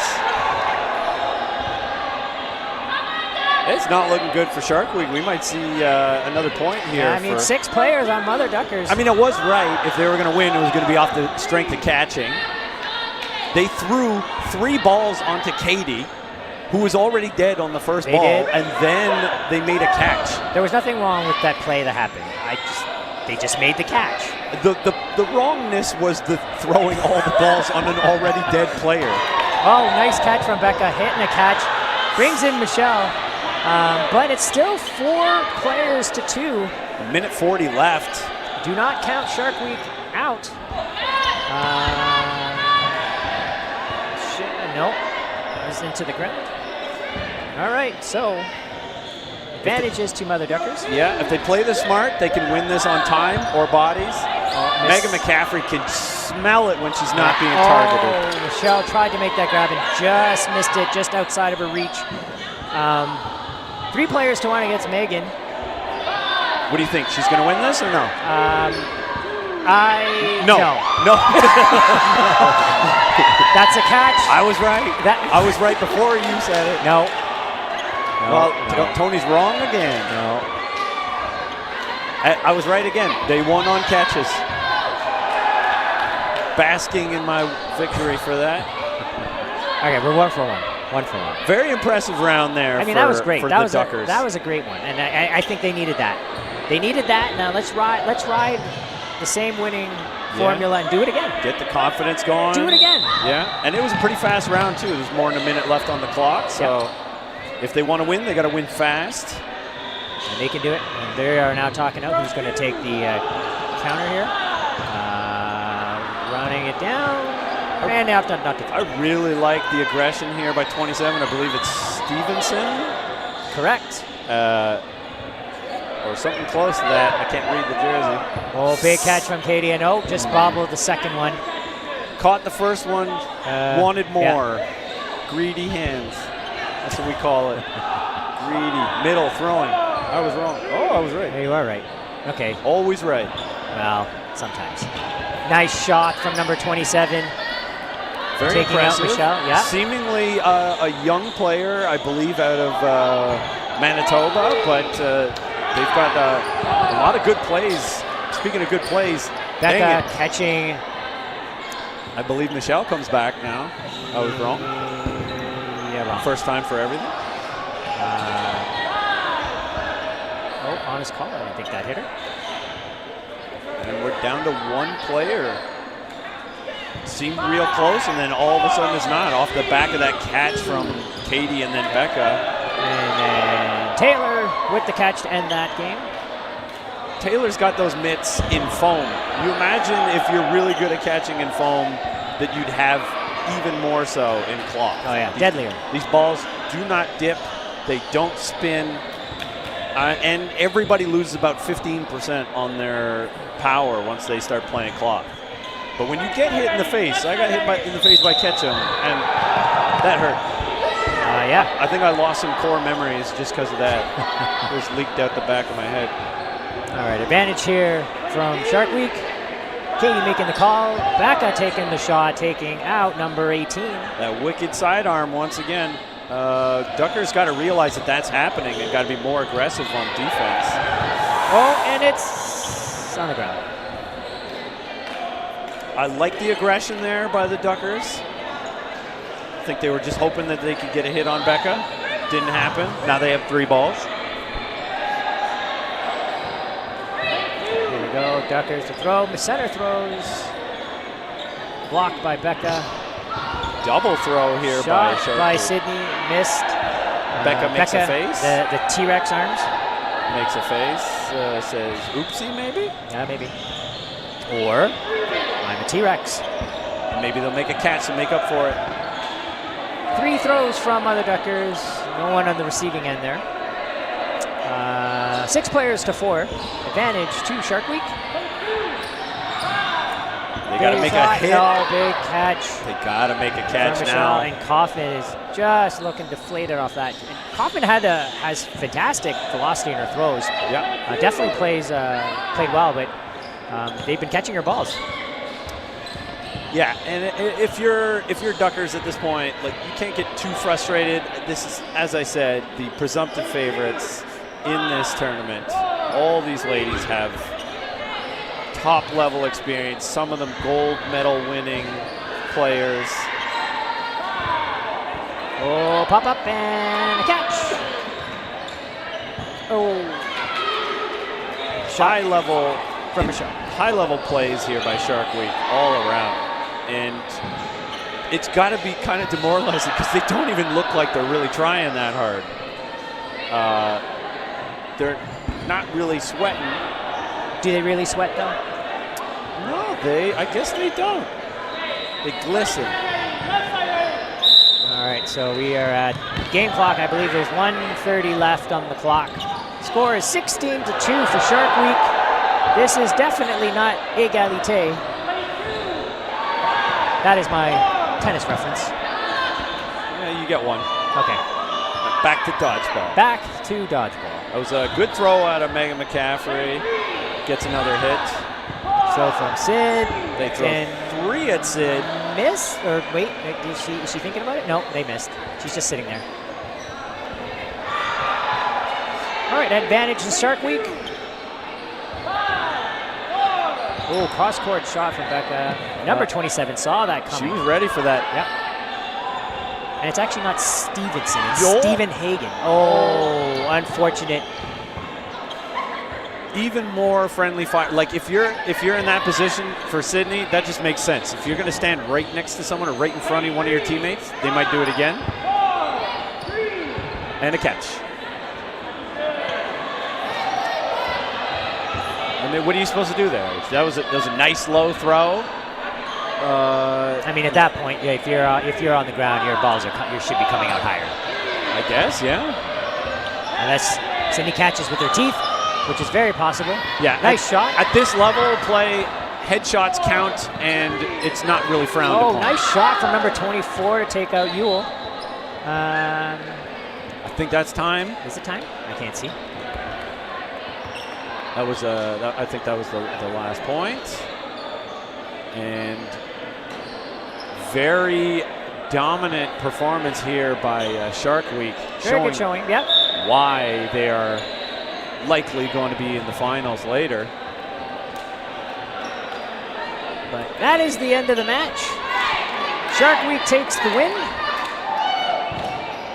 Tony takes the loss. No, I got the win.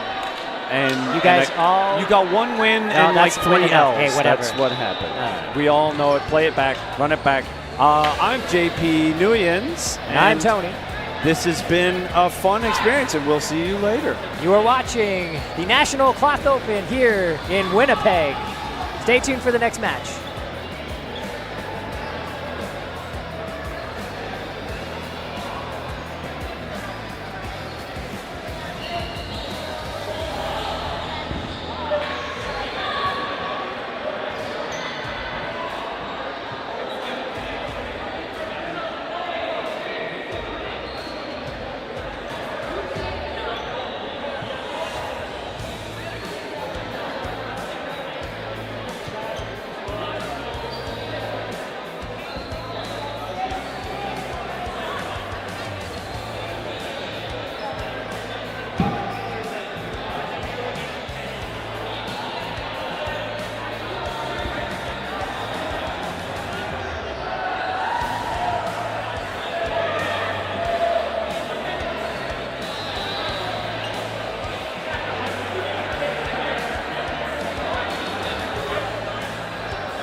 I'm Shree Harrington, and I'm here watching with you all Tony's Tigers versus Nightmen.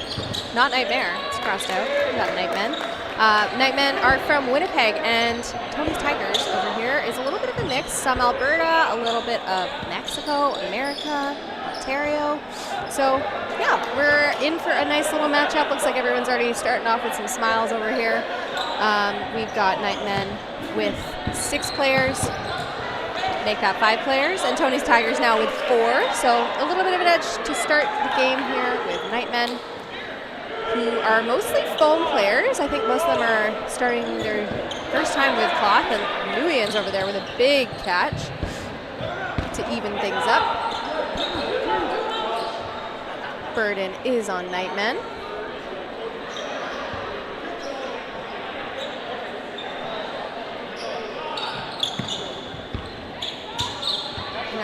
Quick little counter there from Hoppenbrowers, but just missing. No one is out. A nice block back. And Poco just missing, or blocking that well. And I'm joined here by... Hello, hello. Am I on? Nicholas Danchenko. I'm back. Back, baby. We have another game with Tony's Tigers. Tony's Tigers. And Nightmen from Winnipeg. Nightmen. I am told that doppelganger situation is happening over there. JP Nguyen's just threw at his doppelganger, Joshua LeBaire. Love a good old doppelganger. He did say you have to mention that on stream. Well, we did. There we go, JP. We fulfilled our duties.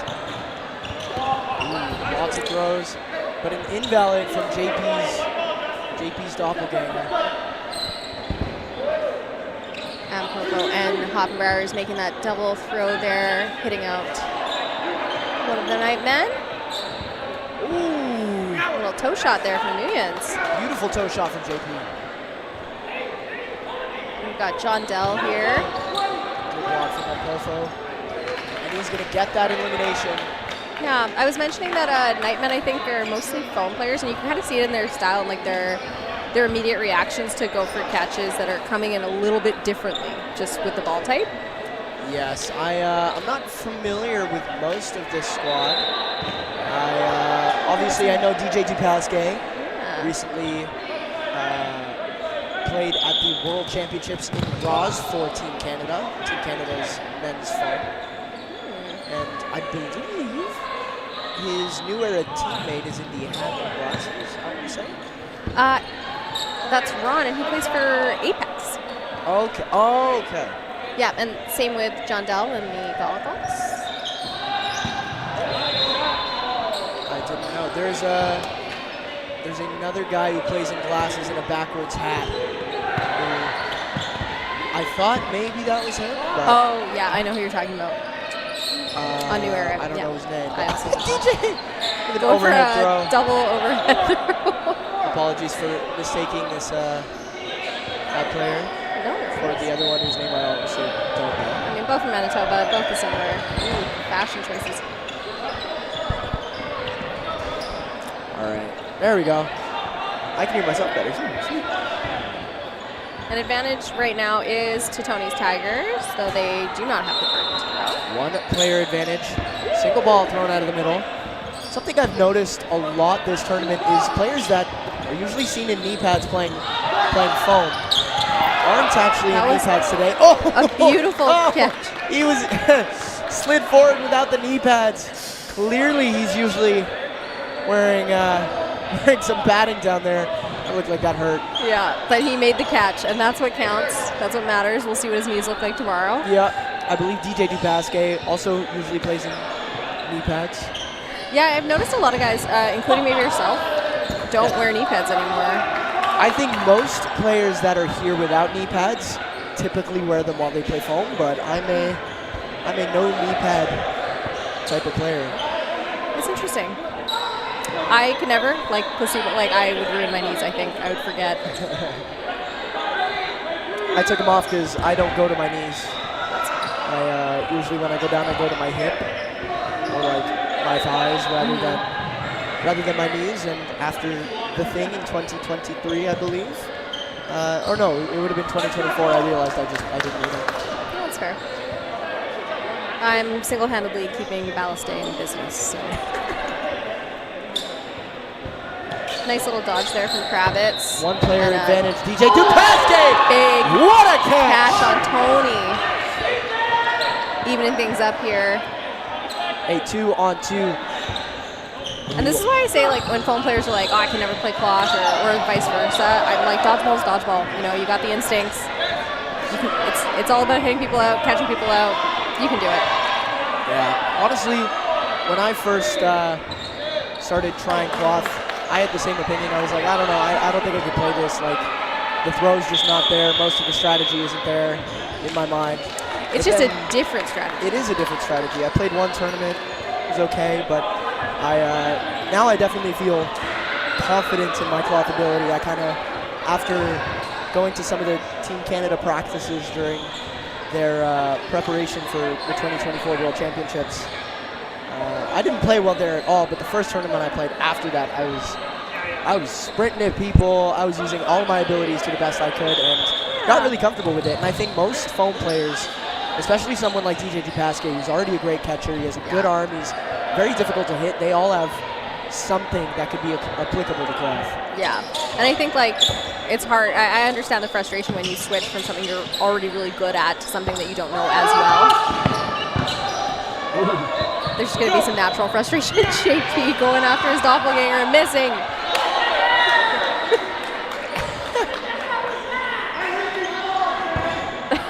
Some friendly yelling at each other across the court. Lots of throws. Nightmen get rid of all balls. Kravitz going for that throw there, making the connection on Crane.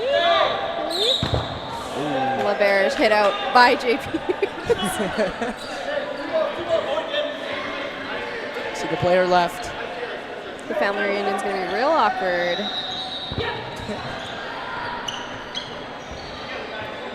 Nice little dodge there from Moto Sando.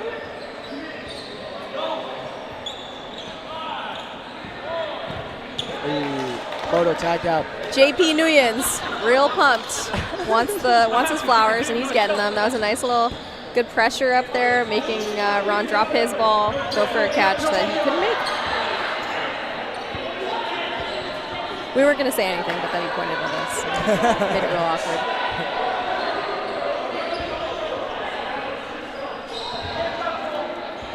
Are you done for the day? You got more games? I think this might be one of the last round robin games. I believe I am done for the day. So we'll see. I think this is the last match before we start going into the latter stages of the tournament. Nope, I have been corrected. There is one more match remaining after this. Big catch there by Favone. Square. Ooh. Oh, you know what? I have been waiting for this. If nobody shows up to commentate, I'm happy. I'm going to stick around to commentate that match. Next up is going to be Cloth Era versus Squarez. Two of the three best teams at this tournament. Yeah.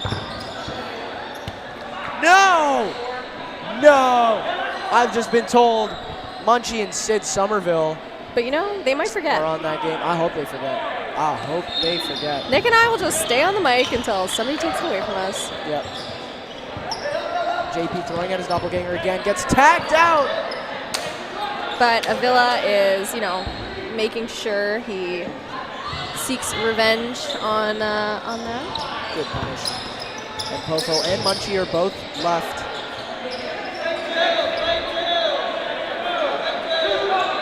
Two coming. Play ball was called. And that's another little... Oh, nice move from Pofo. Yeah, that was great. Hopping out of the way. 2v2 now.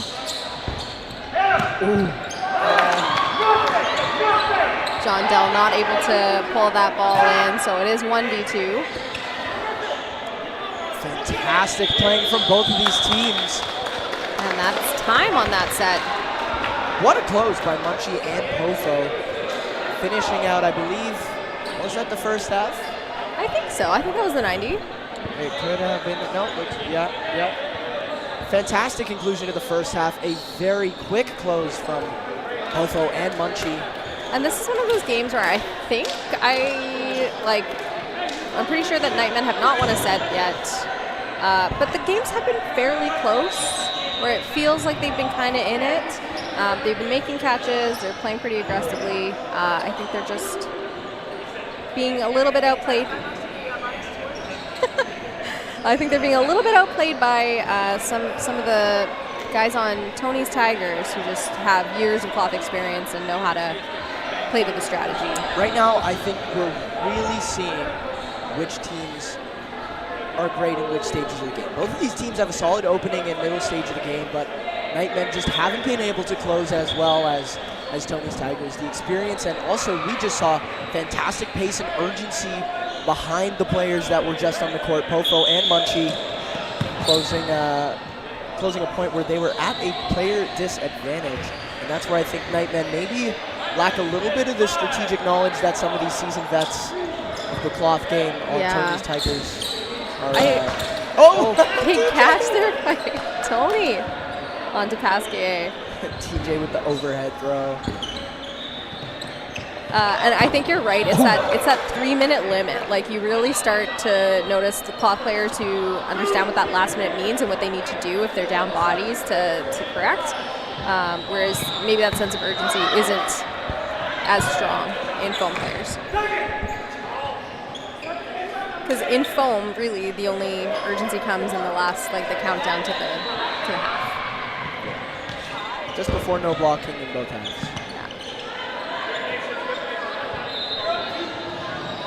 Three balls for Nightmen. We're now entering that kind of middle stage of the game where they're down two. We've seen them come back from a player disadvantage like that. Hoppenbrow, his throw doesn't reach. Good pump fake and tags out Hoppenbrow. Fantastic placement on that ball. Tags him on the foot. Yeah, that was a really nice spot. Oh! Big catch there by Connor Baird. Sticks the catch.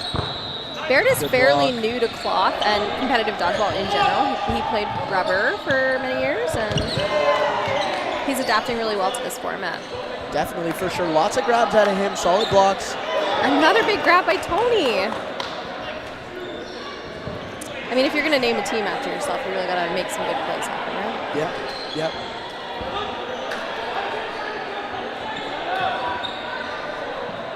I believe it is 10-0 for Tony's Tigers. That said, a little bit more dominant. 4 or 5 still left on the court when Tony's Tigers did take that point. Yeah. We're still seeing a lot of smiles from the Nightmen. Like, I think it's been great to see so many Winnipeg teams come out. Obviously, it's in their city, but you know, they just started a cloth league a couple seasons ago. This format's really picking up here. Good hit on Munchie. It's nice to hear and also see a lot of. Oh, great catch! Big catch there by Dwayne Hoppenbrower's awesome job. And a big throw from Kravitz. It's really nice to see all the local talent in Winnipeg. A lot of these players I've never seen because it doesn't seem like they travel. Oh! Oh, what a catch! Leaves the one ball up, hanging in the air, and a big catch on Pofo. That is a big, important out. Yeah, that was awesome. I mean, I think he had the opportunity to catch either, and then in the end chose the right one. He could have gone for both. But the patience and the IQ to just kind of stick it, say, I'm going to die anyway, but I'm going to fish for that catch because he knows that someone's going to go for the cover throw. Absolutely. And he gets out, debatably the best player. And I think you just see that like at different levels of dodgeball. People who are new to dodgeball really like they're only looking at what's around them. They're not looking for that second throw. They're not looking around the court to see what else is happening. So as you get to more elite levels, you really start to trust in your teammates and understand like it's a team sport. Lots of throws there. Leaves everything in a 3v3. That ball falls short. Surprised they didn't call him invalid. Yeah, it might have just been their angles, the ref's angles, but I agree it was a little. Ooh, Kravitz taken out. Tagged out anyway, so. DJ starting to get the hang of that throw. Almost hits. He's trying a few different things to see what sticks. 90 seconds are remaining in the point. There's some urgency from the rubber man. Yeah, great survivability from Connor Baird here. When he has a ball, he's really hard to hit. He's good at blocking. He gets really low. And he can make nice catches at that level, too. Big throw. Good. Ooh. Love that. I don't know his name, but number 4, very, very dodgy guy in front of us. Oh yeah, John Good Dell. run down.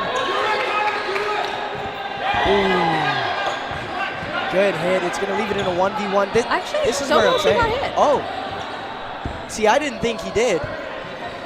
Fantastic dodge. It's kind of harder to hear thought he too was in walking cloth. off. Like in foam, you can hear it. Oh! Toes! And that's how it's going to end. Well, you know what? Nightmen get a point on the board. I think this is where, again, you see that IQ. You're in a 2v1. A lot of teams, the more experienced players are going to take that slow. They're going to say, we're up, and we have not a lot of time on the clock, so we're going to slow this game down.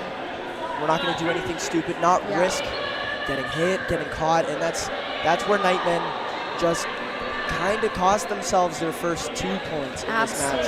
They did get 1 on the board, but a tie is a win for Tony's Tigers. Yeah, and you hear that a lot in cloth. A tie's a win, a tie's a win, and often it is when you are up in points. It is. And you're totally right about at the higher levels, a lot of people like learn how to miss on purpose. Like they're not throwing directly at people. You just have to get your ball within a meter of the target. Ooh! Big, good spot there on Pofo. Pofo taken out. Kravitz takes that throw, not connecting.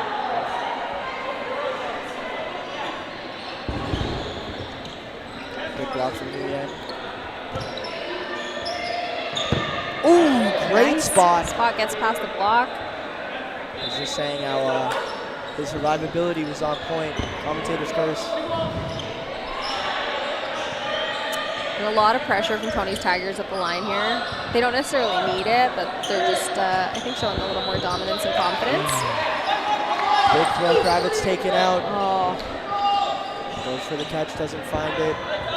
And you know, if I'm Nightman, I really am going for those catches, especially when you're down bodies like this. Like, you gotta try. And I believe we're already into the second half of this match. Yeah.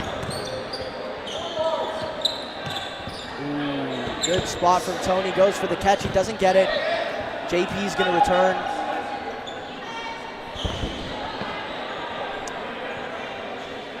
Two players left on the court for Nightmen. Nguyen taken out. Oh, great spot on Munchie. Finds the toes. And we find Connor Baird versus Ron Moto. we find him in another 1v1. All he needs to do is survive. Moto needs the win here. And the catch! Catch there by Ron. And that is their first set win for Nightmen. Although it does look like we may have an injury. Hopefully Baird is okay. Maybe just walking it off. That's a great grab. You saw, once again, I think this goes down to an IQ thing. He didn't have to risk it to get the point, and he decided to put that throw. Square center mass. Moto, good catch. Great hands to be able to bring that in. Bring his team their first 2 points in this match, reducing the deficit to only 8 points. Yeah, and you're right. I don't think that Tony's Tigers needed that. Like, Baird could have just hung back. I think they're also up enough that for him taking that risk in that moment is not too big of a deal, but points are, you know, a factor in round robin for playoffs and who they might face. Ooh. Big hit there by Tony. Nice hit on the toes.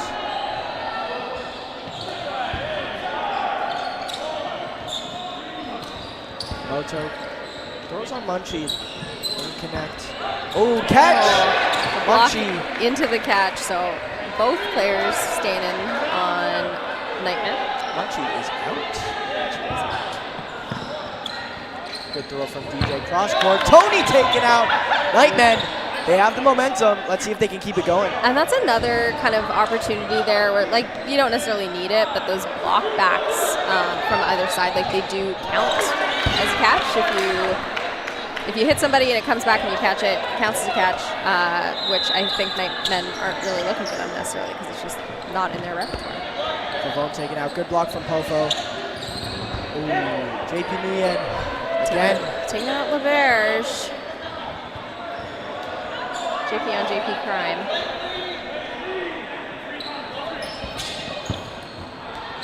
Moto taken out. JP, this is where we see it. They didn't need it. They didn't need it. Nightmen down players again with 35 seconds left. Wow. That turned very quickly. Once again, they decided not to slow the game down, but as we did say, that's the difference between a team that's experiencing this ball tape or not. It's no longer about getting everybody out. Especially when the defensive aspect of these games is so wildly different.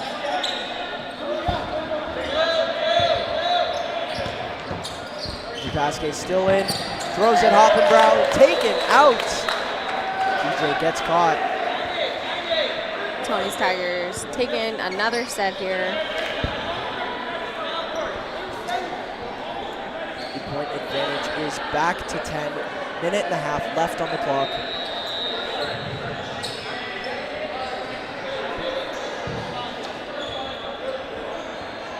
This will be our last 90-second set of this game, and then we're gonna hop into one last round robin game. I should check if I play, actually. That would be. You may be playing. I don't think there's double sits at this tournament. I've already played all my games, well, until semis. What? Yeah, there's not as many women's teams as men's, so. You guys are already on semis? We're going into semis. Yeah. Damn. Good block. Oh, catch on the catch off the chest pass. LeBerge catching Hoppenbrower's. Love to see it. And Hoppenbrower's loves making that kind of throw happen right in the neutral zone. Catches people off guard for the most part, but LeBerge was ready, kind of tombstoned into that. I really like JP's shoes. Very interesting color, I'll tell you that. Does match Fury's colors. So I see why he's wearing them. Matches the Apex jersey quite well too. Oh. I don't know his name, but he just got hit in the head on the bench. Oh. I don't know. He's trying to have a little nap. I don't know if anyone on the stream can see. Resting up before his game against Team USA. Essentially Team USA. They should have just named it that. I mean, everybody on that team is a member of the Team USA practice squad at the least.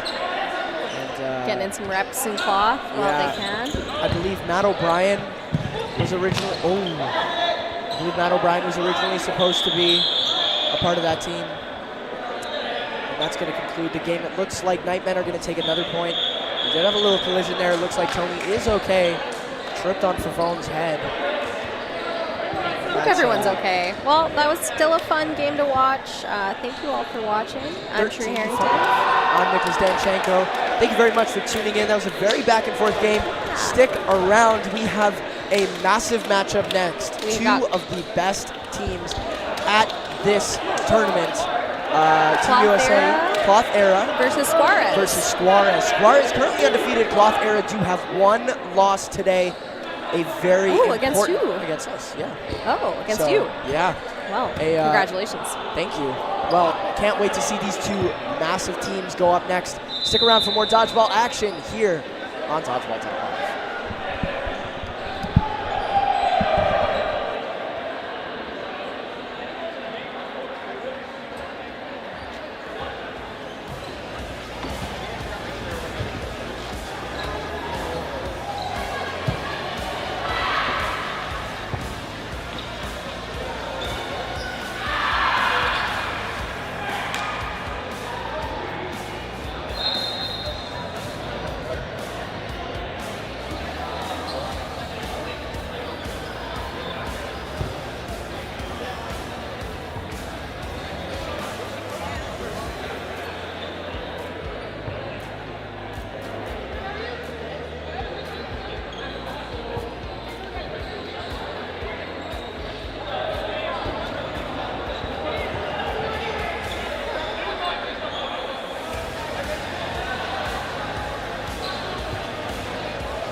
Welcome everybody to, where are we at, Manitoba, Winnipeg? No, Winnipeg, Manitoba. Winnipeg, Manitoba, Yes, sir. Canada. We are here with Squarez versus New Era? Yes. Yes. New Era. We got Machiavila here. Tony's back doing his thing. New partner. Kick Jeff. Oh! Two That hits. And then Justin gets tagged in a trade. How's that? Tim Wells got out. Yeah. Big shot from Kalen Esterbrook. He's, yeah, we won't comment on that. We have to keep it PG. Trying to show off on the screen. And there goes Kendall Smith is out. We got Eric Jones left. Eric will probably be turning it on in about 38 minutes or so. Nice hit. Oh, and that was big out. shot. Yeah, that's a hit. Yeah, no, that was a hit. Yeah. Who was that? All right, that was very quick. I didn't even know the game started. Sorry, everybody. But we're here. It's all good. We're live. We are live. We're not that far behind, right, Mitch?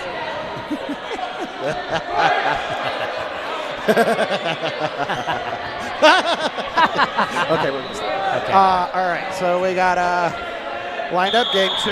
Let's see who wins the middle ball. Canada. Nice. Tim Wells, I think, was there early, but didn't secure the ball. Era coming up. Launched by Foley. Kendall jumps up and over. Nobody home. 3 approaching. Oh! Reached for that ball. Yep. Nice shot from Kendall. You got one. Eric Jones celebrating an out. Yep. Oh, that's a nice throw. Miss. Oh, Eric Jones. Eric's trying to chase that ball down like cat trying to chase cheese. Seriously, he got it too. Oh, look at that. He drops. No. And that, okay, it was close. To me, it looked like it was out, but ref is calling it down. Yeah, it looked like a very trap, therefore an out, but. Yeah, that's what I thought too, but we're not the refs. I'm not the ref. No, they pay us the big bucks to be on the mic. Exactly. You pay to hear my voice. And maybe to see my face. I don't know. We'll think about that later. Oh, nice shot. Oh, he got him on the toe. That darn throw. Foot for foot. Pyan coming up. Big wind up, but Cody makes a big catch. Big catch. And the look on Pyan's face. I thought Pyan was going to go left there. Yeah. And then he saw Ketchum come up, and then he went right, which I think messed him up last minute. Yeah. Because he had that motion of, I'm going to know, then he last second threw over here to Cody and got caught. Yeah, but he's throwing against Cody, and Cody rarely drops the, like, you give him that and you caught it, opportunity he's to catch. right, Oh, yeah. like it was his pocket. 100%. But there seems to be some controversy right now. Yeah, something's going on with that side of the game. I don't know who, what, when, or why. A lot of discussion. A lot of these players do know the rules, so there's a lot of just making sure everybody's on the same page in terms of what is going on. I believe they're trying to determine what tariff rate should be charged per team here. They agreed. I'm not taking any jerseys back. Don't charge the tariffs. All right, here we go. They got it sorted out. I wonder if I have to declare that.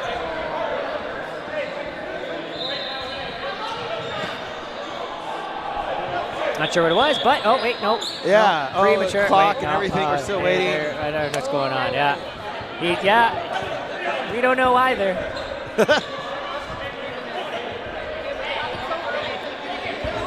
Technical difficulties. I want to say it's 4 players left on Squarez. I don't know how many are left on. We'll call it 3. It looks like 3. These are 2 of the top teams, I think, today. Unless Squarez has lost in the last hour that I've seen the standings. They're 5-0 or 6-0, I think. Yeah, I think, and New Era, I believe, only has the 1 loss. Right, so I don't know this is a big first place seed game if New Era can beat Squarez here. Otherwise, Squarez is probably going to lock up the number 1 seed here. Eric Nelson approaching, low. Eric Nelson going to be teaming with him at API. I'm looking forward to that this year. New Zealand? Nice pump fake, yeah. Nice. Christchurch. Oh, catch him out. Oh, and the catch wide. No. Foley was wondering if he got hit. Checking with the referee. It was a hit. 2 on 4 now. Squarez with the advantage on people. The balls, though, however, on the New Era side. Yeah, there's an advantage there.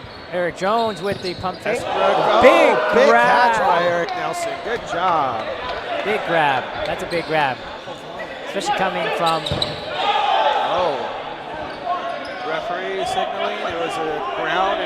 block, I guess. Oh no, it was a catch. Second player came in. I didn't see Kitchen got caught. Nice dodge there.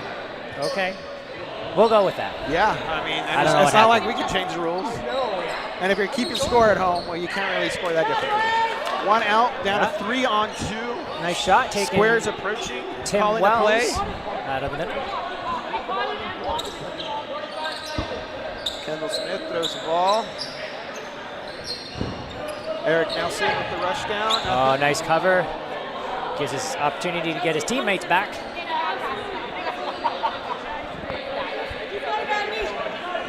A lot of discussion on the squares as they're coming up, trying to figure out who gets the ball, and then Kendall Smith gets caught. Yep. But no, he was already out by Eric, so Eric got him out first. Got him out first, Yep. and therefore catch is not valid. 3 on 1. No, Kendall with the low throw. 6 seconds left coming here. up, What big can shot. do? No block, and it's going to be one for Squares. 2-2 is going to be the score now. Tie game.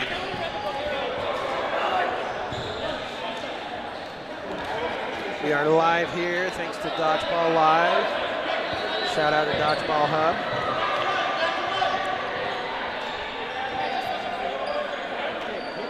Yeah.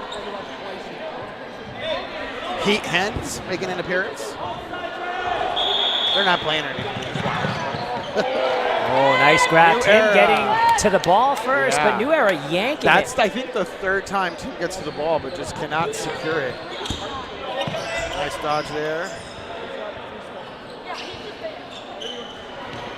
Justin Oh, with the nice throw. shot from Pine. Nice dodge there by Tim. 3 balls here for Squares, approaching the line. Eric Nelson, nope, it was Ketchum that throws and gets the number 2 out there out. Somewhat of a laser beam from Ketchum. When are they now? Let's be real. Nice shot. Wow, Justin got him on the counter. Flex for the camera. Yeah, Kalen will definitely want that one back. Yeah, absolutely. Oh, no. Oh, what a toe shot. And just like that, we're a 6 on 2. Ball advantage on New Era. 4 balls to 1. Nice dodge there by Tim Wells. 2 balls at him and nothing.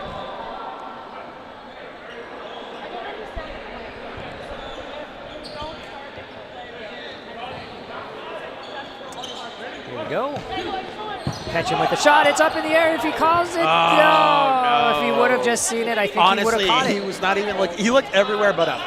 Yeah? I mean, he would have caught that. Oh. Because he was still in bounds, too. I don't think he was like completely off the court. No, he would have had it, and I don't think anyone from Squares would have protected him, but yeah. That's okay. Missed opportunity by New Era. Oh.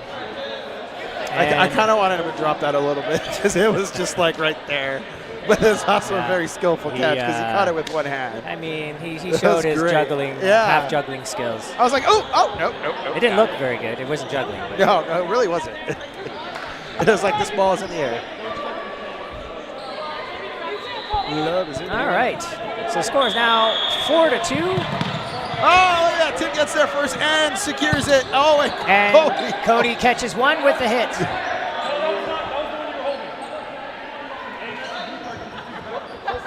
They're calling him completely out. I don't know about that one. That looked like a catch. I mean, like a he catch, blocked, the ref blocked him, so I couldn't really tell, honestly. Well, that's okay. You got the better angle there. Pine shot out of the middle. Squares at the approach. Justin with the hit and a block by New Era.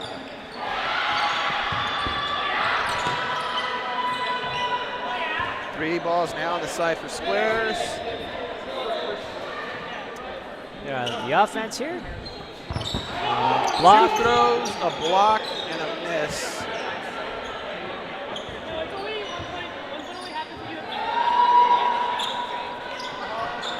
Tim. Nice shot from New Era.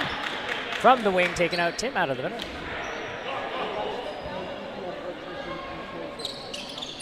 And 3 Square players against 4 New Era. What we're seeing is essentially the Team USA practice squad coming out.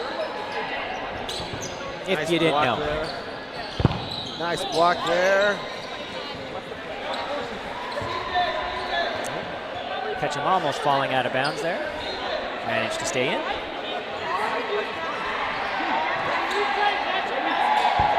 Jones with the throw. Nice block there by Justin. Approaching the line. Oh, and they blocked it into his face. Those are the worst. Yeah. Oh. Hit the ground first there. That's bounce right in front of Decker.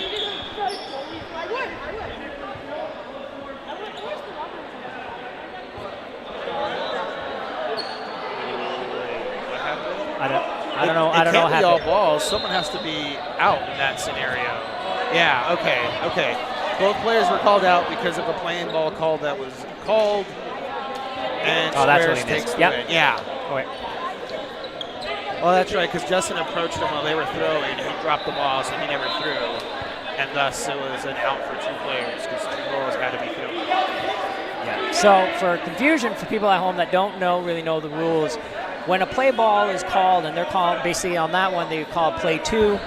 If the 2 balls are not thrown within the 5 seconds, anybody with the ball in hand is basically out, which was basically both of them. Correct. So they are deemed out and they lose the point. Opening rush, Tim crosses the line, unfortunately. Nice throw from Estabrooks, but no one on the receiving end there from Squarez. Oh, almost catching. Nice dodge there, Eric Jones. Kendall taking the throw out of the middle. I think Estabrook got hit. Yeah, got hit in the Kendall's foot. ball got him. For those scoring at home, Kendall got the hit there.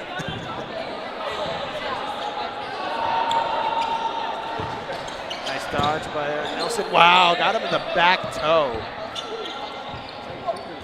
Good block there. Squares with less balls, but having the dominant stance there at the line. Eric Jones, Kendall Smith, 2 really good throwers. Launching 2 balls against Eric Jones, nothing close to him. Nope. One could argue one was an invalid. Yeah. Got him. Step Pierce McKenna there with There an we out. go. Now down to 1 left. And who is it? It's 1 Pete on Decker. 5. Pete Decker's left alone against Squares. Good call there by Eric Nelson. He was going to grab that ball, but left it on his side, so it forced Eric Decker to throw. I think that was a catch, but I was confused as to I don't know if that was a catch. I actually would have called that a hit. Okay, I Because didn't he know. took the catch and it hit someone the was ground. blocked me, and then he had the ball. So, But that's okay. We're not refs. right, this is why we're not refs. I mean, that's why we are commentating, and you guys are listening Exactly. to our voices as we give you the play-by-play. So we go into the half. New Era 8. Oh, wait, no, sorry.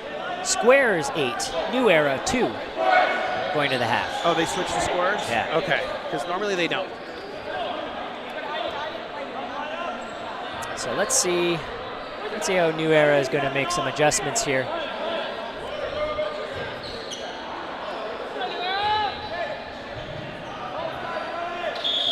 And here we go. New Era Not at winning the line first. that opening rush for that center ball. Advantage to New Era. And Pyan doing what Pyan does, taking the cross shot, taking out Cody Foley.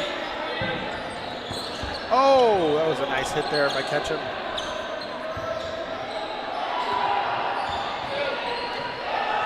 New Era approaching, 3 balls, 4 players against a full squad from Squares. Pierce dodges. Big catch there against Ketchum. Takes out Ketchum. Ketchum was surprised with that. Yeah, he really was. Didn't expect that one there. But everyone catches Ketchum. 5 on 5 now. We got some salt over there or some powder being shared by Kendall and Jones. It's funny. During the middle of a game. Don't really see that too often. Yeah. Good block there by block. Justin. Very nonchalant. Oh. Barely had a move. Squarez approaching, 3 balls in hand. Justin with the throw and an out. Oh, nice dodge from Tim.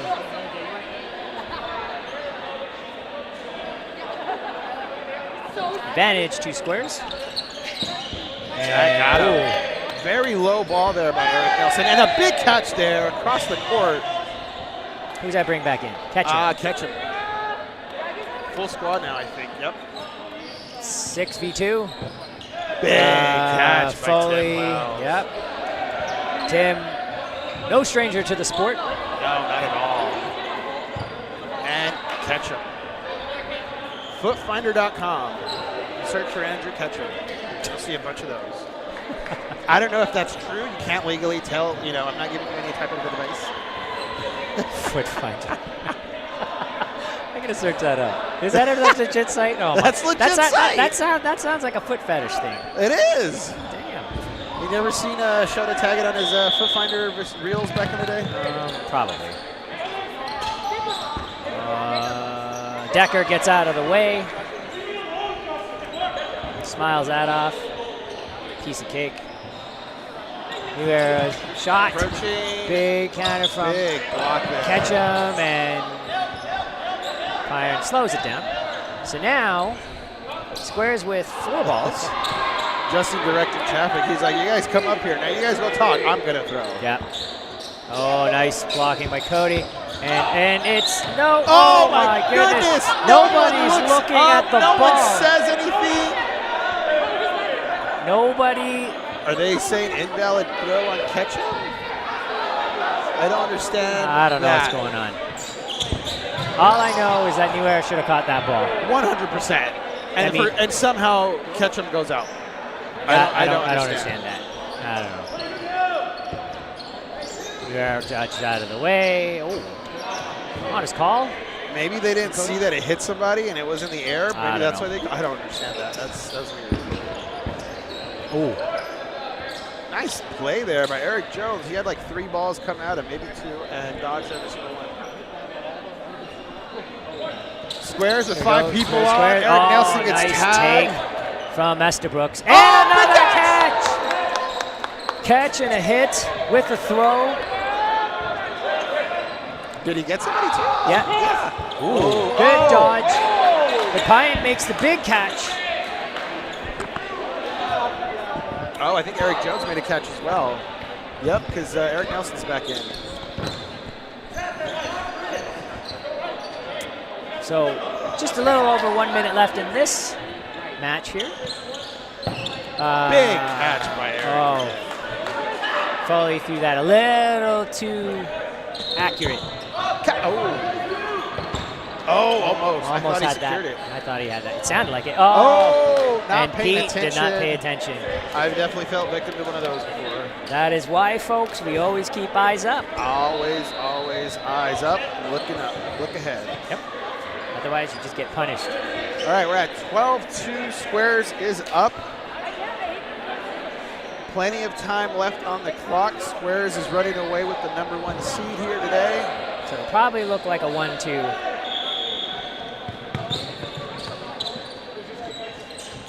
No challenge from Tim Wells on the middle ball from Squares. Yeah, I think they are sitting comfortably I was 5 say, games very up right now. comfortable right now. No point in trying to expel. No, I wouldn't. Save your either. energy for Absolutely. playoffs. Absolutely. Might be the last round for most of these folks, if not everybody. Big catch there. Kendall Smith is out.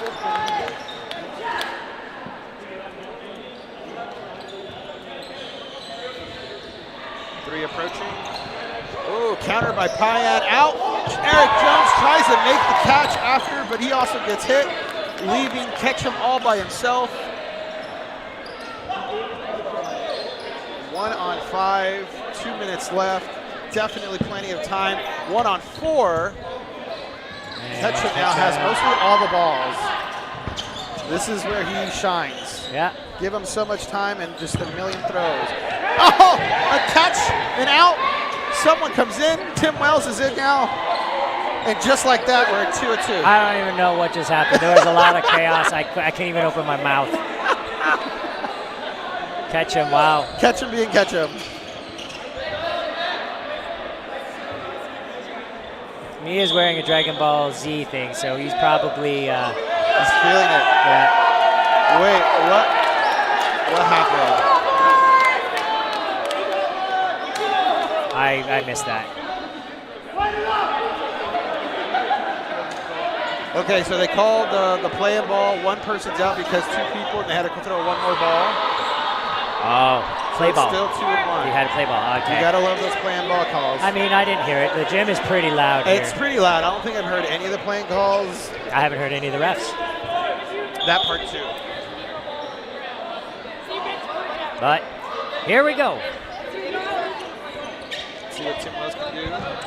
First time he's, I think, on the practice squad, if I'm not mistaken. Someone in the chat can correct me. Yeah, I won't see it if they correct me, but, you know, they can correct me. Tall and Tim Wells there. Nice dodge. Oh, squared up for that. Okay, good. Probably saved himself there. Yep. Still plenty of time on the clock left. 2:20. Oh, wait, no. No, that can't be right. That can't be right. The clock is stopped. I don't know why. Pretty nice low throw there. Oh, and the suicide from Cody. Actually, wait, no, it's not called suicide.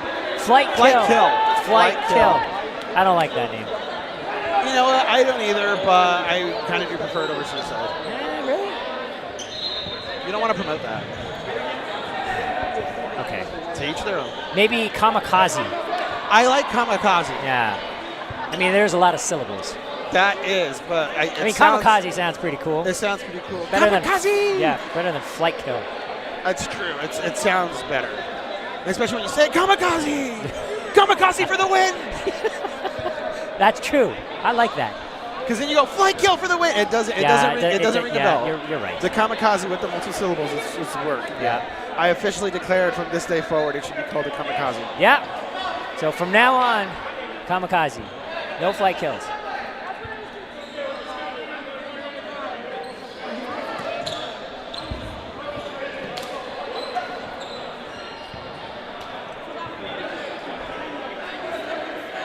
All right. They fixed the clock. This looks like it's a 90-second set. Yeah, otherwise they're going to get 3 minutes. And the score is 4-12. Is that correct? Did they give points to... They got to point that last one because Tim's... So should it not be 6? No, well, it was 12-2. They've only had 2. Good try on a kamikaze. Yeah, I like the kamikaze. But he also had like 2 balls that were launched right at him before he got off the air. Yeah, I mean, right now, Pierce, it really doesn't matter what happens. So I think they're just going to have some fun. Yeah, I mean, look how Eastbrook was Kalen doing the soccer throw-in, which wasn't effective at all. No one bit. Dancing around. They're just trying to waste time at this point. Oh, catch. Yeah, the catch. And number 2 is back in. Very energetic, yeah, I would like to see more kamikaze business going on here. And it's up. Nice catch. And... Kamikaze! Kamikazes everywhere! Kamikaze! Only one of those worked. Oh, my goodness, that's great. Well, they were up people, and now they're not. I mean, this is quite entertaining. This is dodgeball. This is dodgeball at the end of the day when everybody just wants to get a bracket.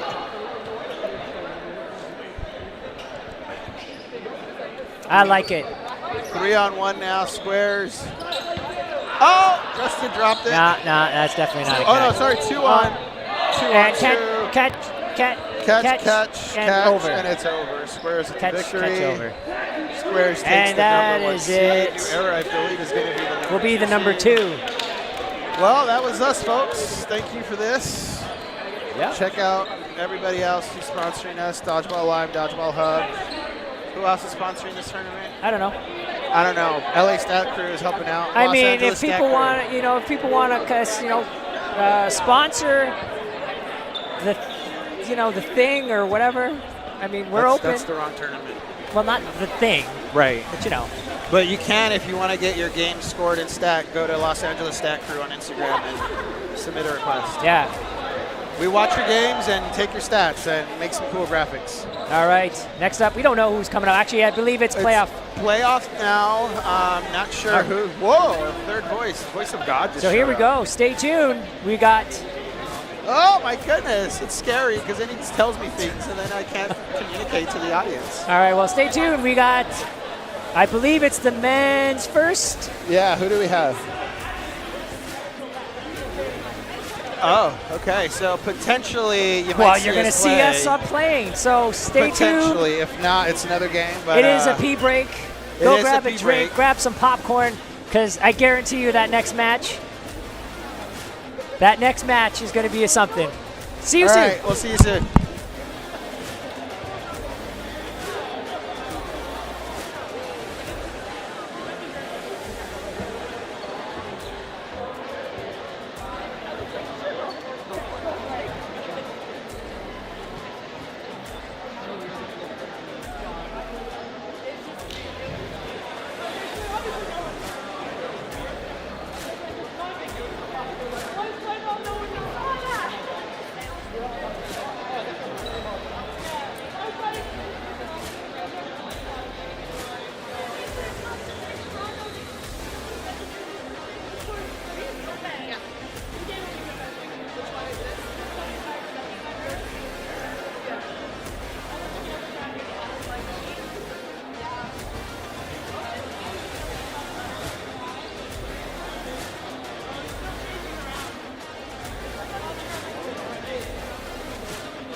again. Dodgeball.live's coverage of the Cloth Open here in Winnipeg. We are watching quarterfinals? I think it might be the first round of playoffs. I'll defer to my lovely producer here. Give me the thumbs up on that one. Quarters. Yep. You're on top of it. So I believe this is the Sea Bears, made up of many Winnipeg hometown heroes, versus Tony's Tigers. So far, they've been great. Both teams have had a very good day. Yes. We have our dynamic duo out of Edmonton coming up to the line. Joe Kravitz taking the shots. Beautiful block. Jack Favone with the call off of left. Munchie taking that throw. Didn't quite connect. Counter coming in also did not connect. Lots of exchanges here, lots of rapid fire. Not a lot of hits though. I find in Cloth there's a lot of countering that goes on. There is, yeah. Counter is a big part of the game. It's whether you're running into it or taking it from the backcourt. That seems to be the difference today in these men's divisions.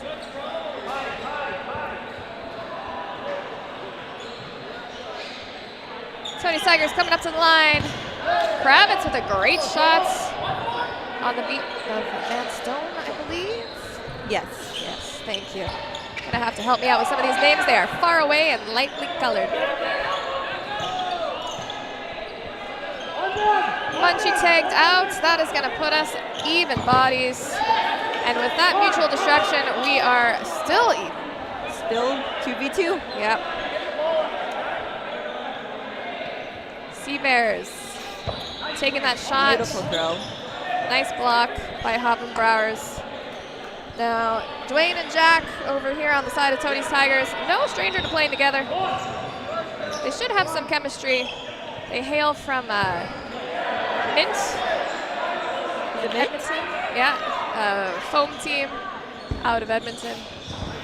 So they've been teammates in cloth and in foam.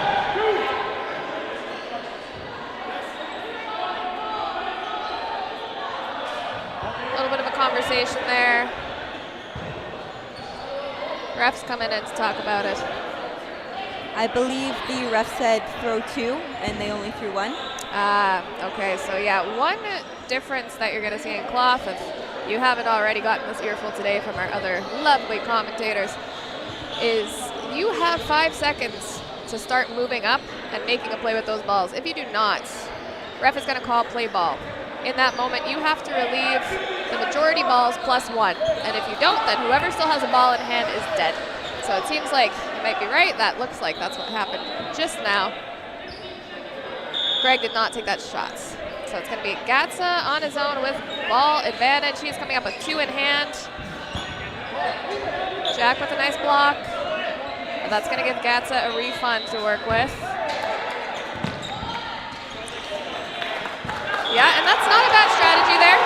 If you're up bodies and you want to keep the advantage on the other team, blocking it back is a very valid way to do that. It's a good way to tire out the other player. Yep. Yep, for sure. Some players are not going to want to do that against, though, if they've got cannons on them. It's one of those things where it really depends on which team you're playing and the player that you're playing against. Absolutely. Oh, a little bit of a tie at the line. Riel, Wilmot, and Joel Kravitz do make a little bit of contact there, but they're not called out. That is one of the rules in cloth. No touchy-touchy on the center line rush. Seabear's taking a shot on Ampofo, almost disarmed, but he manages to get control of it again. Oh! Beautiful catch. And a catch and an out. I believe it's the same thing with the eagle throw, is if you make contact with a player. Yes. Yep. A lot of times refs will actually call that burden on the other team, though. So if you are the player making the jump, it's actually on them to get out of the way, not the player that is in the air. Which kind of makes sense, because if you're in the air, you can't really change your trajectory. That's true. Yeah. It's very difficult. Yeah. We've also seen a couple players do these leap of faith throws and then run off the court. If they stay on the court, they can come back if they hit somebody. Tiny, tiny little nuance. And Popo calling Tony to throw off a left wing, takes a deep shot cross court, doesn't connect. Deep cross on the counter, goes over Ampofo's head. It does not connect with anyone. Great movement. I've said this already today, but for such a tall man, he can get so small. Yes.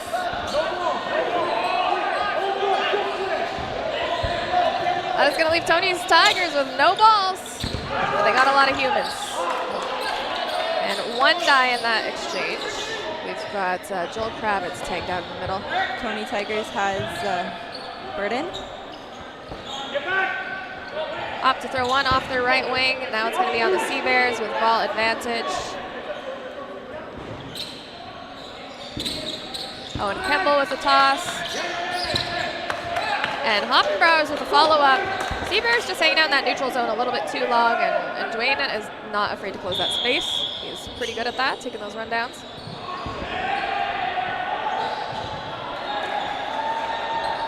They're getting a warning. I'm not sure what it was for. It might have been I for... believe when the player died, he threw the ball backwards, even though he was in the neutral zone. Yep. So, rule in cloth, you must place the ball down nicely. If you are behind the activation line, you can toss it to a player. Best practice, probably just to place it down nicely, though. Blue cards aren't the best, so they're getting a warning for that one. It's the easiest way to remember, just always put it straight down. Yep. And Ampopo with the hit on that one. He's having a good tournament. I gotta say, he's been a difference maker for his team this weekend so far, and there's a lot of talent into this tournament. Absolutely. Nice to see some people making the trip up from the States. I know on my team we had one lady who was from the Netherlands. Oh, amazing. So it was her first time trying cloth. We love to see it. Yeah, any international folks welcome to play at this tournament. Not the case for a lot of the high caliber foam tournaments put on by Dodgeball Canada, but with cloth, come on, come on.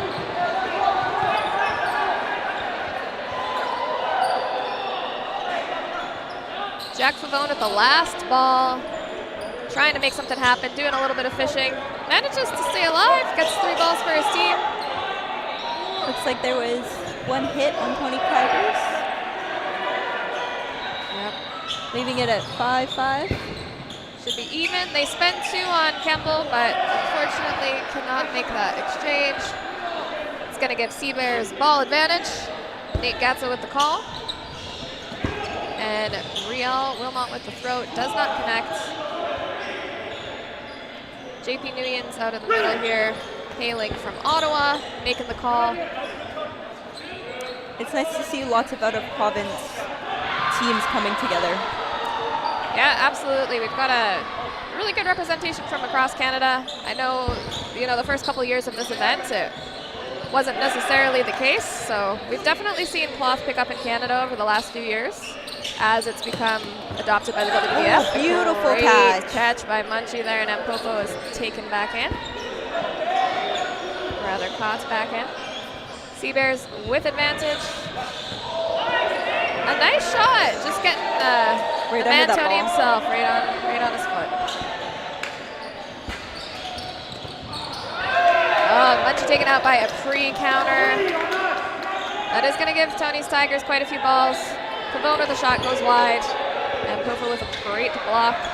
Back on Tony's Tigers, take the shot again. And Popo with the shot, nice and low, does not connect though. And it's going to be on Sea Bears once again. Call coming off of Nate Gatza on the left wing. And a pre-throw from Hoppenbrauer takes out Wilmot. That's going to leave Tony's Tigers with 4 balls and just as many players. They are even bodies. And they do hit their target. That's going to put Sea Bears down to 2 players here. And I believe Gatza stepped over the line. Okay, you might be right. I think his teammate Owen was reminding him about putting the ball down as well on his way off the court. They don't have any more warnings for that this game. Oh, really nice attempt there by Devlin. Those pop-up blocks do count in cloth. You can make a catch or a grab off of your opponent's block. That's why it's important to block those nice and low. And Devlin tracked it, but Tony's Tigers just tracking him, tracking that, and taking him out. JP Nguyen's great game analyst. You're going to see him do this with his teams a lot. Whenever he's got an observation, his team's going to hear about it. And so far they've been making good adjustments, so something's working. Tony, the man Tony himself, also a former coach for Team Canada Cloth. Oh, wow. He's been playing this game for a long, long time too, so they've got a lot of experience on the court right now. Do you know how long cloth has been a thing in Canada? Yeah, so we've had 2 world cycles now, I believe, with cloth showing up.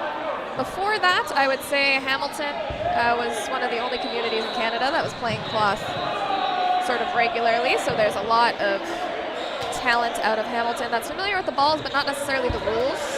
They didn't really adopt the WDDF rule set out there, so that's kind of the difference. But I find, especially with women, learning how to throw the ball is half the battle, so they've definitely got a leg up. It looks like there was a false start there. Yep, and that's going to award every ball to Sea Bears. I think that's the first time we've seen it on stream, or at least seen it called on stream.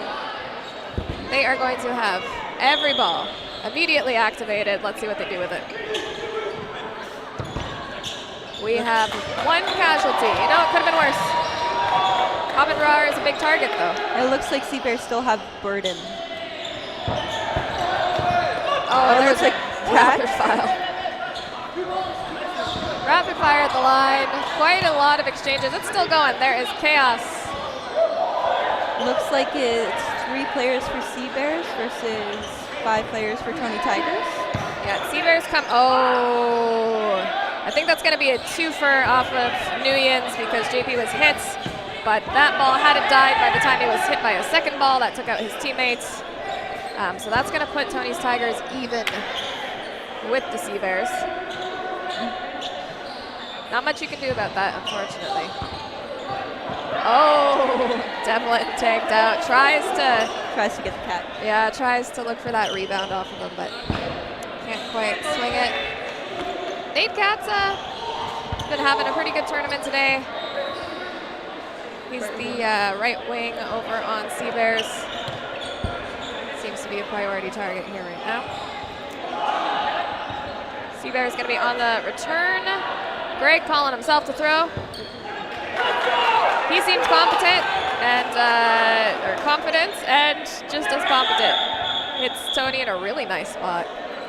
And the ref is saying that it came off of Tony's ball and hit Joel Kravitz as well. The team arguing that it bounced. I think it might have bounced. I think that's what they're going with as well.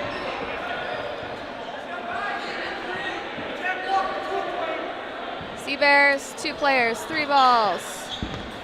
Looks like there was a pre-counter. Take 2 shots. Dwayne closing that space, which he does so well with the chest pass. Would have liked to see a little bit more heat off of that. Half the point of closing space is to get the momentum, right? So when you take the wind out of your sails with a chest pass, you gotta wonder if it's worth it. Second throw's looking mighty great, though. Nice block. Both wings. Oh, wow. Both wings looking for that rundown. I believe Joel Kravitz did connect. Now we're just down to 1. 2v1 for Tony Tigers. With it looks like 15 seconds left on this set. Nate Gatza, 2 balls in hands coming up to the neutral zone. Tony Tigers opting not to do a rush down on that. That was unfortunate. 2 balls thrown, did not connect. Dwayne Hoffenbrauers manages to close it at the end, but good moves by Nate Gatza there. He held his own. 2 seconds left. Yep. Down to the last second. Okay, yeah. Just over 5 minutes left in this half? No, I think he was saying there's like 5-ish seconds left on that set. But they are going to run a full 3, I think, on this one. by the looks of things. And we are up 8 points to 0. Although that one was pretty close.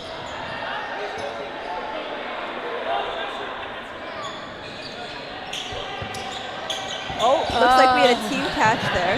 Yeah, unfortunately, wouldn't count for the sake of rescuing the first player, but since Joel was also the first off in the queue, he does get to come back on for that catch. One little loophole. That's one of the biggest differences I find is that once the ball hits you, you're automatically off, but if the teammate catches it and you're first one out, you get to come back on. Yeah. Big nuance, have to have a good heads-up game. Ref's not going to help you out with that one. You got to pay attention. There was a huge exchange out of the center there. So many point-blank shots. A lot that didn't hit. One that just barely grazed one of the Sea Bears players, and he decides to call himself out for that. So great accountability. Love to see it. This guy on the left corner for Sea Bears, I can't see his name. Do you know who he is? Sandstone? Might be. Just his movement has been insane. He does these massive moves when he's dodging. Oh, and Greg doing Greg things. Gets a catch, but he might have smoked his head. And I think we're just going to take a second there, make sure that he's not concussed, and get to keep playing. It was a great catch, though. It was. Yeah, and I think he stayed in bounds from my angle, which is the worst angle. Absolutely.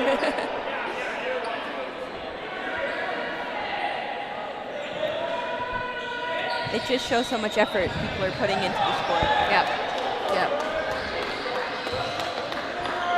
All right, Greg Pacheco says he's good to keep playing. It's going to give Sea Bears 4 of the 5 balls currently in this game.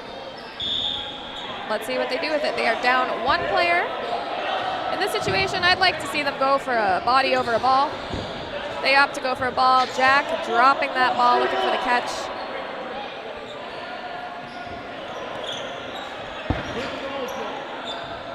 Riel Wilmot looking for that run down. Team's not quite ready to run down with them. Another major difference that I find is because there's 5 balls, even if you do have more players, it might not even be your burden. Yep, no, that is correct as well. It's nice and easy to ref. Oh, a beautiful catch. Jinx. Excellent. Yeah, it's easier to ref from a burden perspective. Cloth harder to ref for a lot of other things, but that makes it easy. Yeah, the odd number of balls, you always know who is due to throw. I don't think I've seen a blue card yet this tournament. No, I've seen some warnings. Definitely, lots of warnings today. I imagine we're in playoffs now. There's probably not going to be too many more warnings. Dwayne doing what he does best, closing some space, getting that catch. That catch is good. So that's what we were talking about earlier. Catches off of your opponents, catches off of your opponent's bodies, off of your opponent's blocks. Those are valid catches. He did land outside the neutral zone on his opponent's court, so he's off, but the catch was good.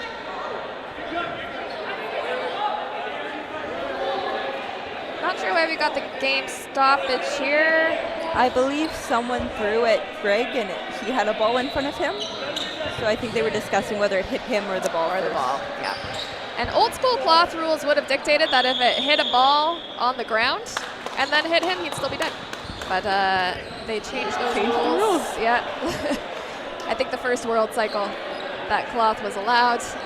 And he is saying that he got tagged off of that one, so that's going to give Tony's Tigers yet another point. Should be coming up to half here pretty soon. I think they're saying this is going to be the last point this half. And they'll be playing out with 2 minutes and 12 seconds. Oh, no, they are going to make that a 90-second game. What would you say is the hardest part about cloth? Oh, it depends how in shape you are. I think with cloth, there's a lot of rundowns that happen if you're playing it at a high level with other players that are quite competent. So you're doing wind sprints all day if you're on the wing. I've learned that today. Yeah. So that's pretty different. And then you don't see the variety of throws that you see in foam. Nice little exchange there, chest pass kill by Popo. Dwayne with a point blank block. Devlin with a catch. Tony's kicking himself a little bit for throwing that. Was a little bit greedy. And then I would say the lack of time to make a plan. Cloth was designed to make for interesting television, and so it's a fast-paced game, and you get punished for talking too much. So that can be quite difficult as well. Ooh, Seabears really making a dent. We're down to a 1v5. Seabears have Burden with 4 balls. Oppenbauer's last one left. Goes off the fingertips and into the feet. And Seabears is on the board. I mean, they do have to win this in order to stay in playoffs. We're looking at a single elimination day. They have to do quite a bit of clawing their way back, but all those points were gathered in the first half, so there's just as many points that they can gather in the second if they can ride that momentum. I believe your team's going for gold? Yeah, I think, I don't know if we have a bye into the gold medal match. We didn't have that many women's teams today, or if we play one game to go to the gold medal match. But yeah, currently seeded first. We had a little bit of a bizarre situation where we were tied in everything against Hooligans, so it might have come down to... It came down to point differential. Okay, so there was point differential. It was a 6-point differential between the two. Okay, well, you're on top of it. Because when I looked, everything was tied. It was points, it was wins, losses, but they must have added some extra points in after I looked. I believe there was it was the game that you played against my team, Mother Duckers, that put you guys. Well, thank you for your service. So yeah. Hey, someone's got to come in first. I'm sure we'll be seeing more of the Hooligans here.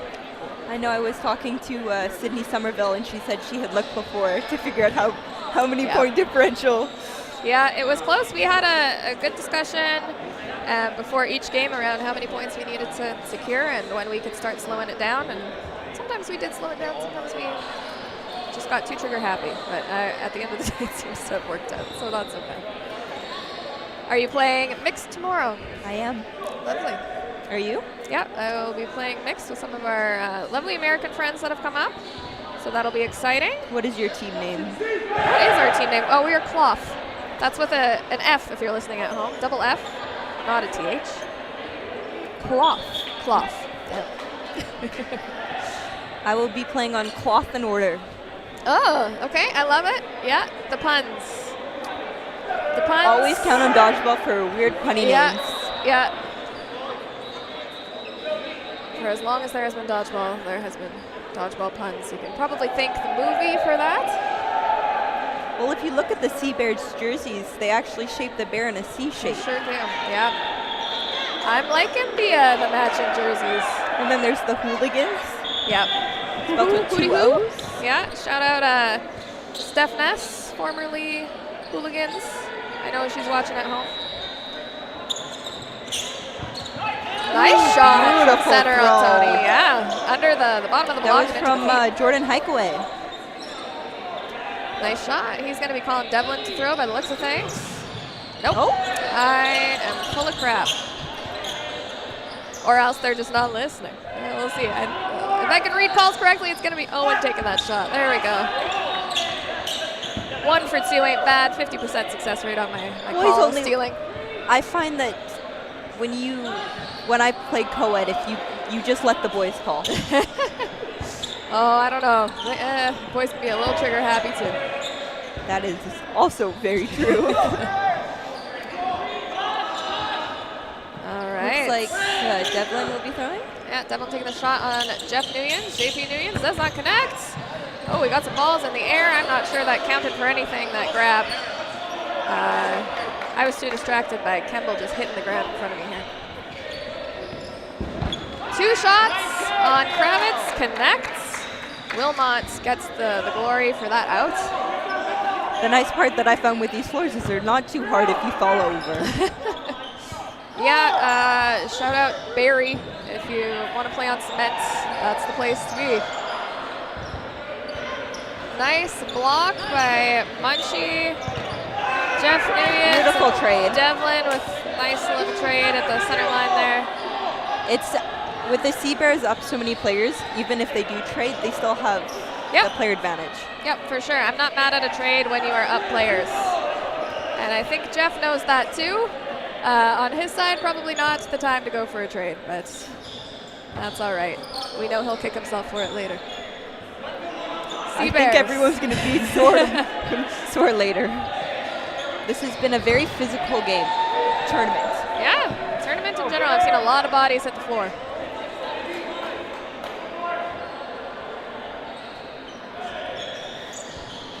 Pre-dodge by Sea Bears. Could have been dicey, but the shot goes wide, and they keep their player advantage.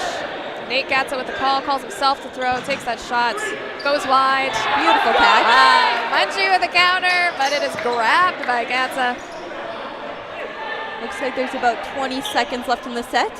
I'd like to see them throw at least 3 here, and they do. None of them connect. The refs are maybe having differing calls between them, but they call safe ultimately. Riel thinking about taking that run down on his own, opts not to. Probably the right play. And with time on court, Sea Bears are going to take that point. That's really good patience. It looks like it is 10-4. It is 10-4. Not sure which. Yeah, no, it's going to be still Tony Seigers up for this one. So Sea Bears are going to have to take another 3 sets if they want to tie this. It's still anyone's game. Oh yeah, for sure. You're probably not going to want to take 3 minutes on each of those sets, though. Hopefully they can close a couple games here before the time runs out.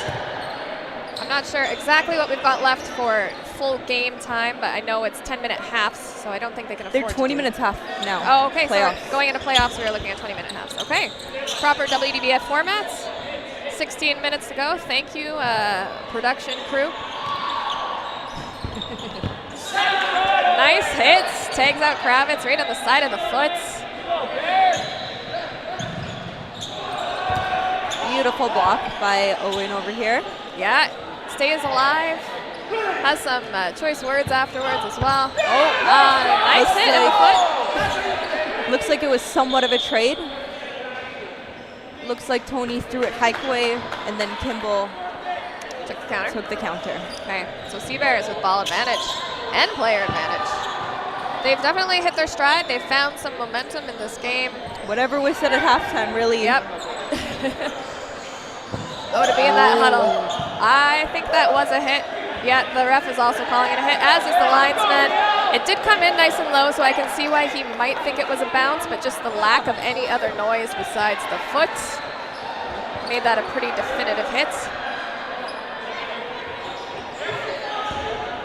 Tony Seigers up to the line. Thankful for the line refs. They make it a lot easier to ref this games in general. Shout out line refs who are doing the Lord's work. Nice shot by Nuyens. Nice hands in the air looking for it, though. That was almost a grab. He tracked it. Call coming out of the middle. Greg Pacheco takes the shot himself. Nuyens closing that space with fury. And a nice block. We are still even bodies here. Sea Bears with ball advantage coming up to the line. Greg Pacheco with a throw. Does bounce into Nuyens. Close, though. And that's going to leave Sea Bears with 4 balls now. Their lone ball for Tony Tigers over with Hockenbauer. And with that, they take out Jeff Nuyens. And they get a nice little refund off of that. They are going to have 3 balls again. Beautiful block. That shot at Jack Favone, he blocks it with ease. Down to the dynamic duo here. Again, on Tony Seigers, they're no stranger to playing together. It seems like a lot of the players on Sea Bears are saying just live. Yeah, which is the right call here. They managed to just graze Pacheco. Great accountability from him. Jack Favone coming really high up on the court. Yeah, I think he got himself stuck there in the neutral zone and couldn't quite get out. But you got to make a play, right? He had about, 5 or 6 seconds left on the clock. You just kind of hope you can make a hit before they can hit you back. It's a very dangerous game in the neutral zone.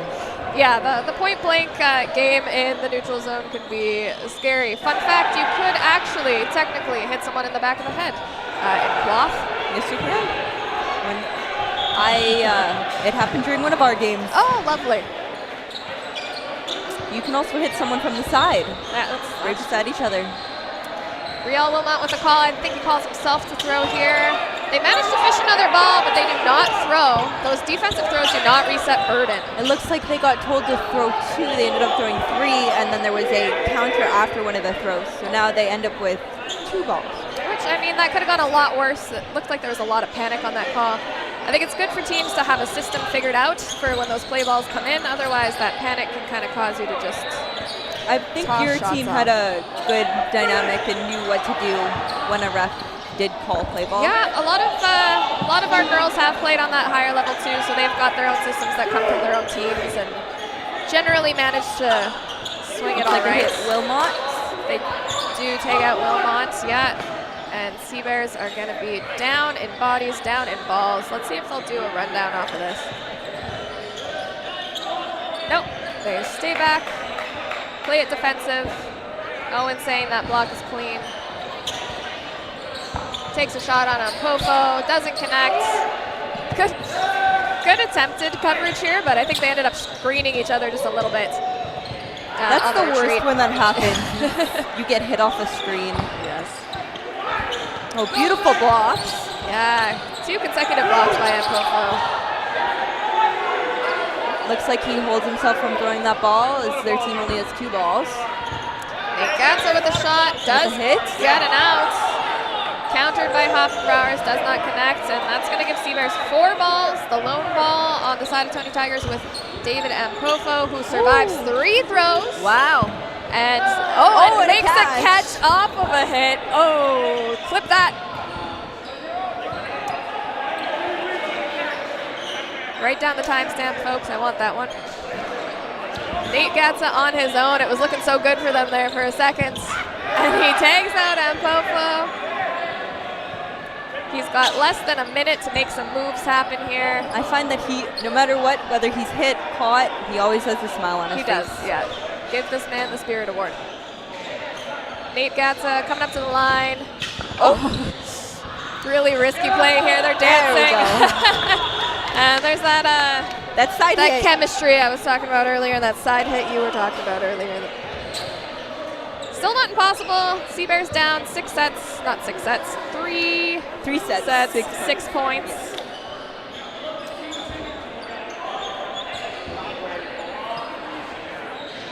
I think there may be 2 sets left. We'll see how fast they can close them.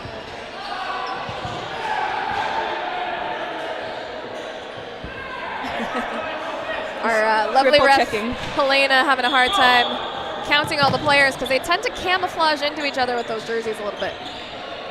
They are nice jerseys, I have to say. And clearly they played at the Sea Bears before because they have slightly different jerseys for some of these players. Managed to take Joel Kravitz off the top. Tony's Tigers down 1 player, but they fixed that. Yeah, they fixed that real fast. Trudeau calling himself out of the center. Looks like Trudeau got hit. Yeah, like Nguyen's read that call like a book.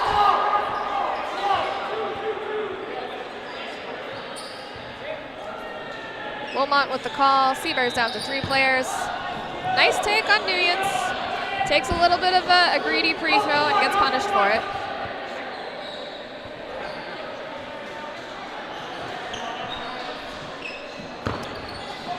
This may sound like a dumb example, but when I was playing, I feel like it's a lot like chess where you have to think so many moves ahead. Yeah, you do have to keep track of what the consequences of your actions are, for sure. Nice exchange there. Munchie hit out on the side of Tony's Tigers. Wilmot hit out on the side of Sea Bears. Oh, right in the feet. I love it. Clip that. Yeah, keep your head up. I want a compilation of all the people not paying attention and getting punished for it, because I'll watch that to fall asleep at night.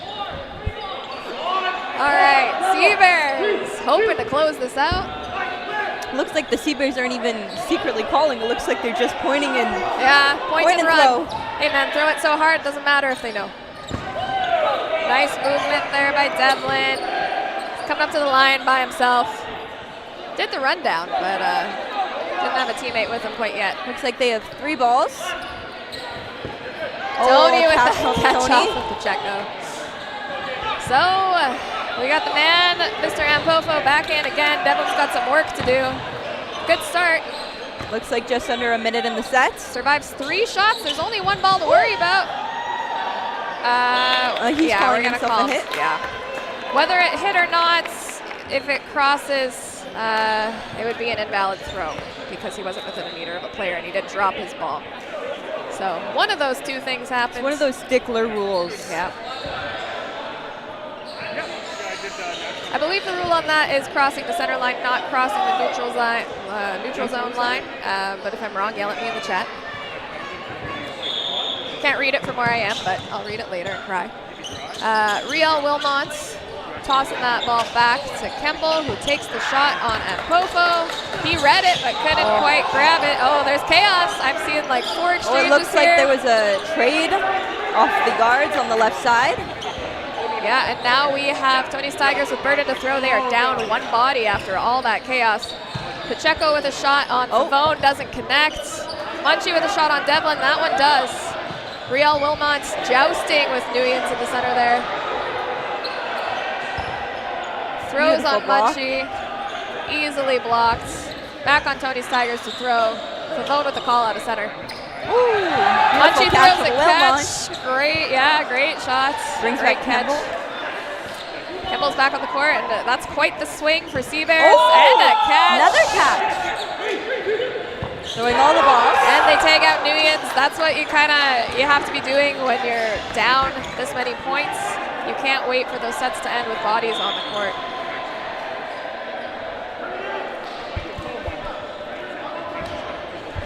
Balls are being reset. They do technically have 30 seconds.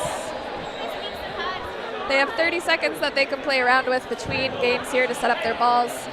If both teams opt not to take their full 30 seconds, that is an option. But when you're up this many points, I assume Tony's Tigers is going to want to eat all the time they can.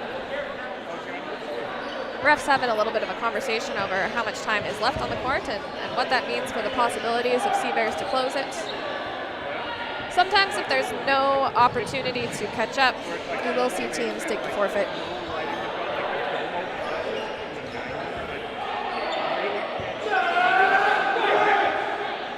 But assuming all is well, Seabears 8, Tony's Tigers 14.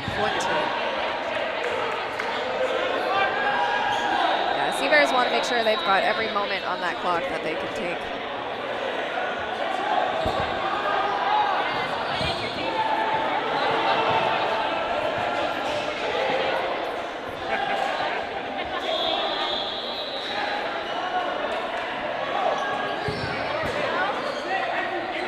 Yeah, I think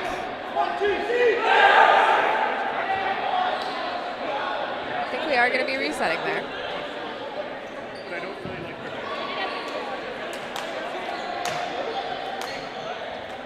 Seabears having a conversation. Definitely have some notes. Honestly, playing really well in this second half.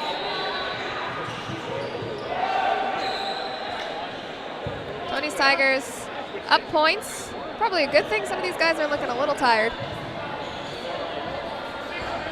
They definitely don't have quite as many subs as the Seabears do.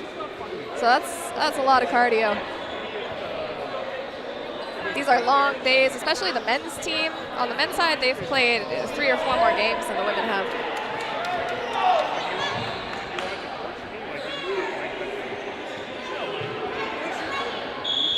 And we are back. Wilmont first to the line for Seabears. Great speed. Devlin taking the shot out of center. Doesn't connect. They're having a conversation about it, but I think it's clean. Tony's Tigers coming back up the line on the return. Throw out a middle from Kravitz. That one didn't connect. Seabears back with ball advantage. Making a verbal call this time. Looks like there's about 5 minutes left in the half. 2 tags. We've got Kemble out and Tony out as well. Yeah, they're gonna have to close this point with some time to spare.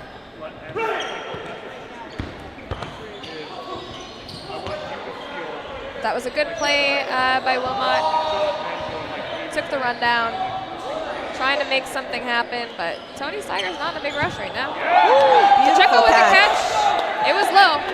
It was low, but it was a catch. Nice block by Owen Kemble. Lots of conversing back and forth on the court Looks here. like Greg is telling his team to hurry to get the. That is the play. Often we say, you know, stop and make a plan when you get that many balls, but I believe they're throwing sometimes you gotta three just from throw. what they were saying. Up. They spent 2, didn't connect. Looks like they still have 2 balls. Yeah, it's gonna be on Tony's Tigers. On the return, Kravitz with a shot, doesn't connect. Kemble with a counter into center. Nice and low, well placed, but also does not connect. Nguyen's with the call out of center. Call, Hoppenbrowers takes the shot, it pops up. There's some chaos in the air. It does manage to get secured, so that catch should count. I'm not sure why they're both dead. I believe Riel had touched the ball before Theo had caught it. And then, but I'm not sure because Theo had caught the ball, but then Riel touched it. So you should still have one back in from the queue. But the catch. I'm wondering if the refs are discussing because the ball had hit Theo, and then Riel touched it before Theo caught it, meaning Theo would have already been dead for the tap. I don't know. That the is a rule good question. specifically. So, like, if a ball goes off of multiple players and is secured, how many players are dead? You, again, yell at me in the chat, Hive Mind, if I'm incorrect here.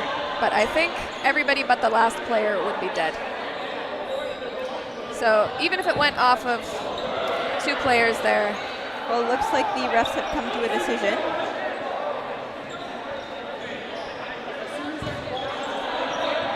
So yeah, it looks like they are both out and the catch does not count. Wild. Okay. Yeah, someone chime in on that one.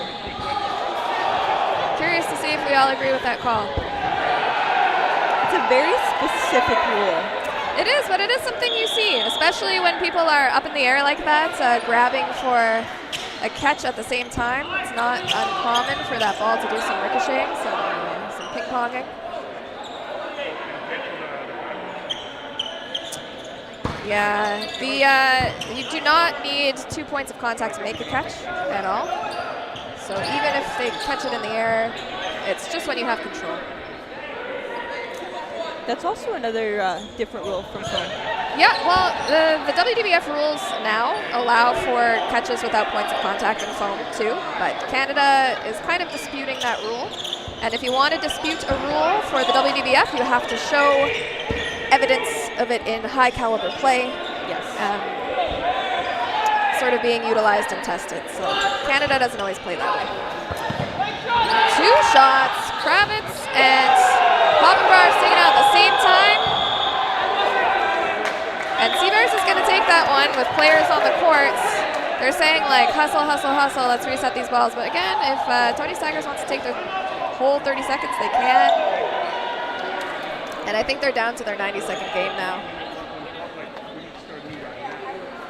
Andrea Falcone reffing over here with Helena Booth. I know Looks they've like got a backup phone with their own time, so they're just going to compare. Looks like there's a wet spot on the floor. Yep. I'm wondering flashbacks to Austria. if when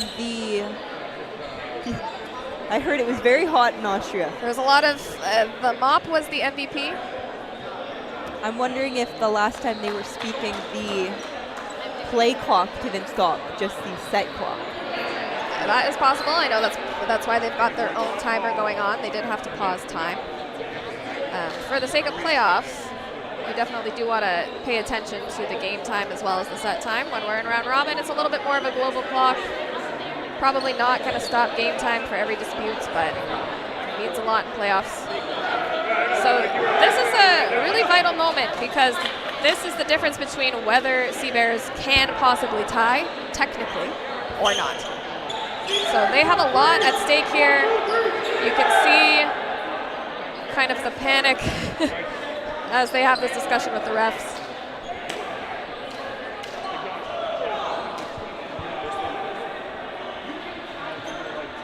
We're having our Lions refs come in as well.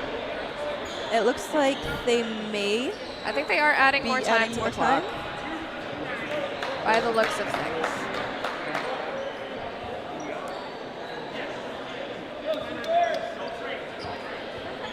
And our production master, Mitch, What a great guy. lending a hand. Yeah, shout out Mitch.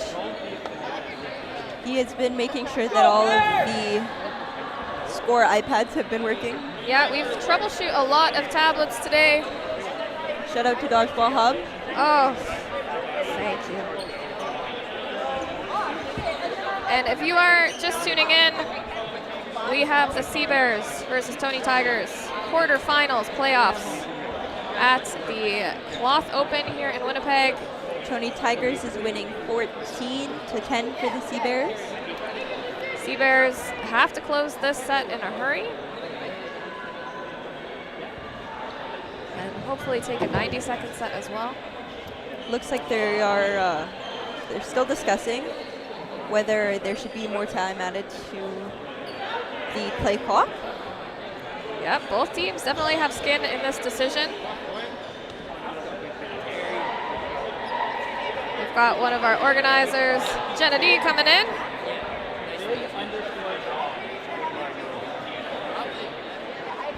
The one thing that I think would make this decision hard is knowing how much time was lost. Well, the discussion that happened earlier did take. Yeah, during the chat.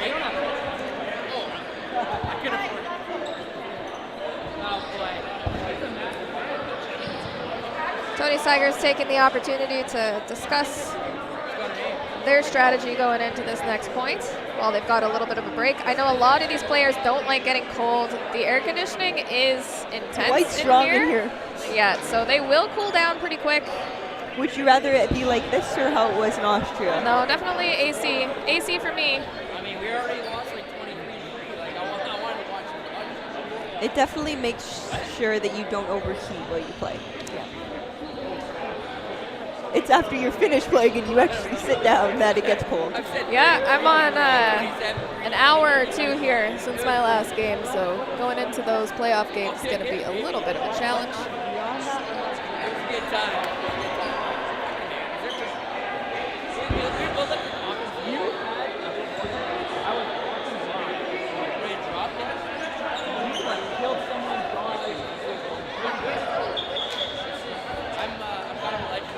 All right. So we did just get confirmation from production here that we are adding 3 minutes on the clock. And if they close this fast enough, we could do a 90-second set, but that is Sea Bears' only opportunity if they want to tie this. Which would send us to sudden death, I believe? We get overtime in that situation, and then if nothing happens at the end of overtime, we would do first blood, which is something you don't get to see very often. Trudeau with a shot on Hoppenbauer. Hoppenbauer sucks it in. What is first blood? First person to kill another player or hit another player wins it for their team. Oh, wow. Yes. High Or I stakes. mean, if you die walking off the line, basically whichever team has the first out loses. Yeah. Tony's first Tigers casualty. coming up. Yeah, that's a good way to put it. Sea Bears on the return. They're only down one body. It looks like Nate will be throwing. Takes a nice shot on Munchie, does connect. That's going to put them up bodies, but they need to close this point. Looks like they have about 2 minutes left. There is a lot riding on this. Absolutely Whoever- very intense. Looks like Gatso with the shot, goes wide off of Kravitz. Kravitz is looking for it, but pulled the hands in at the last moment. If I'm Tony's Tigers, I'm just eating the clock here, because you don't have to win. You really just have to bring the time down to 0. Talk about whether that was a ball or a hit. Ref calling ball. We're saying that's a block. Looks like some of the players on Sea Bears were questioning it, and then Greg Pachenko said, great block. Looks like there was a catch. Yeah, that was by a Devlin. pop-up off of Kemblin's ball into Devlin. Now you have your couple name. It's Kemlin. Yes. I think that's a pretty great couple name. And Popo looking for that ball from his shagger. They're going to have 4 balls going into this. They throw all the balls at Owen, and he slides right under them. That's going to give Sea Bears a nice position with 3 balls. Off to go at Kravitz. He gets out of the way. Sea Bears sitting really comfortable here with their player advantage, but they do have to close it. Looks like there's about 40 seconds left in the set. They do take out Favone, but that's only going to leave him 1 ball. Oh, all right. 30 seconds to go. The Sea Bears are going to want to close this out quickly. Yeah, you're going to want to get Burden back on him quick. They do. So it looks like it goes into the 90 20 seconds. seconds to go. They have the opportunity to tie. That was good patience, well executed. Opting for the leap of faith at the end there. I could take it or leave it, but it seemed to work out for them at the end of the day. So they are going to get a 90-second set. They should, under 2 minutes left. Yes. They're having a conversation about it, but I think they're trying to figure out how to put 90 seconds on the clock. Yeah, these tablets are excellent if you don't need to do anything manual. They do run through the points. They run through the 90 seconds pretty well. But if you're doing anything custom, if you have to stop due to an injury, if you have to have a conversation, that's when you can lose a little bit of your game time. So that's just what they're adjusting for right I now. love how it puts it straight into the Dodgeball Hub website, so then you can see where the standings are and everything. Yeah, and if you're following along at home, check out dodgeballhub.com. You can see all the scores from the other games. You can see what's going on all the other courts live and in real time, as long as the Wi-Fi cooperates. So far it has, thankfully. Well, we plugged in a router earlier. I know we were having a few issues, so if there were any delays, those should be resolved by now. So we are coming into a pivotal moment here. Quarterfinals. Tony's Tigers, Cloth veterans, most of them. And the Sea Bears, hometown heroes.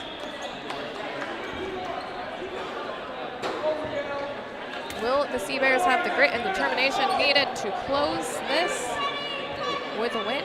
They're going to want to keep that momentum going. Oh, ooh, really like straights. I would say like very evenly matched. Riel Wilmot and David Mpofu off of that rush, but David just had the right grip on that ball. Manages to swat it back to the team. So far, no casualties. Sea Bears, 3 balls coming up to the line. Kemble with a shot on Munchie, hits him in the shoulder. Really nice placement on that. Yep. Back on Sea Bears.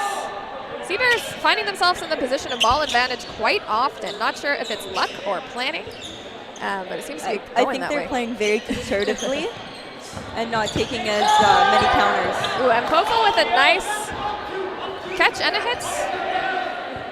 And then tagged out. Sea Bears down to 3 players. Tony's Tigers back up to 5. Nice movement by Nguyens. Nice lateral dodge. There's been lots of catching today.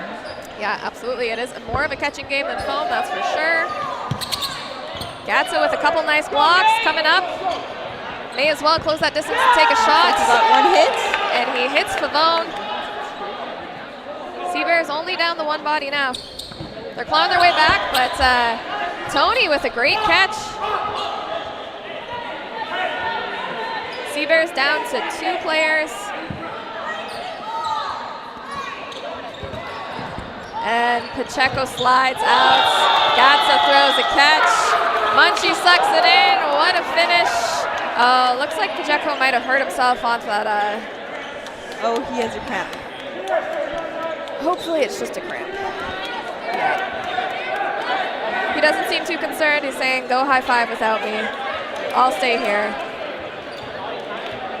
I know one of his teammates, Vanstone, has mustard packets. Okay, yeah, I have heard mustard superior to the bananas. I've heard pickle juice as well. Pickle juice, yeah. For me, I just drink my electrolytes, folks. It's not a problem. Lots of water, too. Well, what a game. They almost brought it back, but we are going to see Tony's Tigers make it on to the next round. Thank you so much for tuning in, and keep it tuned in to Dodgeball.live. We've got a few more games coming up for you later today.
Ladies and gentlemen, welcome back to some cloth dodgeball here in wonderful Winnipeg, Manitoba. My name is David Carlock, number 65. We've got a game between Hooligans and Nightmare. So far, a lot of powerful throws, some solid dodges, and we've got Hooligans coming to the line. Nice cross from the corner into the center of the court. Nightmare dodges out of the way. Nightmare coming to the line. Oh, and Nightmare with a solid catch and out cross from Hooligans. But Nightmare now does have 4 balls. Hooligans up 5 players to 4. I like the pre-counter out of Hooligans. Interrupted the double that was going to come. And then good evasion afterwards. As Nightmare throws, I believe a triple. Hooligans to the line. Double at the ball, and they find their mark, get a hit, expanding their lead to 2 players. Burden on Nightmare. Solid throw, aiming for the toes. Oh, and a brutal cross from Hooligans. Finds number 24. 5 balls for Hooligans. They're going to quadruple the left corner of Nightmare. They find their mark, not giving her the opportunity to dodge or catch. Ooh, Hooligans is looking for the catch, close it out. Nightmare finds 1 hit. Number 46. Coming to the line, Bird. Ooh. Nice. No look cross at Hooligans. 86. Woo, that's a big number, 86. Let's go. As number 65, I like to see the over 50s represented. Ooh, and Hooligans off body finds the leading hand, number 86. Hooligans is going to take game 1 up 2-0 over net. Huh? Oh, you're 64. Let's go. Love these big numbers. Love these big numbers. All right, Hooligans. Blumenfield off, number 16 on. Hooligans. Oh, Nightmare does not even contest the center ball, and Burden goes to Hooligans. Play call. Step to the line. Ooh, nice pump fakes out of number 16. And a strong shot from the left corner of Hooligans. Blocked by number 29, but the ball finds its way back across. Ooh, 16. Looks at her opposing corner, takes the shot, does not find a target, and 29 takes the opportunity to remove her from the court. Nightmare up 6 players to 5. Nice scoop throw out of the middle for Hooligans. And Nightmare prepares their next play. Oh, Nightmare gives up 4 balls. Oh, beautiful cross from number 72 on Hooligans. Finds the ankles, number 29. Evening up the player count, and Hooligans find themselves with 4 balls. Double, triple onto the left corner of Nightmare. And she is taken off the court. Adriana Mingo. Thank you, Mitch. I am learning as best I can. And again, ooh. Oh, that was beautiful. Number 18 looks for it, steps up, takes the trade. And Hooligans up 5 players to 1. This is a steep mountain to climb for Nightmare. Ronald and Aaron.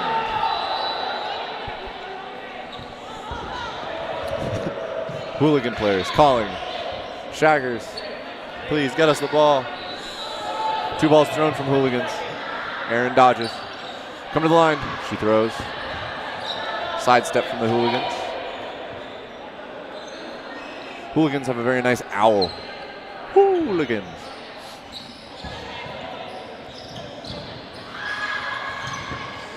Oh, the communication as number 8, number 16, Jeffries, and oh, the hair is blocking. Falcone. There we go.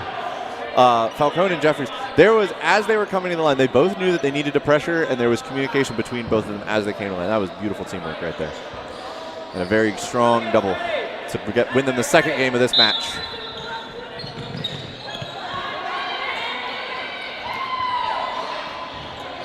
Nightmare wins the opening rush.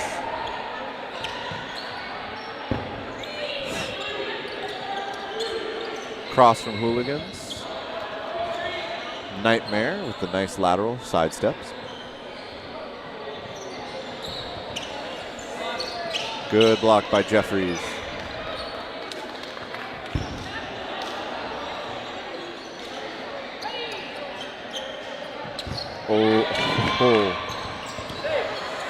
And Jeffries throws that ball with enough power, gets the hit, and they get the ball back. 4 balls to Hooligans as they come to the line. Double onto number 29 in the right corner of Fraze.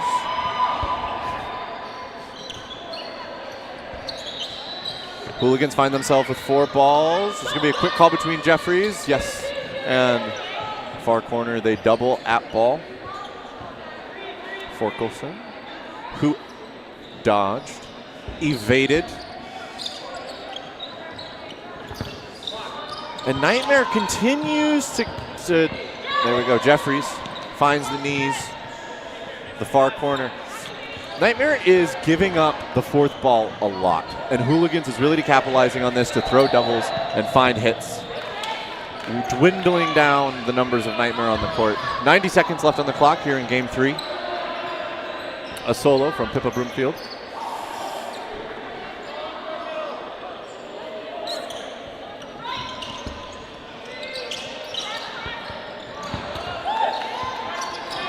Jeffries moving with confidence on the court. Block into the hit. There's never a moment of hesitation in her mind.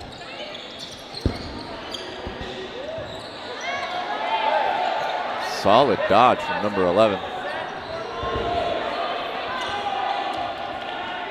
And Hooligans, I mean, at this point, 6 players to 1, up 4-0 currently for this 3rd game. I can imagine they're happy to run the clock or go for the double once again. Taking game 3, going up 6-0 over Nightmare. That last throw, a little high. A little high. Got to be careful here with the cloth balls. Any ball not within 3 feet of a target or where a target was prior to their dodge is an invalid throw. And you are called out for that. Something to be very mindful of. And we're off here in game 4. Nightmare once again wins the opening rush. Burden on them to throw. Stepping to the line. Oh! Number 61 finds her target, Harrington. Harrington went for the catch, could not keep her hands on it.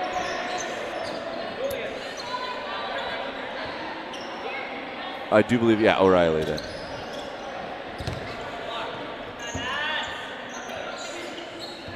All right, Night. Oh, I see. For those watching, I am doing my best. All right, and again, Nightmare gives up the 4th ball, and immediately Hooligans calls the double.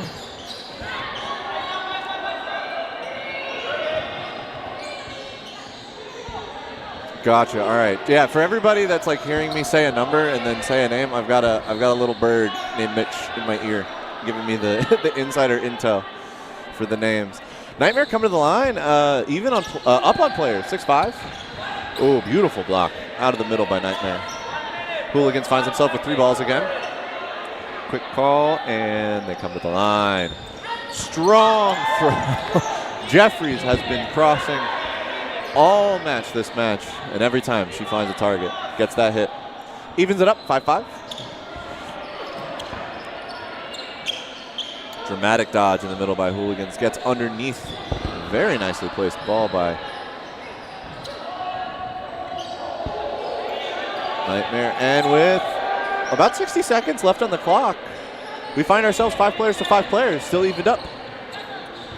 Oh, commentator's curse. Big catch by Pippa Broomfield brings back Harrington. And that is a 2-player swing in favor of Hooligans, up 6-4 as time continues to wind down.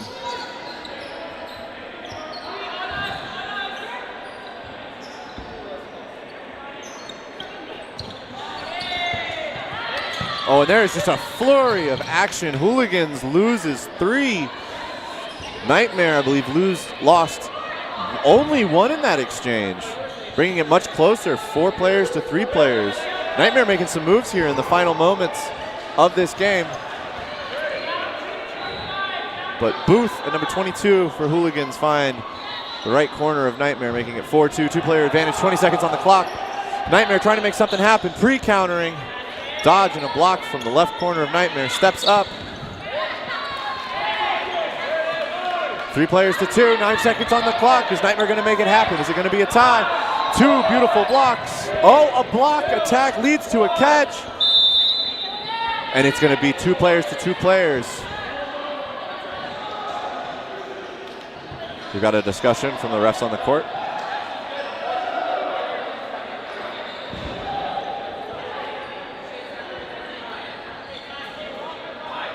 And it's a tie. It is ruled a tie. 2 players to 2 players.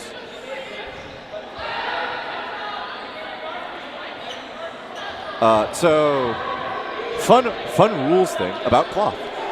There was a catch on the side of Hooligans, meaning that a player was eligible to come back on the court, and there was the possibility then that there would have been 3 Hooligans to the 2 players of Nightmare. I believe this was the order of events. But due to the fact that the player did not step on the court prior to the game clock ending, when the game clock ends, you count the players who are currently actively not on the court and eligible. And since there were only 2 live players and 2 live players on the court, Hooligans wins this opening rush. It ends in a tie, despite the catch at the last moment. Actually, I believe it might have been for Nightmare. Hooligans fires into the middle of Nightmare. They dodge this way and that way.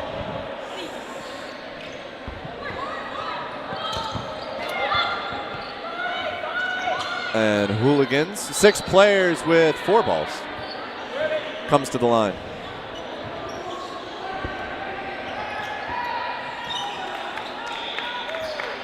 Beautiful placement from the left side of Hooligans. Finds the ankles of number 29. Huge hook throw from 86. Finds not 1, but 2 of the Hooligans. And Nightmare even it up, 4 players to 4 here with 2 minutes in game 5. All right, number 86 is starting to haunt the dreams of the Hooligans. That's 3 kills this game. She's putting in work. Nice lateral out of the left corner of Nightmare.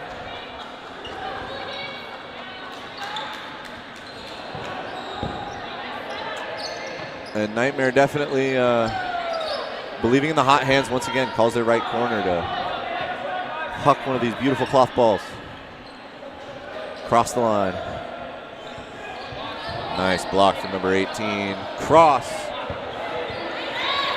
is blocked by number 86, but it sets up her teammate for the straight ahead to remove her from the court. We find ourselves 3 players to 3, 60 seconds on the clock. Nightmare to throw. Huge, big block, 2 blocks from 18, and 18 takes the trade. Oh no. And that's game to Nightmare. The far left corner threw at her opposing corner. The ball popped off. It is still live, and it is still a danger to you. She reached out to try and catch it, hit her fingertips, touched the ground, so she is also out, and Pippa goes for the trade in the middle. Doesn't find her target, but her opposing player, number 22, connects. And that puts Nightmare on the, they were on the board earlier with the tie, taking a 1-1, but moving the needle a little bit more in their favor as now we're 7-3. Going into game 6, Nightmare fast off the line, wins the opening rush, burden to them. Let's see who they'll rely on here coming up. Big throw. Again, sort of that right corner. Different player, number 29 now, but they're still relying on that side to try and look for kills. Or hits, look for hits. Oh, refs call play 2. Oh, catch by 22 against Jeffries. And burden is back to Nightmare, up 6 players, 5. Big cross out of number 29. Hooligans press up. See if they can even the score here. Nice scoop throw. Nightmare showing some patience. Big throw. Equally big block. 2 minutes on the clock. That is up. Oh, and blocked. And that is now a two-player swing in favor of Hooligans, up 6-4. And they take this opportunity with 4 balls to double number 29, making it 6-3. Up 3 players, about 90 seconds left on the clock. Nightmare ready to make their move. There we go, Jeffries with a confident block. Hooligans with 3 balls and Burden to throw.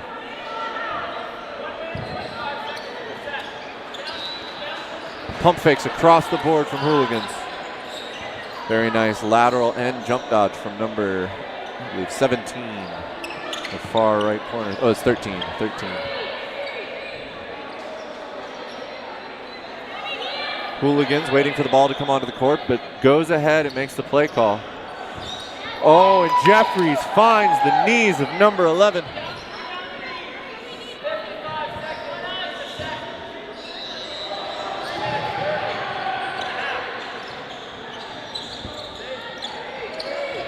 Jeffries is looking for the cross in, but has the patience. She knows that they're going to get 4 balls, and that will give them a double. They're doubling on ball, double off ball. They're doubling onto ball. Dropped looking for a catch. 3 balls to Hooligans. 30 seconds on the clock here in game 6. Nightmare with the pre-counter, a triple.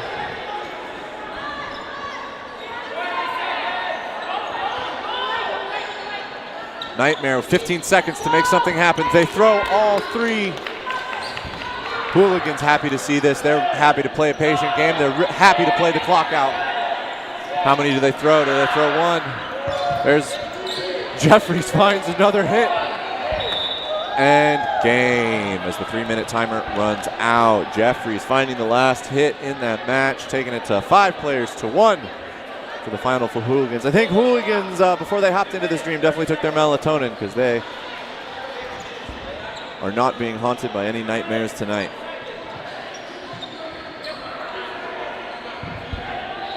And this is only the first half.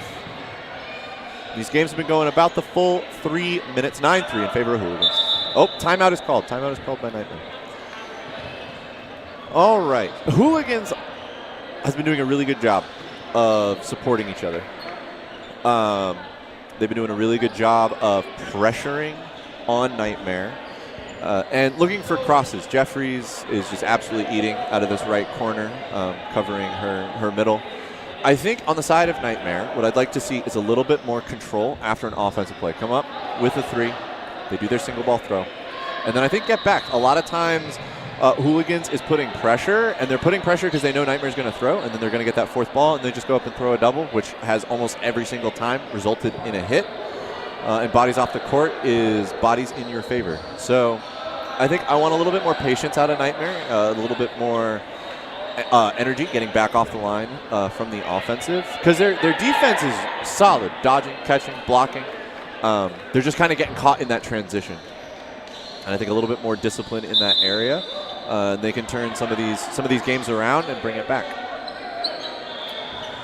Ref is blowing the whistle. 60-second timeout is over. Hooligans on the line. Nightmare on the line here in game 7.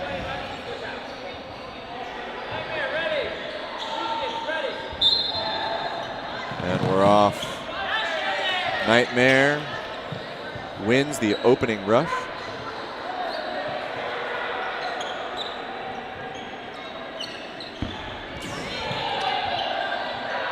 There we go. I like this. I like this. Nightmare's getting back from the line. They're getting back. They're not giving Hooligans 4 ball plays. I think that's how they start to turn this match around. Coming up quick. Oh, and that's beautiful. Jeffries is a huge weapon for Hooligans. Getting her off the court is definitely key to winning a game. Got a big call coming out of Nightmare. Pippa, though. Hands for days brings Jeffries back. Here we go. We've got a counter out of Nightmare, looking for the cross. Does not connect. Hooligans coming up to the line. Oh, I like that look out of 86. Jeffries just barely dodged it. But that cross, Jeffries was not looking for it. Was not expecting it. Oh my gosh! Number 20. Was it 21, 26? Trying to read from here. Catches it with her ankles. Jeffries, for the second time this game, removed from the court. I do think that is going to be a key to Nightmare winning. Up 6-5 as we come into the final moments of this game. That is into the ground and then off of the knees of Pippa, so she is safe. Hooligans comes to the line with authority. Big throw, Nightmare, excellent evasion.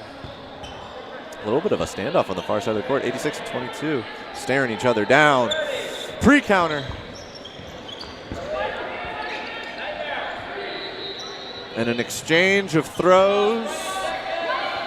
None of the balls finding their target as people dodge. Oh. This is not what Nightmare needs to do. They do not need to be coming to the line and throwing solo, putting themselves in a position. Oh, last few seconds. Oh, and that is a double from the left corner of Nightmare, and Nightmare takes a second game. I think the patience off in the transition off of an offensive play, holding two balls, being able to do a two-ball defense, paid dividends. Also, a big focus on removing Jeffries from the right corner of Hooligans also, I think, really helped in that game. Now, that's only the first half. As I like to say, anything that a team does in the first half, you can do in the second half. So this match is anything but over.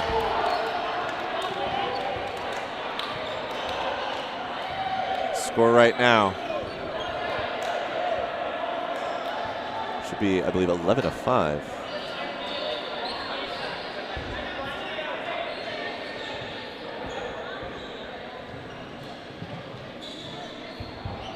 Score should be 9-5. 9-5. It's 9-5. Yeah. Hooligans took that one. I believe there is a little bit of yeah. I know what the score is. There we go. 9-5. Hooligans only down 2 games now going into the second half. I like the adjustments that Nightmare has made. I like the adjustments with the patience. They're setting each other up more. They're doing a good job of it. I think Hooligans is feeling it. I'm curious to see what their adjustment is going to be. I'm thinking what they're going to do is they're noticing that Jeffries, I'm hoping that they notice that Jeffries has sort of put a bit of a spotlight on themselves as a prio target. And either Jeffries fires until she's removed from the court, or far corner number 22, or perhaps move Falcone over. And tell Jeffries just to put pressure but then survive, and then let the rest of her team, while Nightmare's focused on her, let the rest of her team eat. But we'll see what happens here in the second half of what I believe is the quarterfinals game. One of the quarterfinals game here in Winnipeg, Manitoba.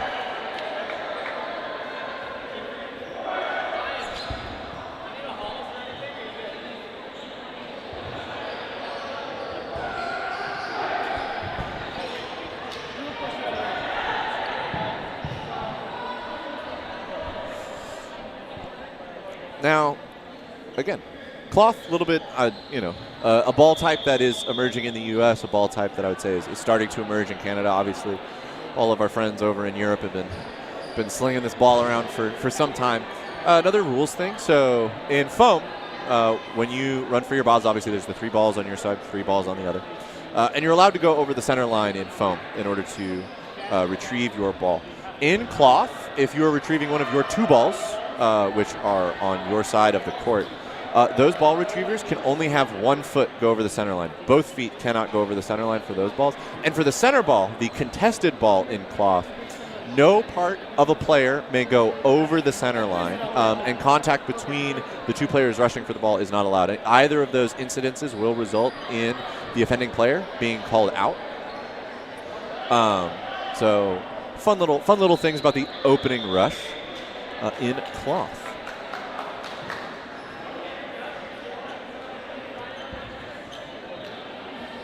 But it has been a long day here, I will say. Round robin was wonderfully done. 20-minute matches, 10-minute halves. And you played every single other team. The round robin was not groups. Everybody got the opportunity to play everybody else. So I will say, for those of you watching from home and keeping up with those standings are very indicative of how this tournament should shake out in terms of who will be in the finals, since all of these teams have had a chance to play each other. Saying that, though, teams have had a chance to play each other. They've had a chance to see what other teams are doing and perhaps adjusting their strategies, planning and preparing for the bracket matches. Now, the bracket matches are a full WDBF 40 minutes, 20-minute halves. We love to see it. We love to get all the dodgeball that we can. And all right, so here's the adjustment. They've taken Jeffries out of corner and put her into middle. She's definitely drew a lot of attention there, allowing number 22 on the left side for Hooligans to find a hit in the middle. Oh, Pippa Broomfield just clipped on the hand as she evades to the side. Beautiful placement by number 29 to find that hit. Woo! We've got some hoots on the court. 86. That was a beautiful catch and a wonderful two-player swing in favor of Nightmare. Nightmare really taking this momentum from the last game into this half. Jeffries has moved back into the corner, finds a hit, giving Nightmare only a one-player lead as they come to the line with 3 balls and Burden to throw. Whew. That was a cannon. But beautiful block by 22. Straight into the ground. Out of the middle. Finds the fingertips of 27.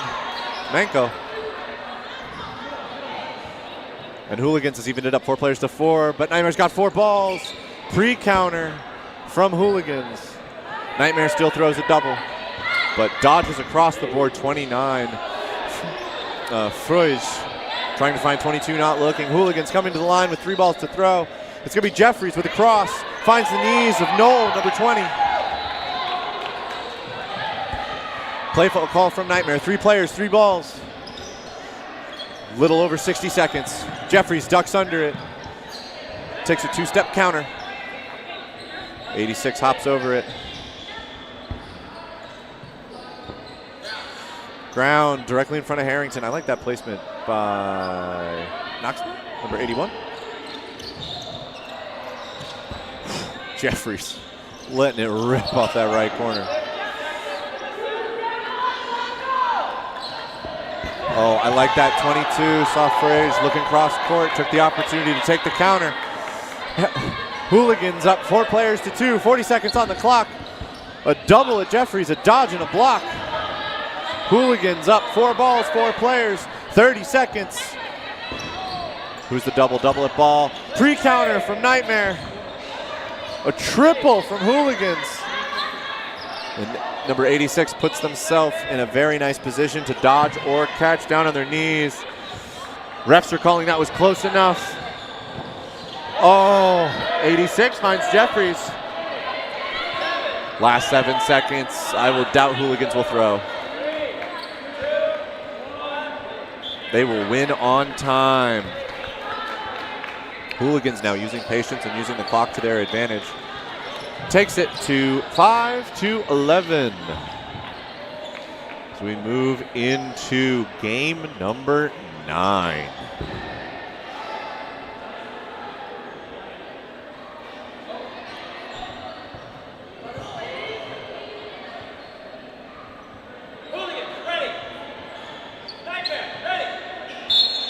And we're off. Hooligans win the opening rush. Falcone to play call. Jeffries is currently sitting. Don't know if Hooligans is doing a full rotation or if they are sitting Jeffries just to rest the arm in preparation for future bracket. I think with the current lead, there's definitely some comfort here in the second half. Being up 3 games. Nice block by Hooligans and also a beautiful throw by number 18. Finds her target. 5 players to 6. Nightmare to throw. Big block. Gives Hooligans 3 balls.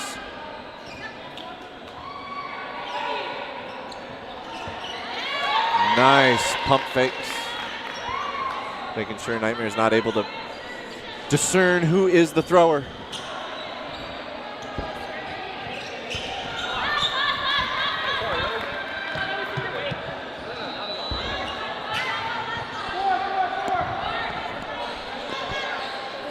Four balls, 4 players, big double. Oh, pre-counter from 22.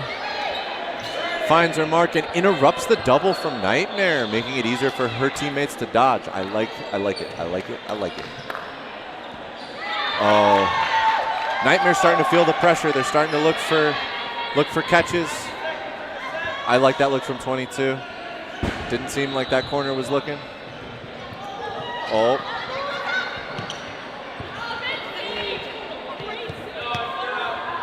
So that ball that was thrown down into the ground and then rolled across 2 of the discerning lines on the court is an invalid throw.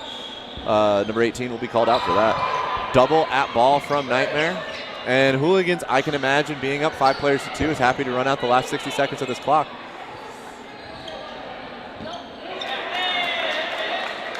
That throw was a little high, and left corner of Nightmare took advantage of it, pulled it in. That's a 2-player swing, 3 players to 4. Nightmare can bring this back. Let's see what they've got. Broomfield hops over. I think Hooligans can slow it down a little bit. They don't need to take these hits in transition. They're up a player. They're currently winning. There we go. Duck under it. Do we need to run? Lau, do we need to run? We're not in round robin anymore. We don't need to run up that differential for good seeding. This is the bracket next. All right. 15 seconds left.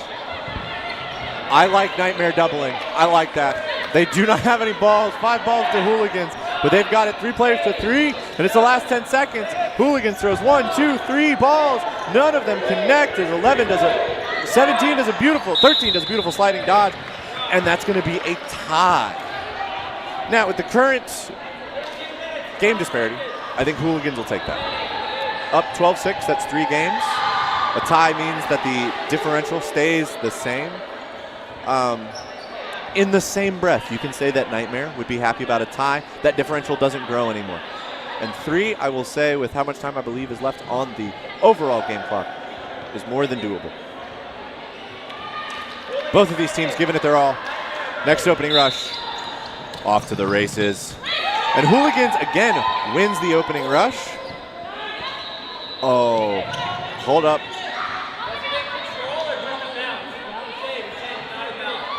All right, we're calling not invalid. I believe there was a collision on Nightmare's side of the court.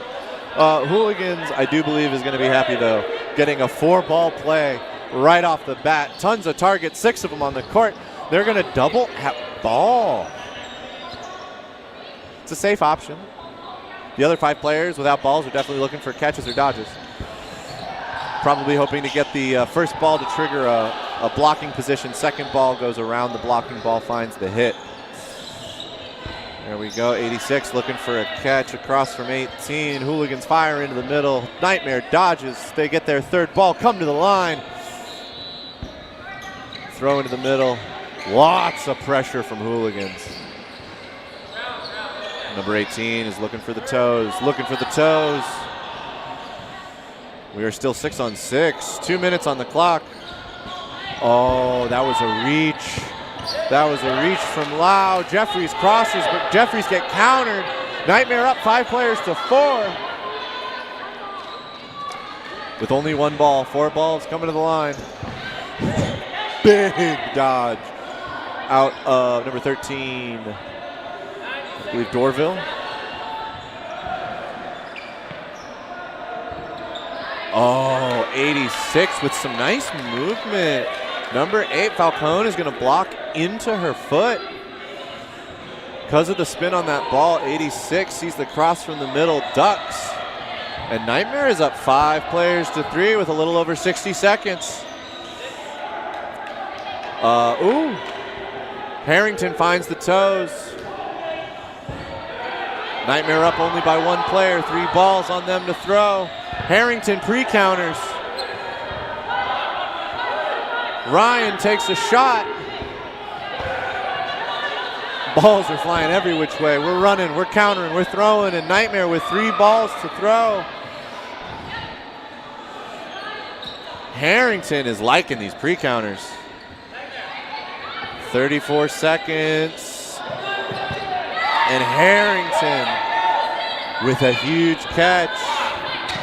And it is now Hooligans up 4 players to 3 over Nightmare with 20 seconds on the clock. They find the toes of number 11. Nightmare 2 players to 4. They've got to make something happen. 4 balls on them. They find 1 hit. The last 6 seconds, can they find another? They find Harrington. And that is a tie. Nightmare keeps it close. All right, it is 7-12. How much time is 13-7, sorry. My eyes are going bad, trying to see the score from here. Less than 10 minutes. Is it enough time for 3 games? All right, we got 9 minutes, 30 seconds left on the match clock. If Nightmare plays quick, they play with some discipline off the offense and covering each other in the transition, they can definitely do it. They're going to surrender the opening rush to Hooligans. That is a decision for sure, but I think they feel confident on their back line. Oh, Falcone throws, Froys reads it, but it's just off the fingertips and into the ground. Falcone gets the first hit of this game. And that puts Hooligans in a good position.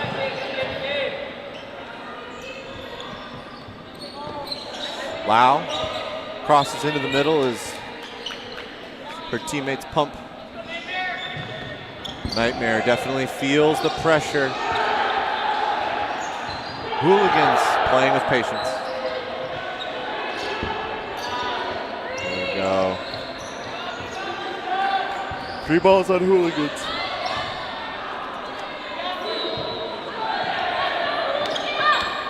Pre-counter, Falcone blocks. The double, 86 finds a catch. 2-player swing. Burden on Hooligans, 5 players, 3 balls to 6 players, 2 balls. They step up, pump fakes from Nightmare. Jeffries finds a hit, ties it up. Aaron, number 22. Nightmare feels the pressure, minute 45. Big throw from 86, Ryan.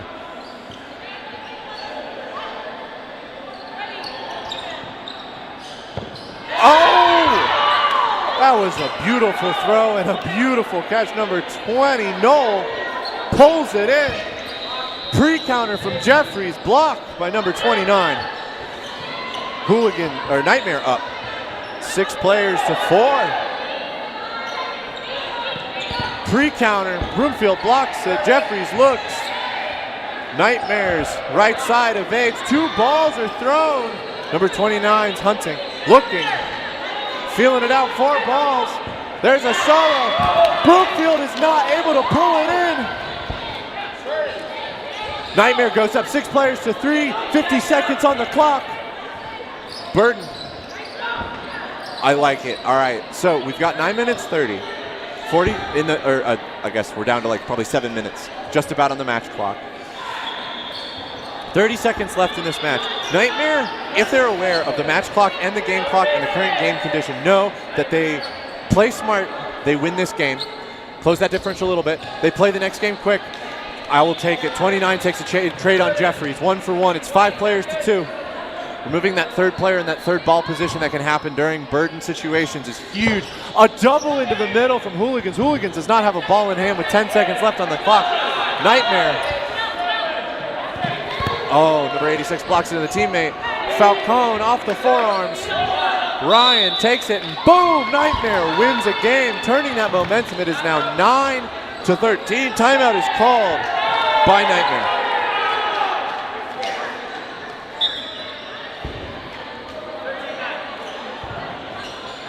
So,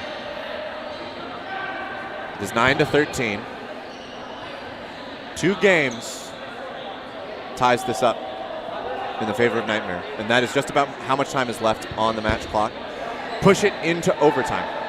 Hooligans on the other side is looking for one win. One win will give them enough space, enough breathing room, that if they just play with discipline, they play with a solid defensive posture, they will come out of this match the victor. And I think that's... You gotta be technical. The people at home are here for the beautiful game of dodgeball. And I think that's the conversation that's probably happening in both of these huddles. I think Nightmare is talking about taking smart throws, playing aggressive and trying to get extra balls out of Hooligans. I imagine Hooligans is talking about playing with patience, playing with discipline, playing with the mindset that they are currently up. The game clock is their friend. It is in their favor. And as long as they use it correctly, they will come out the victors. Now, let's see what these lineups are. Jeffries got moved to the middle a little bit at the start of this half. I'm curious if they're going to put her back in that position or keep her in right corner. She has been absolutely eating. Oh man, 13 was on top of that whistle.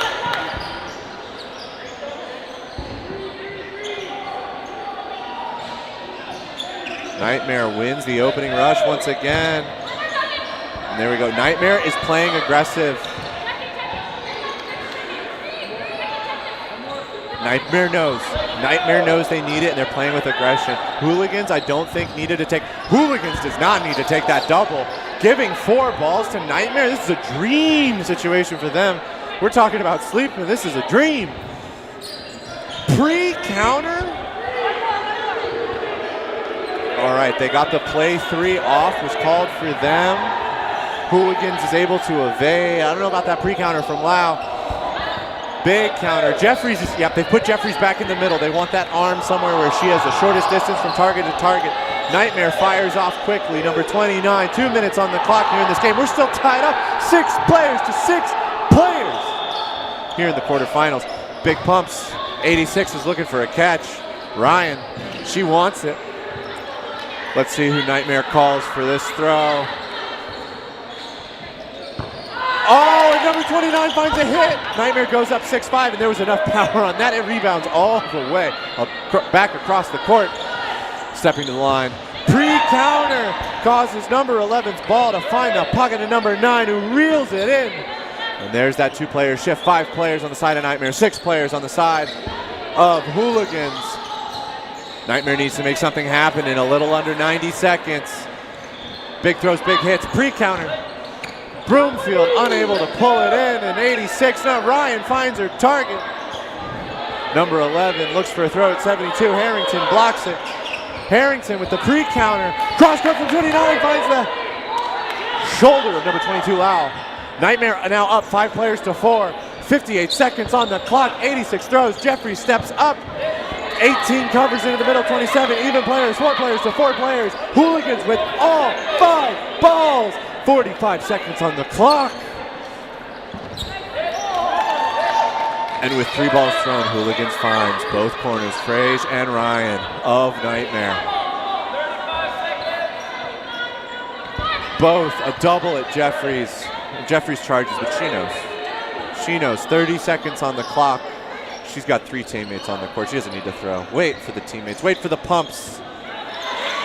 Oh, beautiful throw by number 9. Finds the shoelaces. And 4 players to 1. Wasney, number 13. He's got a bit of a mountain to climb in the next 5 seconds. Hooligans knows it. No reason to run. And Hooligans is going to take that game. 15-9. Just about enough time left on the match clock for one more game.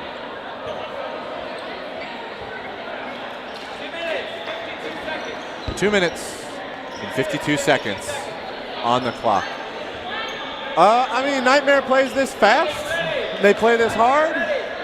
They close it up a little bit more. But 3 games in 3 minutes is a lot to ask. And I think Hooligans is going to play a smart defensive game here. Keep it near the toes, nothing that's catchable. Burden on Nightmare, both to throw and make something happen. Beautiful block by number 11 as 18 steps up. Pop-up block, thought about catching. Pre-counter from 22, Lau. She gets punished for that. Ryan dead ahead, takes the hit. 6 players to 5 in favor of Nightmare, but is there enough time and can they play fast enough? Number 29 out of the middle finds another hit. 6 players to 4. Burden on Hooligans.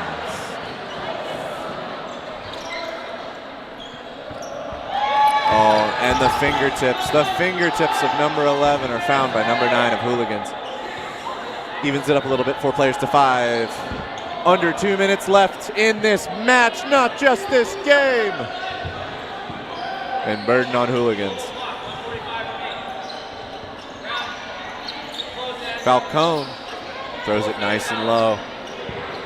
At this point, Hooligans is happy to run the clock. Up players or down players. Those ticking seconds are your friends.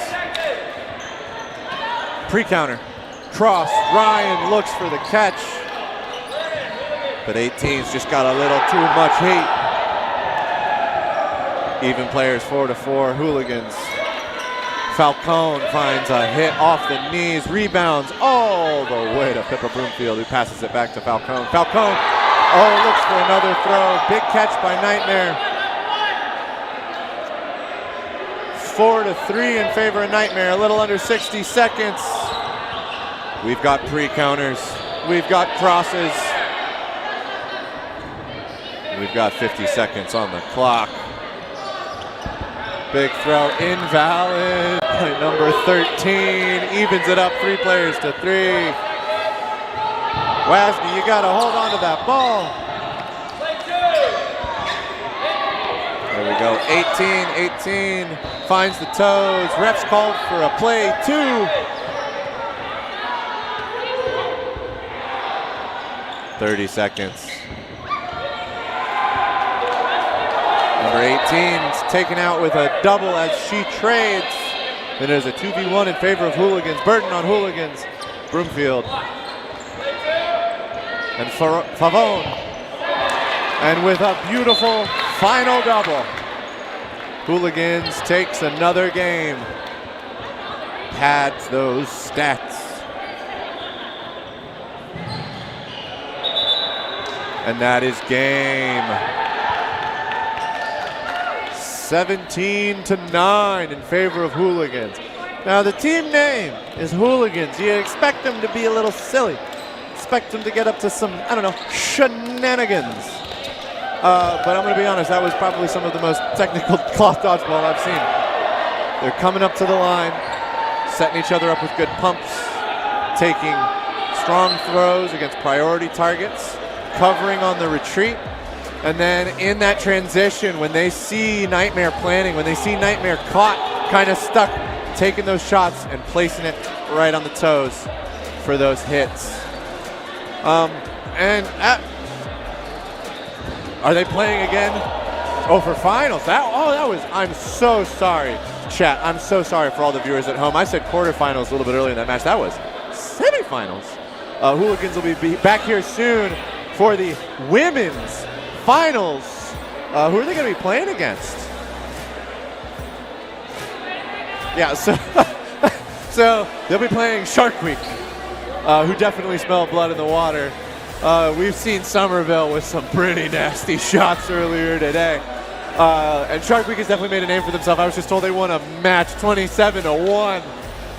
So they are ready to throw down. But stay tuned, as the dodgeball you're watching is only going to get better. It's only going to heat up as we close in on the finals here in Winnipeg, Manitoba. I've been David Carlock, and I'll probably be here for the rest of the day, bringing you the best commentary I can for the best kind of dodgeball. I'm a cloth guy, so I'm a little bit of bias. I love these balls. But stay tuned for more dodgeball.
Ladies and gentlemen, it's David Carlock, number 65, joined by Tony Nguyen. And we are here at the women's finals of the National Cloth Championship here in Winnipeg, Manitoba, with Shark Week winning the opening rush. Here we go. Ooh, cross. Becca. Yeah, Tony, I'm going to rely on you for the names. Yeah, that's good. We can share each other. I think there's a few that I know here. That's okay.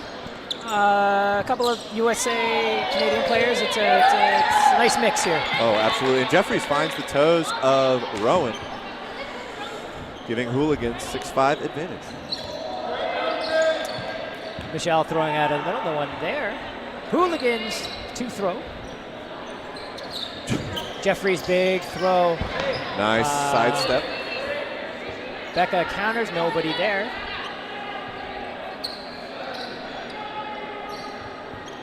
Elena taking the shot from the corner. Megan counters. There were like 3 head tilts to dodge that one. Yeah, I was actually tilting my head as we were throwing. There we go. All right, Shark Week to throw. Oh, nice hit from Becca, taking out Jeffries right in the foot. Oh, that placement was gorgeous. Perfect. You can't get any more perfect than that. And Cool. big catch from Melissa.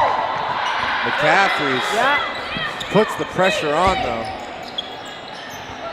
Oh, nice. I think that was not the intended target there, but nonetheless, Shark Week gets a player out on that. Hits a hit. 4v4. And after that feeding frenzy, we find that these teams are even. Oh, I like that. Feeding frenzy. I'm going to try and keep the puns. It's a tradition in dodgeball when it comes to names or other things. Ooh, Harrington with a big cross. Yeah. McCaffrey's pressed up to try and punish. No one on the receiving end of those. And it's on Hooligan. Less than 60 seconds. Nice shot from Mel out of the middle. Let's see what Shark Week does here. McCaffrey straight ahead. Nice shot there. Katie coming to cover as Megan retreats. Here comes Hooligan. Big shot from Jeffries out of the middle. Nobody there. 25 seconds. Oh, You almost got to eat it. Yeah. Nice shot from Michelle. Big catch from Katie. And just at the like blink that. of an eye. It's 5v2. 10 seconds, double pre-counter from Hooligans. Pavone looks for a catch. Falcone's got a huge mountain to climb. And they're going to eat that rest of the time. Sydney celebrating on the side. And first on the board is Shark Week. And Somerville saying just run it back. No rotation. Keep the players on the court. I think, hey, you win a game. If it ain't broke, don't fix it. That is right. You just took the words right out of my mouth. Yoink. And here we go. Opening rush, Shark Week takes it. Rowan winning the contested ball out of the middle.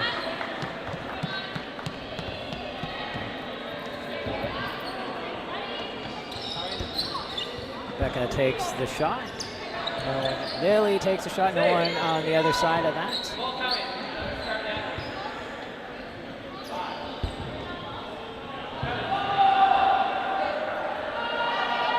And here we go, Shark Week. Ooh, Rowan finds the knees of Lau. I believe that went off the ball into her leg. Jeffries with the big arm. Absolute cannon. And Shark Week's given up 4 balls. Let's see if Hooligans can capitalize on this. 5 players to 5 players. And they need to take a player out here. Is it double on Michelle ball? is going to, and they got a throw. They take Michelle out. A little bit of confusion on that play. Confusion maybe, or Hooligans. They've been playing some very technical dodgeball. I'm curious if there wasn't a quick call to just throw 3 because they knew they had 5. And also triple a big priority target. Number 40, is that Darcy? Number 40, sitting on the bench. Michelle. Michelle's been hit and a catch. That's a big player swing thanks to Rowan. Big turn. But I liked Hooligans, right? There was the pre-counter. Michelle was a little bit far up the court. Quick call for 3. Bloomingfield straight ahead. And a little over 60 seconds left on the clock. Shark Week up 5 players to 3. Big catch from Jeffries. After the pre-counter. And that is her money shot. Her throws coming out of that back corner is very unsuspecting. I mean, she can launch those from the corner. Harrington's looking for a catch. And Katie wanted that. The hands went up. Yeah, she wanted that. Nice throw from Becca. I like that. Pre-counter, counter. That was a good exchange on both sides, but no hits found. Megan taking the shot, missing Shri. 2 on Megan, nobody there. And again, there was, right, Hooligans is coming to the line with 3 balls. They've got burden to 1. They see that pre-counter, and I think they're quick communicating. They would take it all day. Right, it was a catch and a hit. Pippa's looking. Pippa, you got a teammate. Pass the ball. There you go. I think Hooligans is just good on the communication at the line, that when that pre-counter happens. Pippa with a catch and 2 dodges. And I don't know. That's a hit.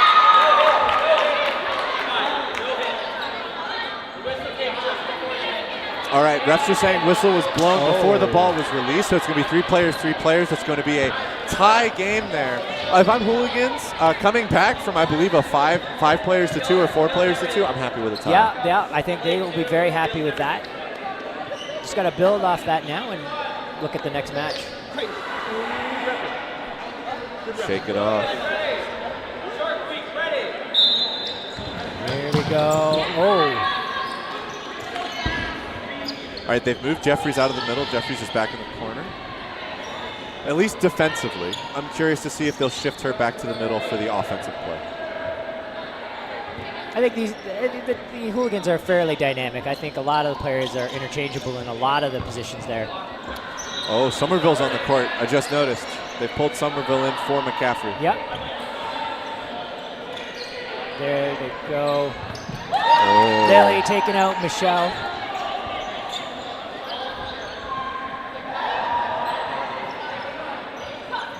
Ooh, that's a good shot from Becca.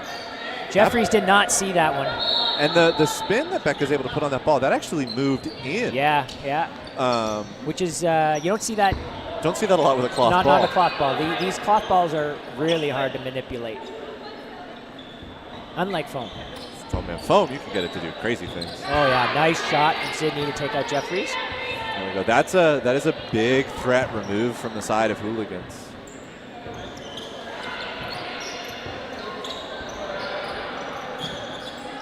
Oh, and it's bumped up.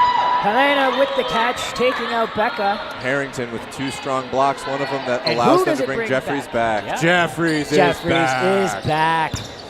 And oh no! Almost had that catch. That would have been huge. That would have been huge. Now in cloth, you can't save your teammate, unlike in foam, but you can at least make the hit a 1-for-1 trade with that catch. Correct. And so Pippa tried to make it a 1-for-1 and instead makes it a 2-for-1 on the side of Shark Week. Yep. And we're even, 4 players to 4. Shark Week to throw.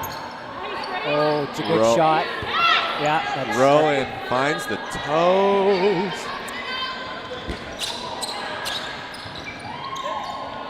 Somerville does not win the trade against Lau as Shark Week was trying to pressure on that ball. We're once again evened up, 3 players to 3. Dustin, please move. I want to see the clock. 45 seconds. Ole.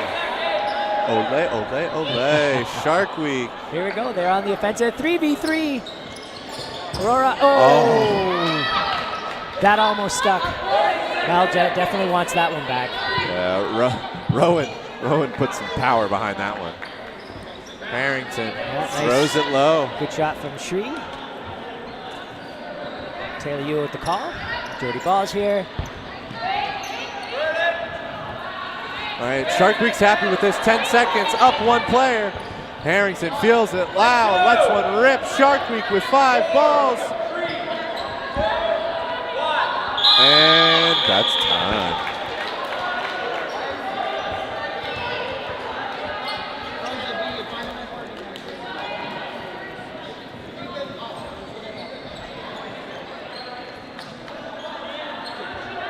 Let's see what the lineup for Shark Week's going to be. We're going to take out Michelle. Man, Hooligans is pulling Jeffries. I don't know if I agree with that. Yeah, I don't know. Jeffries has been big, and she's a very big arm. I would argue to say she's probably the biggest arm on that team. So it's an interesting strategy. Let's see what their plan is here. Yeah, I mean, Shark Week's now got McCaffrey, Somerville, and Becca coming to the line. Becca with an invalid throw. No, that's a rare mistake that Becca makes. Oh, we don't want to see that. We want to see hits and catches. I don't want to see technicalities. Not unless it's like a blocked ball to an attack to a blocked ball to an attack to a catch. That'd be fun. That'd be something. Nice shot from Mal out of the middle. No one there. Pippa and Lau pressuring. Let's see who's it coming. Hooligans to throw. Oh. And Taylor just made that look a little too easy. She made that look real easy. Yeah. And that brings Becca back. 6 players to 4 in favor of Shark Week.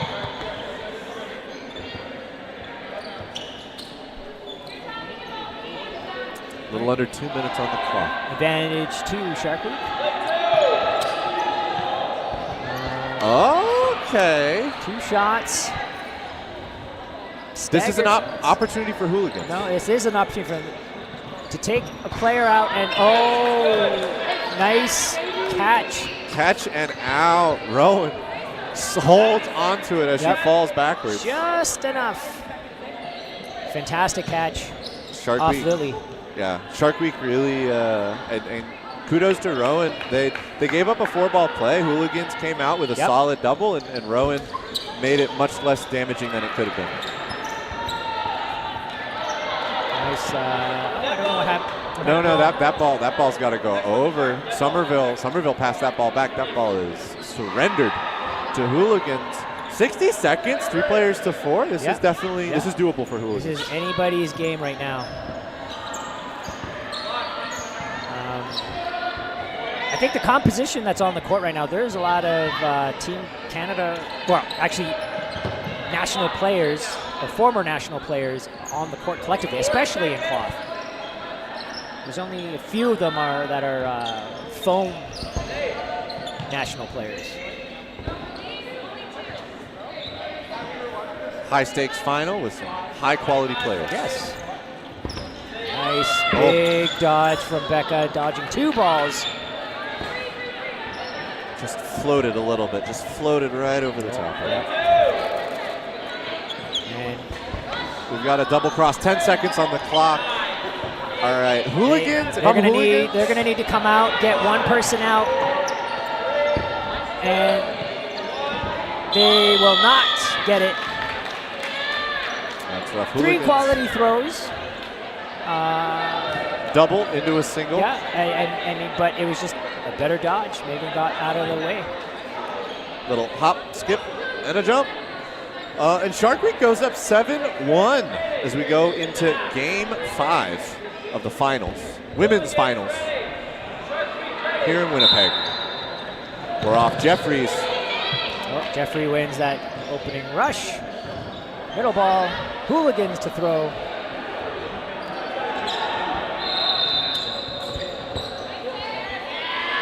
Falcone off the feet. Shark Week. Somerville is just posturing. Yeah, she's She's waiting. hungry. Oh. I don't know. Shark Week, I think, smelled a little bit of blood in the water, and they could have, I think, reset for a 3-ball or 4-ball play there, and instead they've given 4 balls to Hooligans. And then let's see if it's going to punish them. Well, they take one. City makes a catch, though, so. I will say, Shark Week, they're giving up the 4th ball, but they're punishing back with just very impressive catches. Yes. Nice shot from Helena to take out Michelle. McCaffrey with a nice sliding hit dodge to keep the player favor to Shark Week. Nice dodge out of there.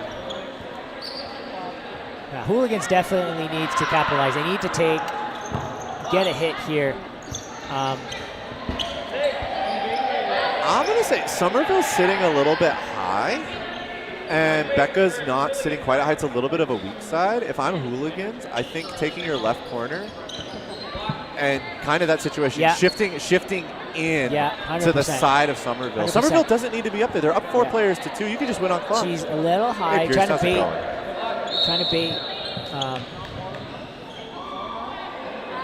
I think, trying to bait Harrington for a straight ahead. Right.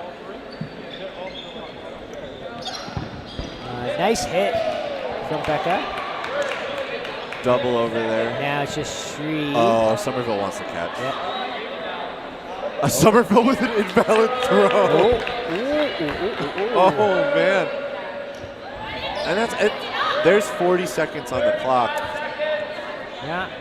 I mean, one catch here ties the game. Yeah. No invalid on that one? That was wow. I think from our angle here, that looked like an invalid, but that's okay. Ref's call. 20 seconds. I mean, if I'm Shark Week, I know people don't like to see it, but you just put it. You got to turf it. You got to turf it. You put it in the ground. Yeah. There's 9 seconds left. She's got to do the desperation thing. She's got to try to catch something, now and tried, and that's all you can do. She looks for McCaffrey. McCaffrey just put it a little bit outside. Timeout has been called by Hooligans. It is 9-1 in favor of Shark Week. So what do you think the discussion is on Hooligans' side?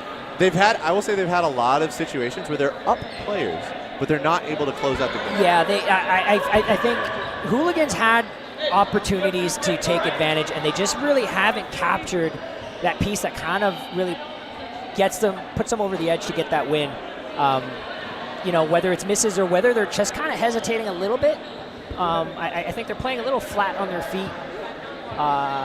So if I were them, I think Justin is kind of explaining to them right now. It's like, hey, you know, let's stay a little spring in our toes and just capitalize on these things, right? I would, just from visualizing and looking at the stuff, I would start to probably run them down, try to get hits on the back pedal from a defensive to offensive transition. That's what I'd be suggesting to them, and then just trying to hit them on the back pedal. Sydney's staying up a little high. Becca's staying a little too low. So Becca should be coming up, at least coming up close to cover Sydney. cover Right. Somerville. Exactly. Yeah. Right, and I don't know if the Hooligans are really seeing that. I mean, we see it, but I don't know if they see it. We'll see if they make an adjustment. I think the big thing that's happening with Hooligans is they're getting the 4-ball plays and they're throwing at prio targets, but they're getting caught, right? Rowan made the catch, Somerville made the catch. And they're also doing both balls close side, I think. I think maybe staggering it, maybe going like you've got your corner ball and then you skip one and then one. Do a bigger angle and try to really get that. Ooh, Pippa, I hope you're all right. Nice backing out. Oh! My goodness, the catch So right cold. there on the ground. And So the cold toss with that toss back. Oh, my God. Oh. I felt that. That was absolutely sick. That was impressive. Let's go. Shout out for Pippa Broomfield, number 11 on Hooligans. Somerville taking out Jeffries. Big shot, big smile. That was just a solid throw. I think Shark Peak recognizes Jeffries and they're trying to get her off the court Oh, early. for sure. They know she's a threat. The biggest arm for sure. Somerville. Look on Somerville's face. It's like, I don't know about that call. That was the ground, but I think it looked like a good block by Harrington. All right, well, here we go. I think there's 29 seconds left here. In the half. In the half. That is correct. It is now 20-minute halves. Ooh, nice throw from Becca. I don't think we really saw that till the last second. Oh, that was... Here's the showdown here. That's what I like. Somerville's alone. Yeah. She's putting herself in a spot where she's just alone. And she's put her team now a little bit down, right? Like, Hooligans up 5 players to 4. I think we're going off game clock for the half. McCaffrey's with a block. She holds up the fingers going, a finger block. All right, they're up 1. Shark Week to throw. Ooh, just out of the way. 60 seconds. Here we go. I like that we got the little flamingo dodge though. Yeah, yeah. Get the foot up and out of the way. Oh, nope. Holzer's calling a hit. All right, kudos to Becca. Evens it up, 4-4. Oh, Nice. That block was almost a little too high. Yeah.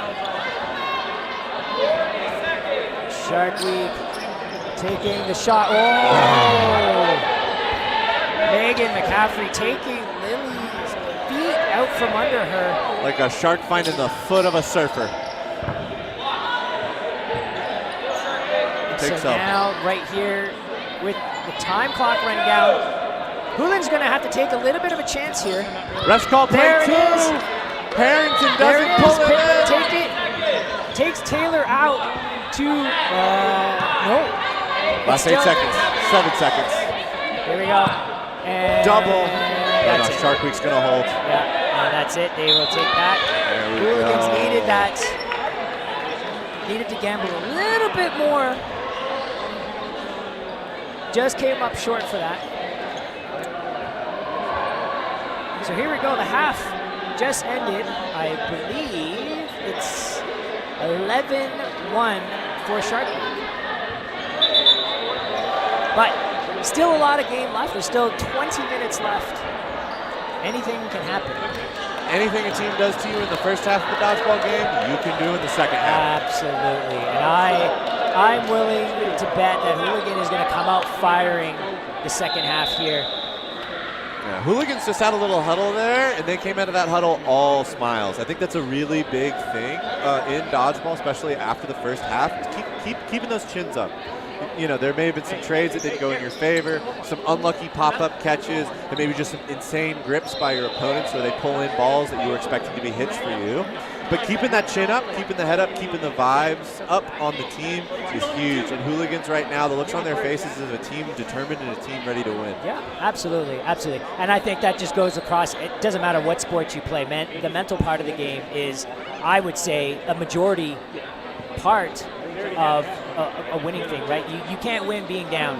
No. Having an even mindset and just making sure, just taking 1 point at a time and claw back. I mean, this is how they're going to come back.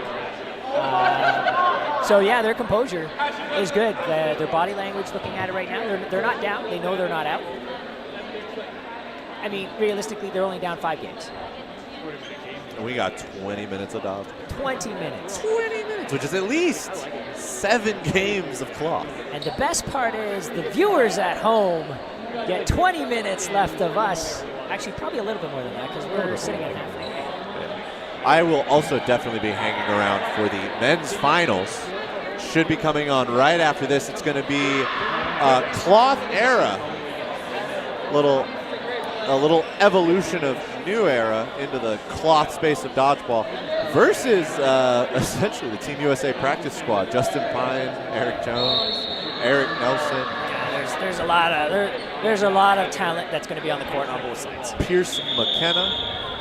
It is going to be a game of cannons and catches. Yep. I agree. You're going to see a lot of fireworks going off that game, for sure.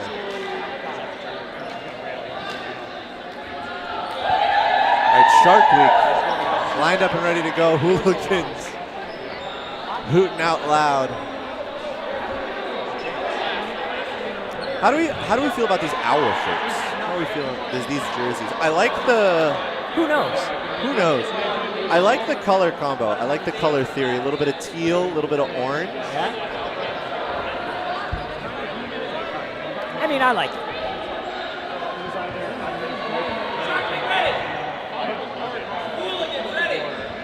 And here we go. We're off. Rowan wins that opening rush decisively. Shark Week.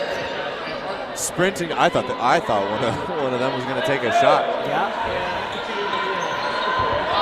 Oh my goodness! Oh, 2 shots from Hooligans. And I told you these guys are going to come out firing, and this is exactly what is happening here. Absolute chaos. I love it. Ooh, this is a feeding frenzy and a juggling class all in one. Yeah, and nobody is out. Out of all those throws. Why are we calling, what are the refs calling a pause for? There's a shoelace. Player safety. Oh, gosh. Player safety. We love player safety. Yes. The last thing you want to do is be in the final game and you trip on your own shoelace and crack your front teeth, and all of a sudden now you look like a pirate. Yarr. Oh, exchange and a catch. Oh. That brings Helena back in. Kooky cloth rules, I love it. Yeah, and I like this portion of the rules on cloth versus foam. I like that balls coming back and you make that catch. I believe that should be a catch. I mean, that's a pretty hard thing to do. Helena's just like, we're up 6-4. I'm gonna take this trade. Yeah. Great trade, taking out a strong player, Katie Morrison. Step into the line with some confidence. Yeah, absolutely. Here we go. 2 balls on McCaffrey, nobody home. That was an interesting choice. McCaffrey was dealing with a ball in hand. I probably would have, if I was going to throw 2, I'd probably take 2 on someone that didn't have. But mind you, Taylor and Becca, I mean, they're also very big players too. So good players. You got to trust the play call of the team. Trust the play call of the team. I do agree though, with finger blocking being a thing, with the size of these balls and the way you can just club other balls out of the air. When you've got 2, putting it on a non-ball holder is a much higher chance of a hit. Yeah, big shot from McCaffrey. Shree with a better block. And Hooligan steps to the line with confidence. Oh, nice. Oh, Shark Week gives up 4. Oh, that's a little bit of a mistake here. Now they're McCaffrey. 2, and they couldn't capitalize. And see, this is the thing that I was talking about.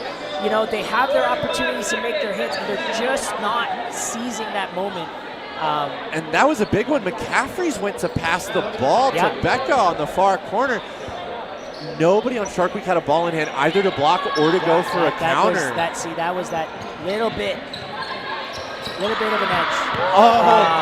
Nice. I don't know who threw that. That was 22 Lau. Okay. Becca just bobbles and bobbles and bobbles. A little bit of silliness put on the ball from the Hooligans. Oh, big shot from McCaffrey taken out. Finds the hip of Favone. 8 seconds, 7 seconds. Hooligans is up 4 players to 2. Turf it. There we go. Oh, no. Just Jeffries. Ooh, that's a mistake. That was a costly mistake. That was a costly mistake. All they had to do was just had it. Hooligans, they threw.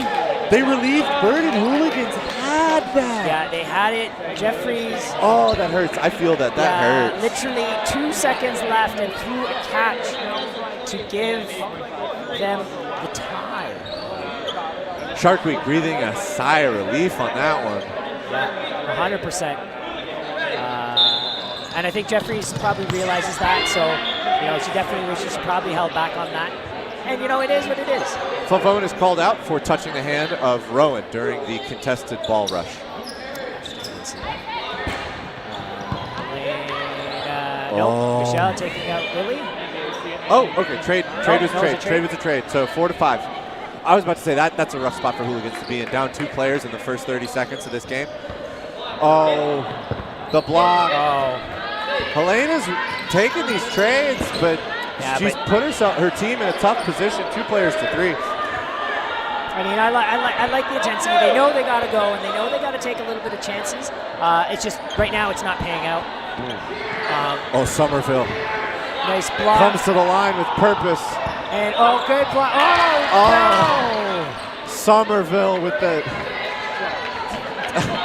With how good Shark Week is, I'd say that's almost planned that McCaffrey's shot that ball off of Falcone's, and Somerville catches it. 3 into number 13. And Rowan takes the trade to close that game out. That was a 60-second game.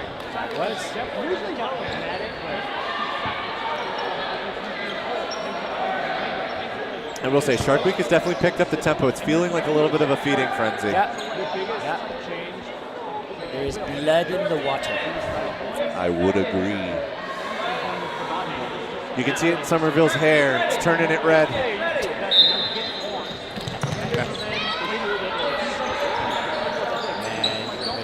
No need to pump. Take that first throw. Not to throw. Reset here. Michelle now takes the throw.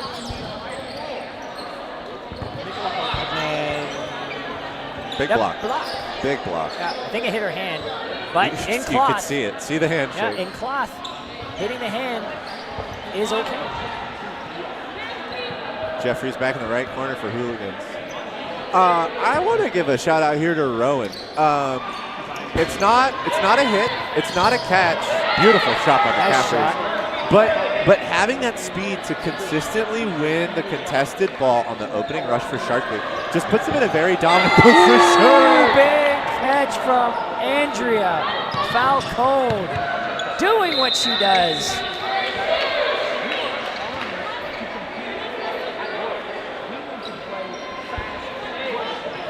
Nice shot from Helena. Back here. Nice throw and the push. Nope, they decide not to wait. Jeffries with the play call out of the middle. She's going to laser beam one. McCaffrey's, I feel like, read that throw and went for it.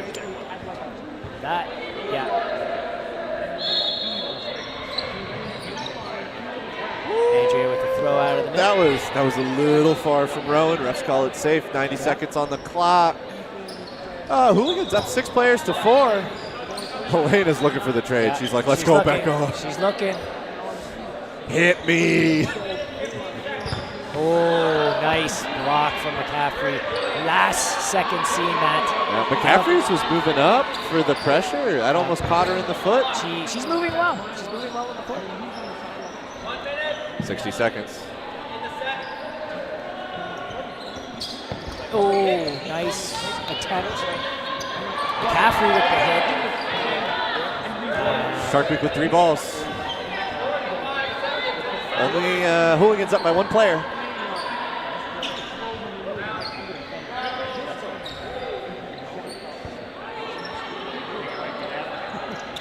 You know what it feels like? You can like see those things move.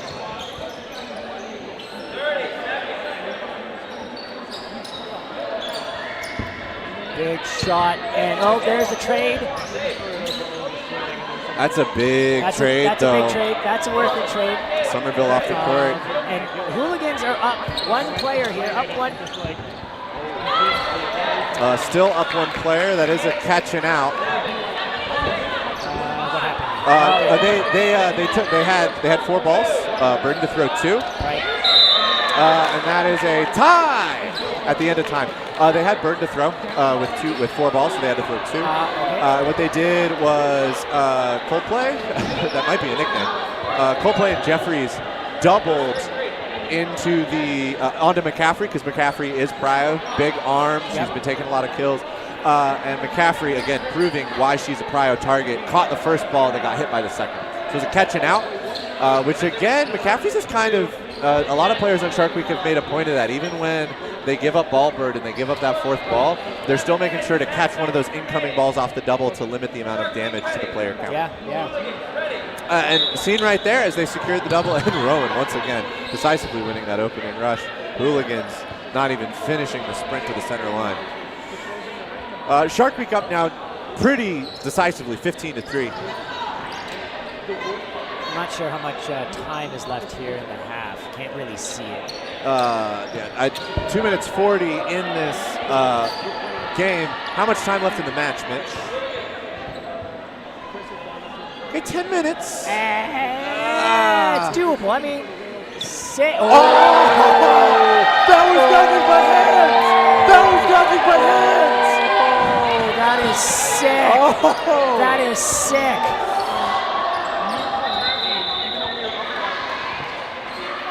I mean, if you didn't learn your lesson to not throw a single ball at Rowan. Oh, and McCaffrey finds Jeffrey. That sequence of play is brutal for Hooligans. Shout out to Rowan.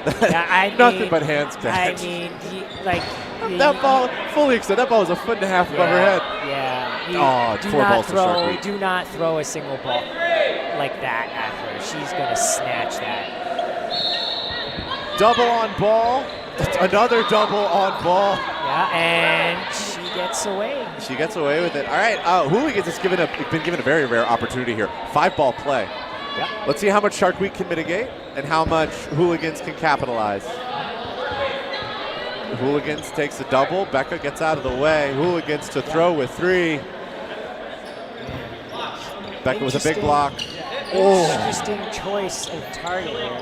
Oh, no. And Shark Week now on the flip side. Shark Week gets a 5-ball play. Tit for tat. Pimpa pulls it in. Yeah, balls collide, and the hit on Shri is not valid because the balls touch each other prior to hitting Shri. One of the rare situations where balls in the air hit something and then die is when a ball hits another ball. Yeah. Jeffries into the feet. Big shot from Hooligans. McCaffrey's hitting another one of those little soccer celebration knee slides. Yep. I mean, she's moving very well this match, this game. She's playing really well. Double on McCaffrey. Block, get it out of the way. 4 balls for Shark Week. Okay. Andrew's just tying her shoe. Shark Week recognized, they held back a little bit. Double out of Shark Week. Andrea moving up and retreating a little bit. All right, here we go. Shri with the shot. Back. Oh, wait. Oh, they called that a hit. I do believe that was shins. I believe that was nothing but shins. Yeah. Pippa! Oh, with the catch. She's on the court. Lau is on the court.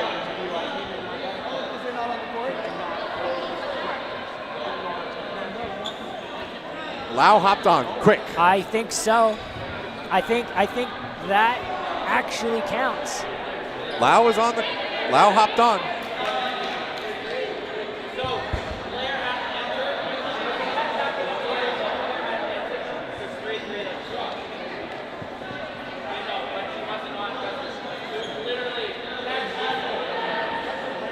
Oh, so the ref are calling the catch was made as the whistle thrown, and because Lily did not make it onto the court before that whistle, they are calling it a tie. That's hard for Hooligans. That hurts a little bit. I mean, that stings a little bit. But them's the rules. I mean, the rules are the rules. And, you know, that was probably the right call, as much as, you know, we would have liked to see. 16-4. It's 16-4, Dustin, update. Rowan consistently. I mean, scorekeeping is hard. That's hard. Reffing is hard. It is hard. Refs don't There's get a enough, lot going on. Refs don't get enough credit. Everyone seems to crap on them. Oh. It's because they never make the right call. Yeah, that's true. Especially when Dustin is reffing. Come on, Dustin. Oh, almost an invalid throw. I'd say it did not cross 2 lines of play, so Somerville is safe. She saved herself. Sorry, they saved themselves. They saved themselves. Quick hands to reach out and tap it. Becca finds the feed allow. That's 1 at Somerville. Hooligans again with a 4-ball play. Do you put it on ball or do you put it on body? I mean, for me, 1, I would choose 2. body. I mean, Somerville is too big of a player and such a great blocker. You know, as you can see, they threw 2 balls. She blocked both of them with ease. Yeah. If it was me, I would have tried to take bodies out. Somerville's is a prio target, but I think I'm looking across the court. Maybe double Rowan. Maybe double Becca.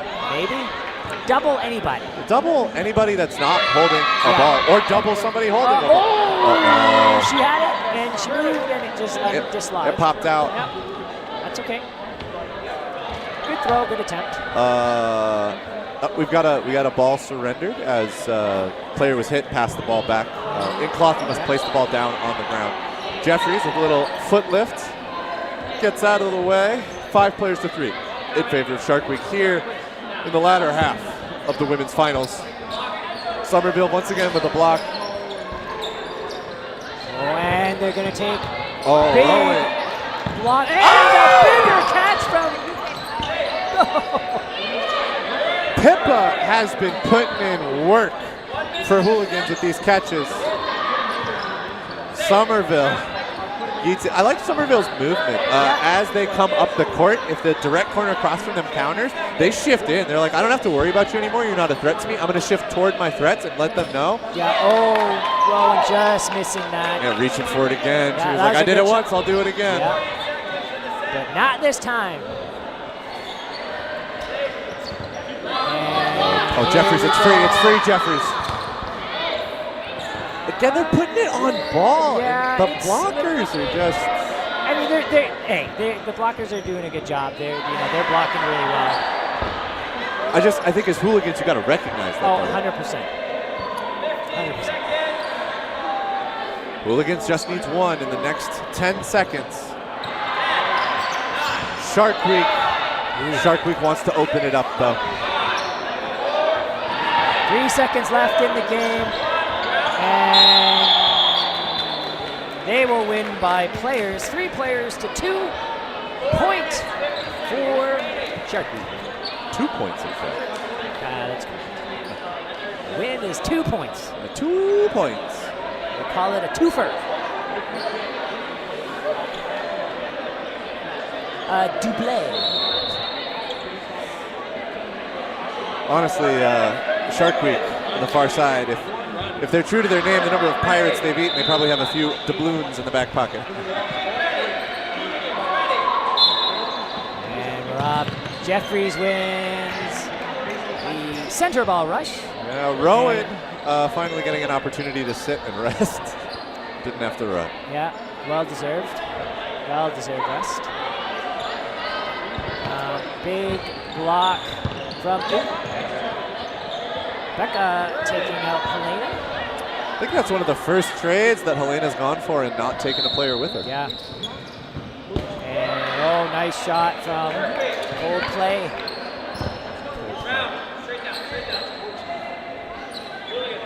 Broomfield is safe on the block. 5 players to 5 players. Hooligans to the line. Trade on the Somerville. Good shot. And, Andrea just missing Somerville there. Somerville was looking for that catch. Andrea recognized not to throw into the body because Somerville would definitely eat that up. I've seen them do it in foam, and I'm positive they can do it here.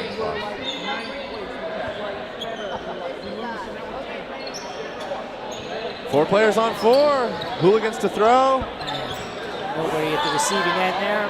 Falcone hunting for some toes. Trying to do a little feet finder. Yeah, trying to find the fins of the Sharks. I like that. Oh, and Pippa with another catch. What does that make? How many does she have now? Oh! Taylor stops the bleeding right there. I will say I'm a superstitious person. I've got my rituals I do before dodgeball. Somerville. Oh my gosh.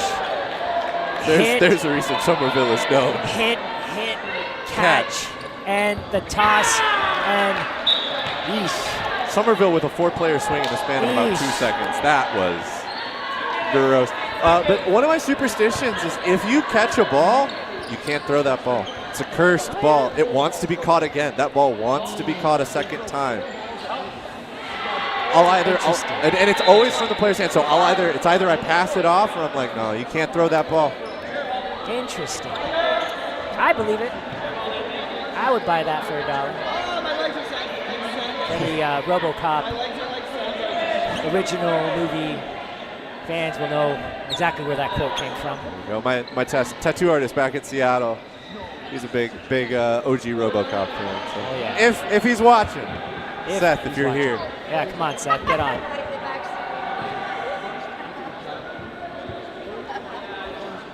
Looks like we're having some technical difficulties. But anyways, we are here in the lovely Winnipeg, Manitoba.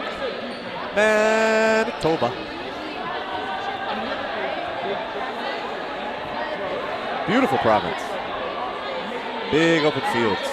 Yes. Big skies. Yes. Clouds, the sky is not too smoggy with all those fires that are kind of going on. Air seems pretty good. And Rowan back to her old antics. Here we go. And Becca takes an early throw at Jeffries.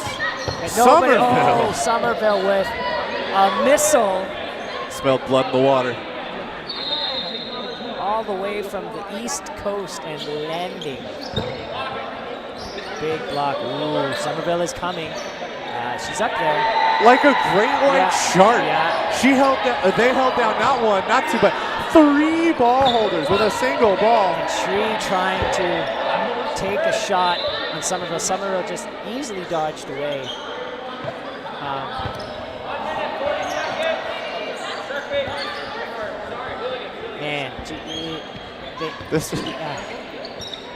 Somerville is fearless. Oh my goodness! And They're just up at that line. Mel.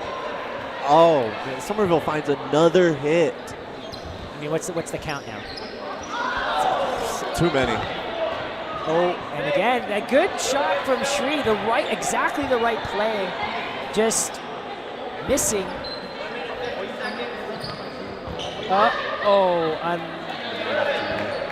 It hit. It did. But it went up and who caught that? Michelle? Yes. Michelle caught that. I mean, just good heads up. Good teamwork. Unfortunate. And that's going to be game 21-3. We got the big shark mouth across the court. There you have it. Your first placed finishers in the women's cloth finals. Shout out to Hooligans. They did a good job fighting up and to this point, up through quarters and semifinals on the women's side. But Shark Week just chomping away. It's a toss-up between Somerville and Rowan for MVP, but I think I would have to go for Somerville. She did a lot of stuff. the four-player swing, the amount of pressure that they apply up at the line with a single ball. I'm giving this one to Somerville. Yeah, Somerville. So shout out to you. But again, I don't want to diminish anybody else on the team by giving that MVP to Somerville. Somerville doing that opens up a lot of opportunities for players like Rowan, for players like McCaffrey, for players like Becca to come up and then make plays happen off of the positioning of Somerville. So, but that it's is a team dodgeball, effort. and this was an exciting game to watch. But stay tuned, we got the gold medal game. Men's coming up. Men's finals, cloth era versus a bunch of squares. Squares. All right, stay tuned. We'll be back after these messages.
and gentlemen, Dodgeball Fanatics.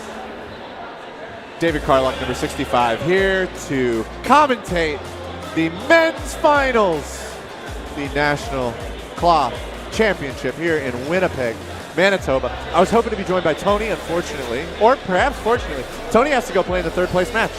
So hopefully he plays well, brings back some hardware. Now, these are two titans of teams lining up to play on my left-hand side. We've got Cloth Era. We've got Kalen Estabrooks, Cody Dan Foley, Kope, Chartier, Pete Decker. Got the New Era boys. Cloth Era is the name for this tournament. The far side, we got a bunch of Americans coming up from the south. From left to right, Justin Pye and Eric Jones, Kendall Smith, Eric Nelson, Andrew Ketchum, and Pierce McKenna. All these guys are Team USA practice squad players. Looking to get some practice in. Andrew making some faces. Tongue is already sticking out. Looks like there might be a little bit of vlogging going on. We got some mic'd up players. Yeah, later. All right, so Cloth Era's got something to look forward to for the viewers at home. Cloth Era has Cody Dan Foley and Bend. So Bend and Foley are mic'd up. Yeah. Go find them later. Go listen to them. All right, I expect these opening rushes to be explosive and brutal. Both of these teams have cannons. Both of these teams have hands. This is going to be a good match. This is going to be a good match.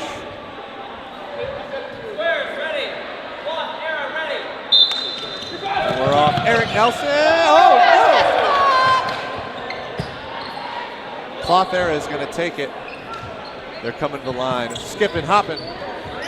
Throw by Foley out of the middle. Let's see what the Squarez can do. Kendall Smith with a rocket. Ketchum gets under it. Holzer can't hold on. Ketchum doing a little dance. And Squarez are up. Oh, I felt that from here. Ketchum with a cannon. All right, 6-3 in favor of Squarez. Kope throws. Nelson looks for a catch. Ketchum follows, throws the fourth ball. Kope and Chartier. Ketchum with the nothing but hands. Sprints to the front, lets one rip. Kope hops over it. Ketchum's team telling him he can chill a little bit. And a big double from Justin Pyan. And Ketchum to secure the first game in favor of Squarez. And let's see if they change the lineup. Looks like they are. They're going to pull McKenna. They're going to pull in Wells. Bend is in. Kope's out for Cloth Era.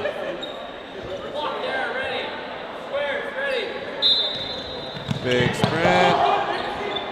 And number 17 for Cloth Era. Foley sends one flying. Kendall Smith with an absolute rocket. Foley was looking for maybe a catch, but leans out of the way at the last second. Oh, Nelson was looking for the catch. Foley finds a hit. Pyan finds the toe. Holzer and Ketchum trade. And after the dust settles, four players, 3 balls to Cloth Era. And Kalen Estabrooks finds the toes to Kendall Smith. Wells and Pyan a double into Estabrooks. Did the mic survive? Estabrooks had to check.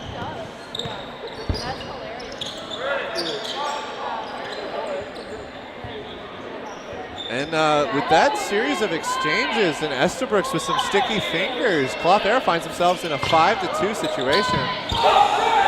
Estabrooks may be out. Ben gets the catch, but Wells punishes him for it.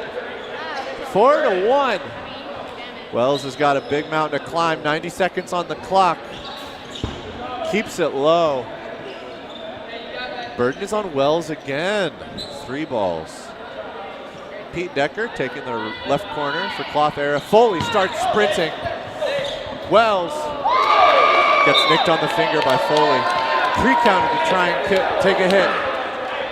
Cloth Era takes that one. 4 players, and we are evened up after game 2. 2-2. Squares, Cloth Era. All right. Chartier is off. McKenna's on. Eric Jones is off. And we're running. Once again, 67. Cloth Era.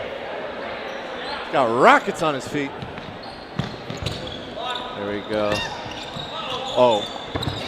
Trade from Ben came a little too early. Ketchum took advantage of Holzer being the only one holding a ball and Pyan holding him down to send a rocket into the chest to Estabrooks. Holzer fires one high, looking for heads. Wants to take some skulls. Squares to the line. 6 players, 3 balls. Pyan is caught. Nelson with a hit on Holzer and a catch on Ben. Estabrooks is back in. 5 players to 4. 3 balls on the side of Cloth Era. There's been some beautiful plays on both sides. Foley fires out of the middle. Oh, Pete Decker takes a cross-court 40-footer. He wanted to catch Squares not looking, but instead Squares has come into the pre-counter from Estabrooks. Refs called play 3. Pyan takes advantage to find the toes. Foley and Decker, 4 balls. Foley with an invalid throw. Foley, you gotta hold on to it. And Pete Decker's been left all alone. This is nothing but rockets from Wells and Pyan to close out that game. Just a little over 90 seconds, and it is 4-2 in the favor of Squares. McKenna's gonna sit, Eric Jones is gonna come on. We got some big shifts. Nope. Trying to read number 87. Is gonna sit, Bend is gonna run. Chartier is on. Nelson wins the opening rush. Squares. Let's see what they do with this opportunity. Pyan, Smith, catch him. Out of the middle, Pete Decker with a catch and a block. Take Smith off the court, double it, Pyan. Double and catch him. And Cloth Era's just traded back, giving Squares 4 balls. Quick call on the play. 3 balls come out. Foley is the one who gets hit. Wells really presses up high to get the 3rd ball for Squares. Looks like Smith got hit in that exchange. Nelson rips one, Ketchum rips one. Dodged by Cope. Blocked by Estabrooks. They come up and they rip one into the knees of Ketchum. Cloth Era doing what they do after 60 seconds. They're up 5 players to 3. Looking to tie this up after game 4. Estabrooks keeps it low. Wells skips over it.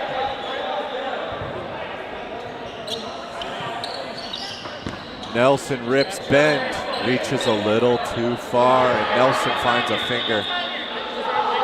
Wood player advantage to Cloth Era. Estabrooks throws it high, but with a lot of heat. Wells with a nice block. Ooh, a hiccup there. I'm getting real excited. Nelson throws it on ball. The block gives it back. Nelson rips another one. Cope hops over. Estabrooks going to pass, coming up. Big pumps. Cope throws. Jones hops over it. 60 seconds on the clock. Bird Oh, burden on Squarez, not just to throw, but on to make something happen. They tried to with a double at Pete Decker. Caught there with 4 players, 4 balls, comes to the line. They rip a double at Wells, and they find the hip. They're up 2 players, 45 seconds. Nelson and Jones gotta make something happen. They've got 3 balls.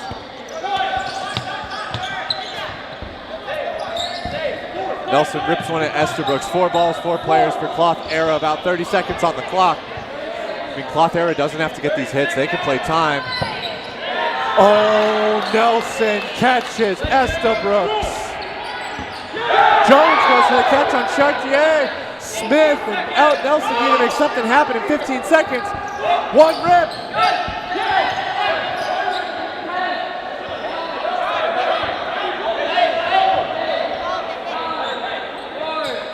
Smith is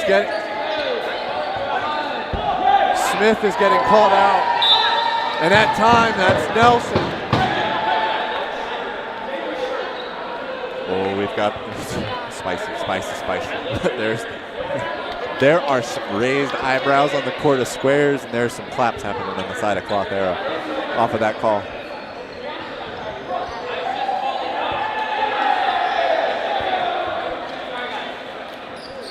We find ourselves with a tied game going into game number 5. It's going to be game number 5. Pine telling people to breathe. Jones is sitting. Nelson wins it. And Bend steps on the line, gets called out. Oh, and a big rip from Pine. Gets not just 1, but he finds 2.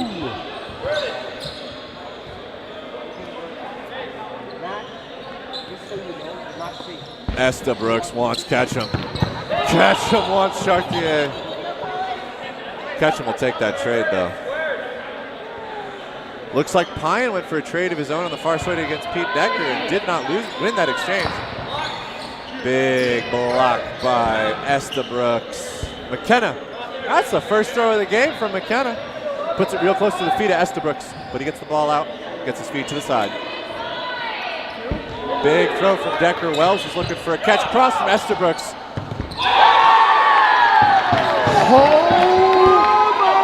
Speechless. The breath taken out of my lungs. The catch by Estabrooks on Nelson was absolutely gross. Ground from Estabrooks as McKenna looks for a catch of his own. 3 players for 3 players. Squares with 3 balls to the line. And it's only been 60 seconds of this game. Ben goes for the catch, doesn't find it. McKenna with a quick trigger pull tries to get Estabrooks. Was that ball on the court? Grenier with a beautiful shag. Pete Decker takes a shot at Wells. Ketchum with a beautiful shag of his own. 3 players to 2, favor and Squares. 90 seconds on the game clock. Step to the line. Smith lets it rip. And the referee at the center line hit by the ricochet. Burden.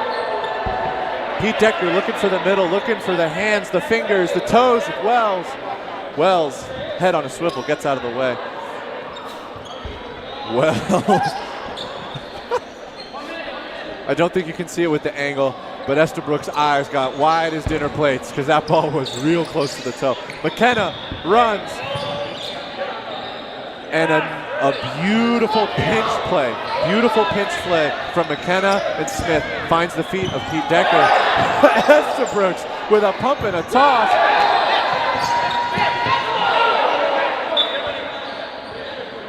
All right, so sequence of play. Smith.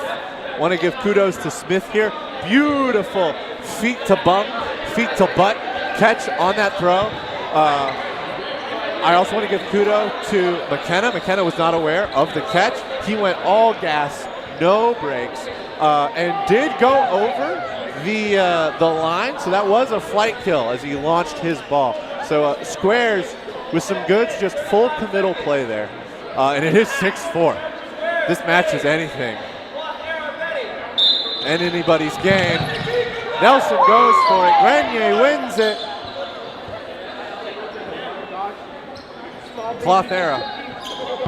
Oh, there it is. Wells sees it. Wells catches it.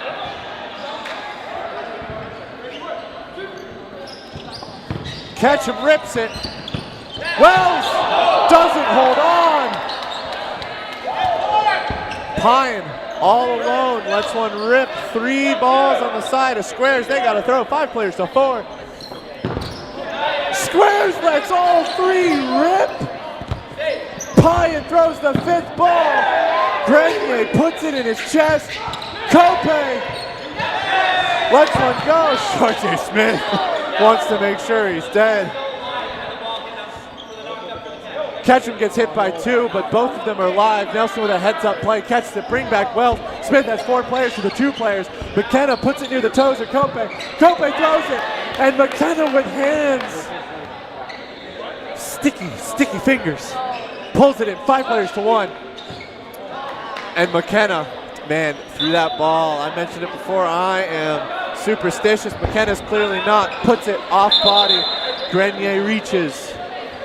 Goes off the fingers into the ground. It looks like Clotho is going to call a timeout here, as this is the first time in this match that the sequence has gone 2 wins in the favor of Squarez. Up now 8-4.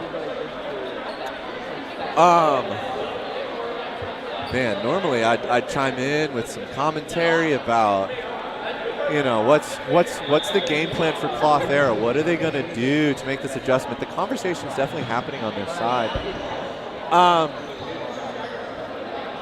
I definitely think it's gotta be that they're getting back from that center line. Right now, Ketchum and Pine are moving without fear. They're moving without fear of the trade. They're like, you know what? I'm gonna charge this line. If your guy throws at me, I'm gonna let it rip. And Squarez is also not afraid of just letting the balls go. There was had to be a miscommunication. There's no way that those guys are saying we're throwing all 3. But they did. But they're not afraid to do it. They're really trusting in their hands. Just about everybody's making crazy catches. McKenna's made some nuts one. Wells. Nelson's had really good heads-up plays. Kendall Smith, feet to butt. Eric Jones back on the court. Excited to see that. McKenna's going to sit in favor of Wells being on the court. Chartier's going to hop off. Looks like we got Holzer back on. And definitely, I agree with keeping Estabrooks perma on for these finals match. He's been a really, really big playmaker on the side of Clothera. And Clothera, Grenier's been a really big player here coming up on that opening rush. Clothera's going to come to the line. Bang! Lets it rip! And I know people want to go for catches with these cloth balls, but both sides got absolute cannons for arms. There we go. Man, this is just some good heads-up play. Get hands on balls, go for those blocks. 4 balls to Squarez, 5 players to 6. Let's see if they capitalize. I'm guessing it's going to be Ketchum and Nelson. Oh, they put 2 on ball. Let's go. Smith gets underneath Holzer's blocking ball and evens it up 5-5. Coming to the middle. It's going to be Grenier with the throw. Pine sprinting.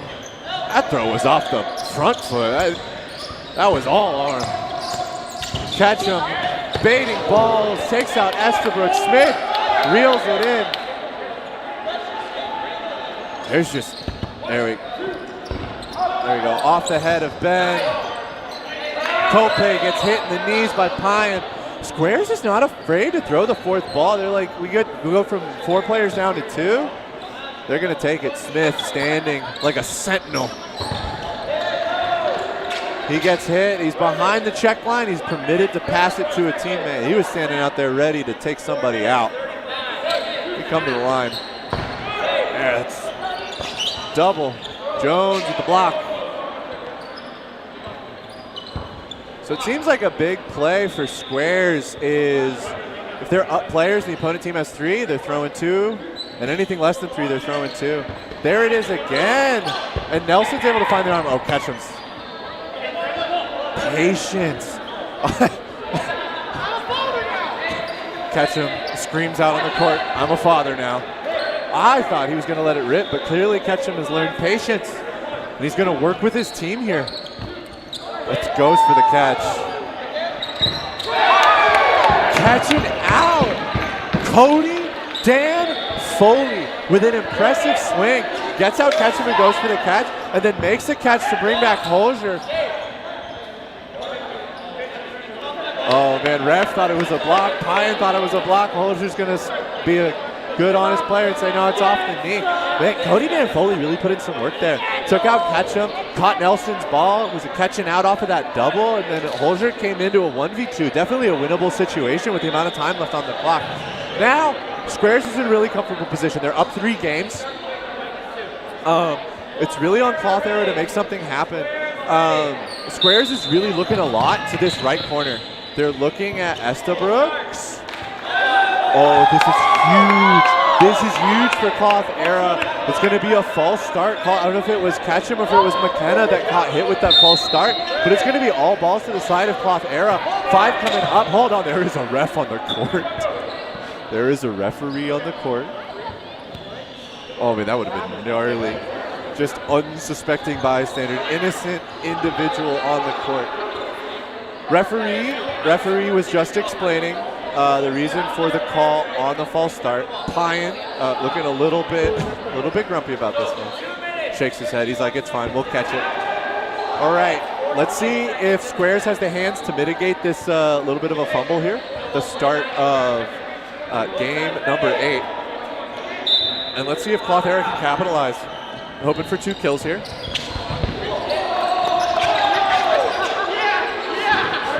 Ketchum almost got nothing but hands on that after the triple. All right, so Cloth Era is going to take the single kill on what Squarez has really been relying on as a cannon in their left corner. Let's see if Nelson can step to the plate, fill in the shoes of Ketchum. Now, I don't know if I agree with this. It's one thing to give up the 4th ball when it's 3 players. That's a hit. That's another single ball. Right, so you got to kind of think about what the dynamic is on the court. If there's 3 players on the opponent's side and you want to throw the 4th ball in Cloth, Smith is going to get taken out by Holger in a trade. If you want to throw that 4th ball in that exchange, that's fine. It's still only 3 players. They can still only throw 3 balls at you. So getting that 4th ball advantage isn't as huge as when there's enough players to have each player with a ball. Right, and then another thing. Nelson definitely filling the shoes at Ketchum. That was a rocket. Everybody out here is throwing absolute bricks. Beautiful block by Foley. Nobody on the side of Squarez has a ball in hand, but that doesn't mean they're not a threat. They go for catches. Same thing, right? If you're in a situation where the opponent's side has 3 balls and you want to throw a double, and oh man, Pyan with that pre-counter takes out Ben, but the counter from Foley takes out Pyan, and I think it was Pete Decker who found Pierce McKenna. Nelson's got a mountain to climb. It's a 1v3. So here's a perfect example. Nelson is in a 1v3. He finds the shoes. This is a huge momentum shift. When you've got 3 players on the court and you have to have that 3-ball burden and you got to throw, there are 3 places that Nelson has to look. Because Foley didn't respect the 50-foot throw that Nelson is in control of, he's able to hit the feet of Foley, and Nelson only has to look at 2 balls. Honestly, that dodge from Nelson a little bit over committal, and Pete Decker is able to capitalize after the initial dodge in order to find his shoulder. But right, Nelson looked at the first one. As soon as he knew the ball wasn't going to hit him, he looked at Decker. There's only 2 places he has to look. Getting that 3rd player off the court is huge. And in the same way, Squarez giving up 4 balls when Cloth Era has enough players to do 4 balls to the line, 4 pump fakes, 1 double. You're more likely to guarantee that hit. Now that's a really nice momentum shift for Cloth Era. Squarez is just going to surrender it. Cloth Era is going to take it 6-10. Squarez is still in a sizable lead, 2 games, but this is still only the first half, so this is anybody's match. We got some cannons. Let's see if they fire out the middle. Yep. They fired to Eric Jones with the trigger pull, seeing Holger throw that pre-counter. Counters. Holger's not able to keep his mitts on it. 5 players on the side of Cloth Era, 6 players on the side of Squarez.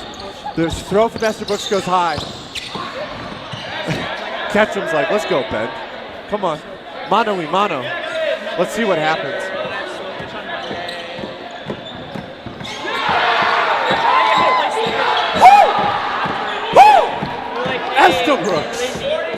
Estabrooks reels it in from Ketchum. And that is a 2-player swing. 2-player swing, tying it up, taking it from a 4v6 to a 5v5. Squarez to throw. Nelson grips it. Grenier can't hold it. Estabrooks with the cross. McKenna with the dodge. Smith Estabrooks is like, I can catch that. I can catch that ball. I'm going to have to watch the vlog later. I'm curious. All right, Cloth Era taking a play out of Squarez, but throwing the double. They need to win. They take the trade. All right, we're in a... Oh, that was time. Oh, the time got away from me.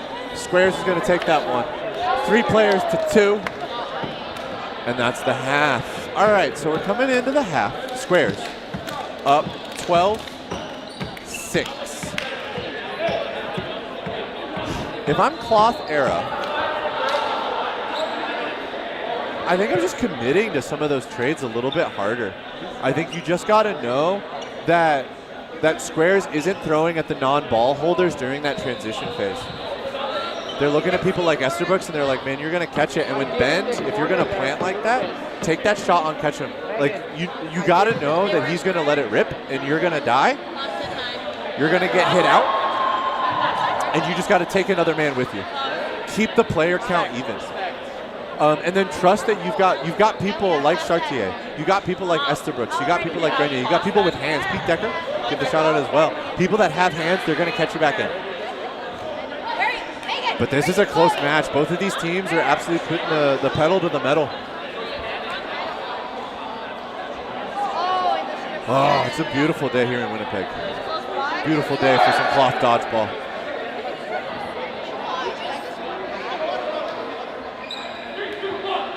Looks like Nelson has been sent to the bench, letting him rest after he's been sprinting for that middle ball every single game.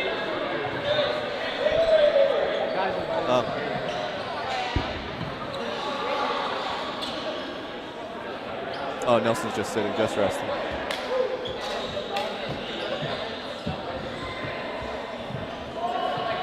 A little bit of a breather. Hey, if you're at home, this is the moment. Bathroom break, popcorn, cookies, whatever your fixins are.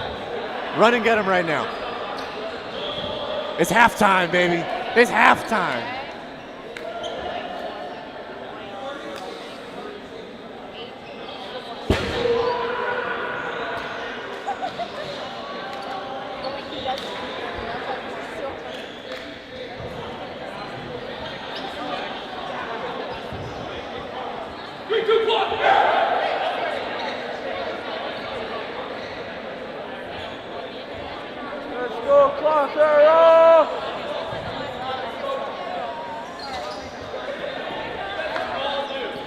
If you're watching at home, get back to the couch. We're about to start. Here we go, second half of the men's final. No, it's McKenna who's going to be sitting this one. Nelson is going to be running. He's going up against Ben.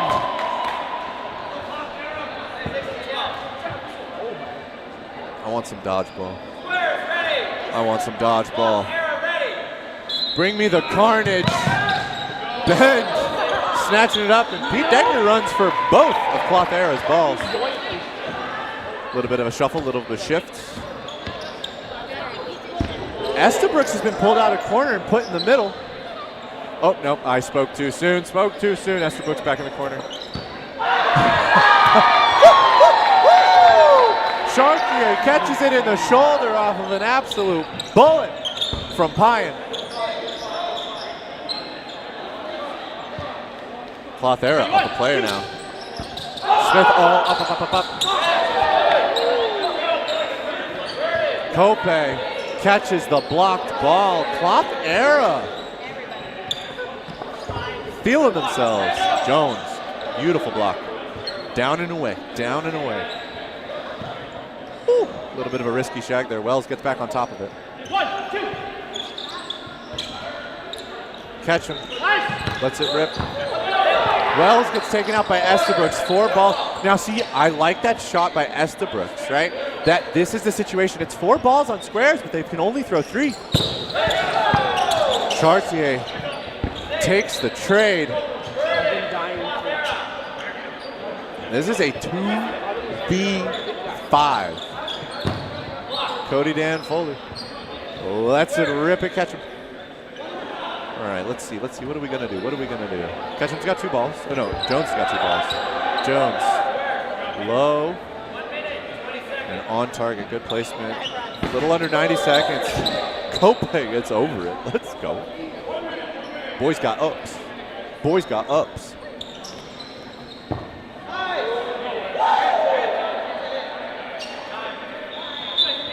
We're going to have a ref discussion. If it's a trap, it's an out. If it's a catch, it's a catch. Jones is going to leave it up to the refs to call. Jones is going to call.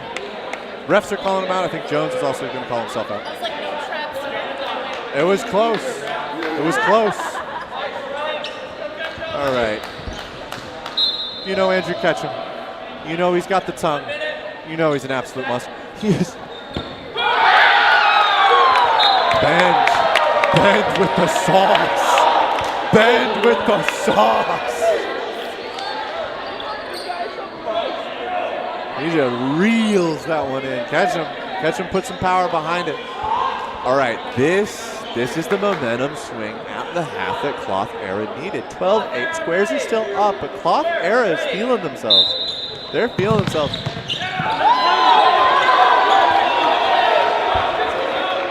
Oh, we got some chirping. Nelson's saying Ben touched the line. Refs are saying he's safe. Ben immediately is like, you're going to call, you're going to say I touched the line, I'm going to put it in your chest. Ben is feeling himself. Those hands are hot. Those hands are hot. All right, Esterbrook shifts to the middle, Ben to the corner. Good communication from Cloth Era. With those ice-cold blue shoes, Ketchum's going to put the ice on Bend. Catching him. 5 players to 5 players. Cloth Era with 3 balls to throw. Foley, we haven't seen him on the offensive in a little bit. Lets it rip. Little skip over the top by Smith.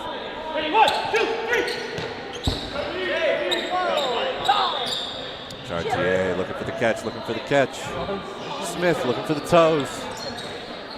Cope, they don't want Smith on the court. That's 2 throws in a row. Is Smith prio here? Let's find out. Oh, that's Jones. Jones reading that perfectly. Gets 2. He gets 2. Pyan saying we're up 3. Nelson's finger out just a little bit too far. Chartier finds the hit, bringing it to a 2v4. Now this is the situation, right? Squares, they throw 2. I don't hate that look. But a little bit of patience. Catch him. Chartier with a 40-footer. Ketchum put that in the chest hard. That came off Esterbrook's with some force. Got a feeling Chartier is going to park himself in the corner. 50 seconds left on the clock.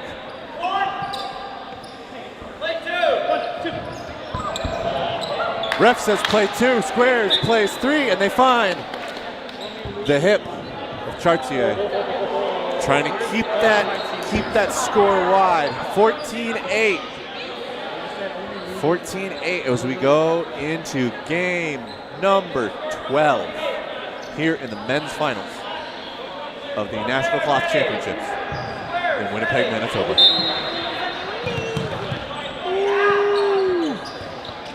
Grenier jumping off that line fast. Wins it. Jones goes for a catch from Foley. Can't reel it in.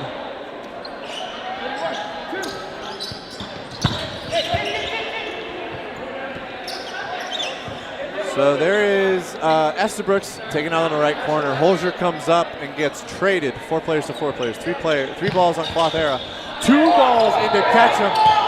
Oh, he wanted to eat. But again, 4 balls, 4 players. This is a pretty good situation. Oh, they get Chartier in the air. He was floating and he was vulnerable. And Squares took advantage of it. All right, Squares are now up a player. 4 players, 3 players. Cloth Era got to make something happen. Ben's been looking good. Let's see what he can do. Foley bringing the heat.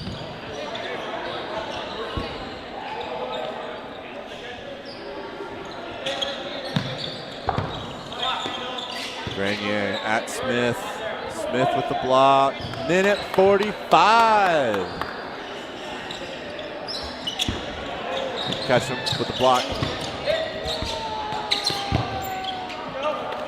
And Ketchum just trusted. Smith took the cross-court counter. 5 balls in the hands. Bend went for it. Bend couldn't get it. 4 balls is a lot to deal with.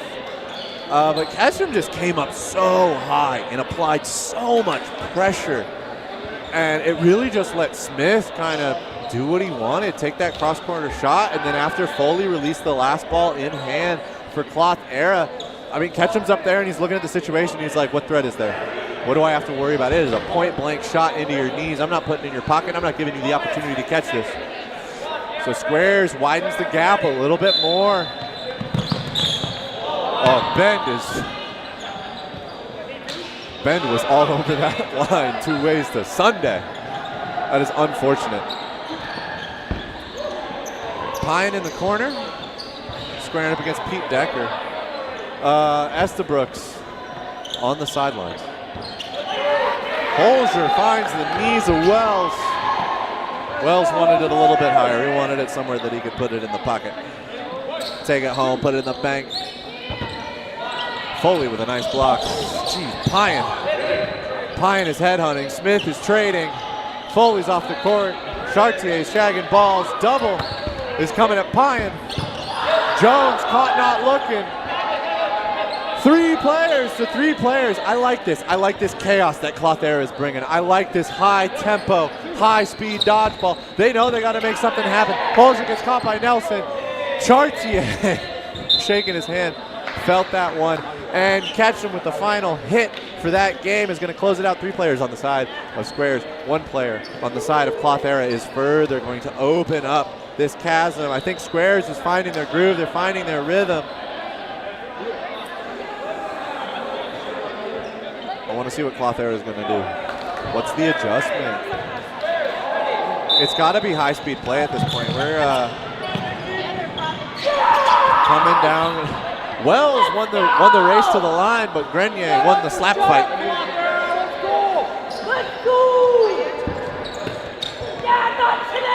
Ketchum finds the ear of Estabrooks. Squares up 6 players to the 5 of Cloth Era. Oh, Pine with the cross. Wells wanted to catch. Pine knows there's no balls in hand. Throws the 1 ball that is in hand. Chartier grabs it quick from the Shaggers. 2 balls, 5 players on the side of Squares. 4 balls, 3 players on the side of Cloth Era. Mitch, how much time do we have left in the match? Pines hit out. 10 minutes, 5 games. Holzer gets hit by the follow-up. Smith first, Jones second. The staggered shots. Remove another Cloth Era player. Grounding up. Nelson is safe. Man. Cloth Era's got to make something happen. The clock is very much the friend of Squares. That tongue was out. Ketchum was throwing. Nothing was going to stop that. But Foley with a beautiful dodge. 90 seconds on the clock. 2 hits or a 2 hits or a hit and a catch needed by Cloth Era right here, right now. Right here, right now.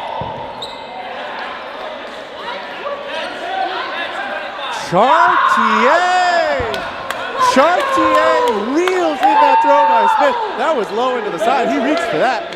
Pulled it in, and we've tied it up 3-3. Cloth Era, 60 seconds. Squares. Oh, Estabrooks. That's a 2-player swing. 2 players to 4. Foley blocks it. Foley blocks it again.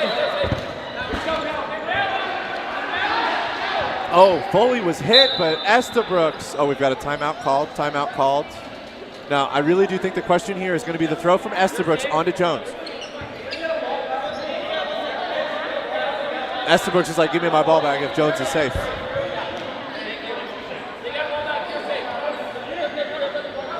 So, what happened was the second ball that was thrown at Foley did hit him from Jones, meaning that Foley was an ineligible thrower. Foley's throw followed by Estabrook's throw, and Foley somewhat screening Jones from Estabrook's, making Estabrook's shot much easier, was a disadvantage to Jones, which was caused by a player not eligible to be on the court because Foley was dead. So Jones is going to be called safe. We've got some towel on the court because it is sweaty, it is slippery. These players are working hard, that's for sure. Now, the advantage is still to Cloth Era. 3 players to 2. They've got their 3 balls. We've got a little bit of strategy talk happening here on both sides. Burden's on Cloth Era. Here come to the line. Patience. Throw from Chartier. 30 seconds on the clock.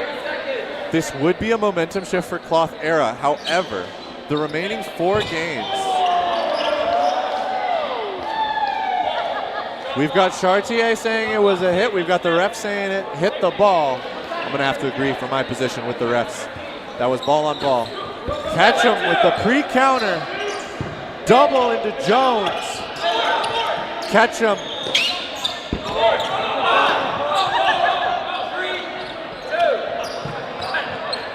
Game. If Holzer's behavior looked a little strange, there was a loose mic from Estabrooks on the court. All right, Cloth Era takes that. Cloth Era is down 4 games. There are probably about 8 minutes left on the clock. Oh man, did y'all? I heard that. Did y'all hear that? There's some hype.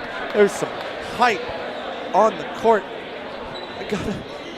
What's the match clock? What's the match clock? 8 minutes. All right. So here's the thing. It's 8 minutes on the clock. Cloth Era is down 4 games. Cloth Era has to win 1 game every 2 minutes in order to tie this up by the time the match clock is over to push this into overtime. Now, this is what I want to say. Cloth Era has really been striving in a chaotic dodgeball space, so I think that higher speed, higher tempo play is going to reward them with big dividends. The other thing is it really is on Squarez to control the pace of the game. If they let Cloth Era play the tempo that they want to play at, I feel like Squarez is going to lose in those trades and those counter situations. I say that. Jones has definitely shown that in the chaos, he knows what to do. There was a beautiful double. He went right across the ribs of Pete Decker into the side of Kope, got the double. But Cloth Era's got to play fast. It's doable, but they got to play fast. Squarez has to know that they got to take those high percentage shots. Grenier, who's absolutely like 3 steps ahead of Wells, wins that decisively. Cloth Era knows it. Ben yeets it, finds Smith. That's been a big prio. That's a big prio target for Cloth Era. They don't like Smith. He's got a good overhand shot, comes in fast, comes in near the toes. Nelson out of the middle. Holzer wanted it. Jones gets over it. All right. Pine and Estabrooks trade on the far side. 5 players to 4. Burden on Squarez. Bend reaches for Wells' ball. He puts it just down and out. Just down and out. And Holzer returns the favor. 4 players to 3. Burden on Squarez. Throw from Nelson. Throw from Holzer. 60 seconds have elapsed. In order for Cloth Era to meet their deadline, they got 50 seconds now to make something happen. They need to pick up the tempo. They need to find a hit. Off ball, dead down the center. There it is. McKenna. Cloth Era took the shot they needed to take. McKenna made the play that he needed to play. Both teams doing what they need to do in this situation. But man, McKenna, you pulled that in. He's like, woo!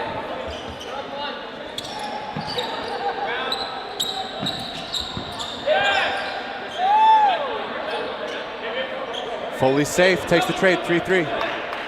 McKenna coming from the ATL, my hometown where I was born and raised. Blocked by Grenier. Burden is still on Cloth Era. All right, 60 seconds on the clock. So Cloth Era has extended, or I guess Squarez has really extended the time further than Cloth Era would like it. McKenna, good throw. Foley finds the shins of Smith.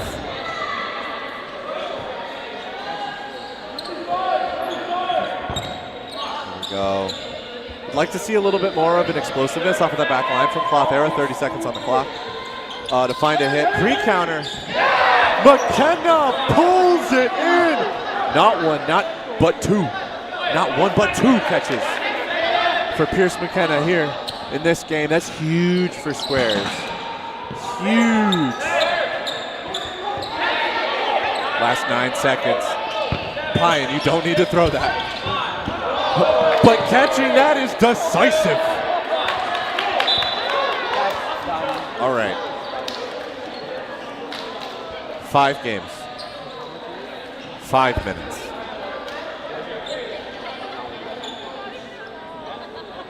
It's a tough spot to be in. This is a tough spot to be in for Cloth Era. 5 games, 5 minutes. There's some head shaking going on here in the commentator's booth. There's a little bit of head shaking. Some might say that this match is decided at this point. Maybe Cloth Era feels it. Maybe they feel tenacious. Near the toes. Squarez, there's no rush here.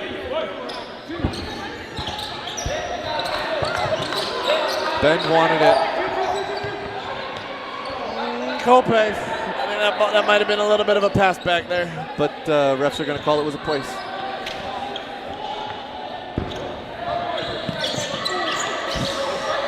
Pyan living there for that 45-foot cross onto Estabrooks.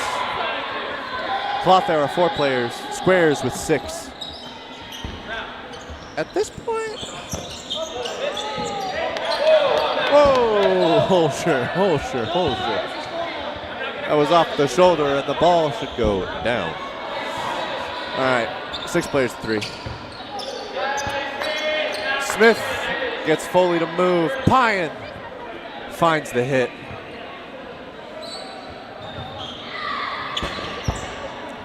That was a nasty pre-counter. Grenier finds the feet of Ketchum. Pyan finds the head of Grenier. And Estabrooks gets put to sleep by Squarez. All right. And the teams are going to call it here. Not enough time, and at this point there's only risk of injury with how much dodgeball we've played and probably how tired these players are. So for all the viewers at home, that is going to be the final score. 22 to Squarez, 10 to Cloth Era. The start of that match, that first half was explosive. It was tight. We were in the thick of things. Squarez, I think during some of those timeouts really came together. They built their game plan. They saw where they were winning. They saw where they were losing. They pulled back on some of the plays where they were losing trades, and they really pushed during the transition where they could catch Cloth Era out of position and a little bit stuck either in the no man's zone or just a little bit back from it. This has been another fabulous dodgeball tournament. The weather, the games, everything here is beautiful in Winnipeg, Manitoba. I've been David Carlock. Thank you for watching. And we'll catch you tomorrow for Mixed Cloth right here.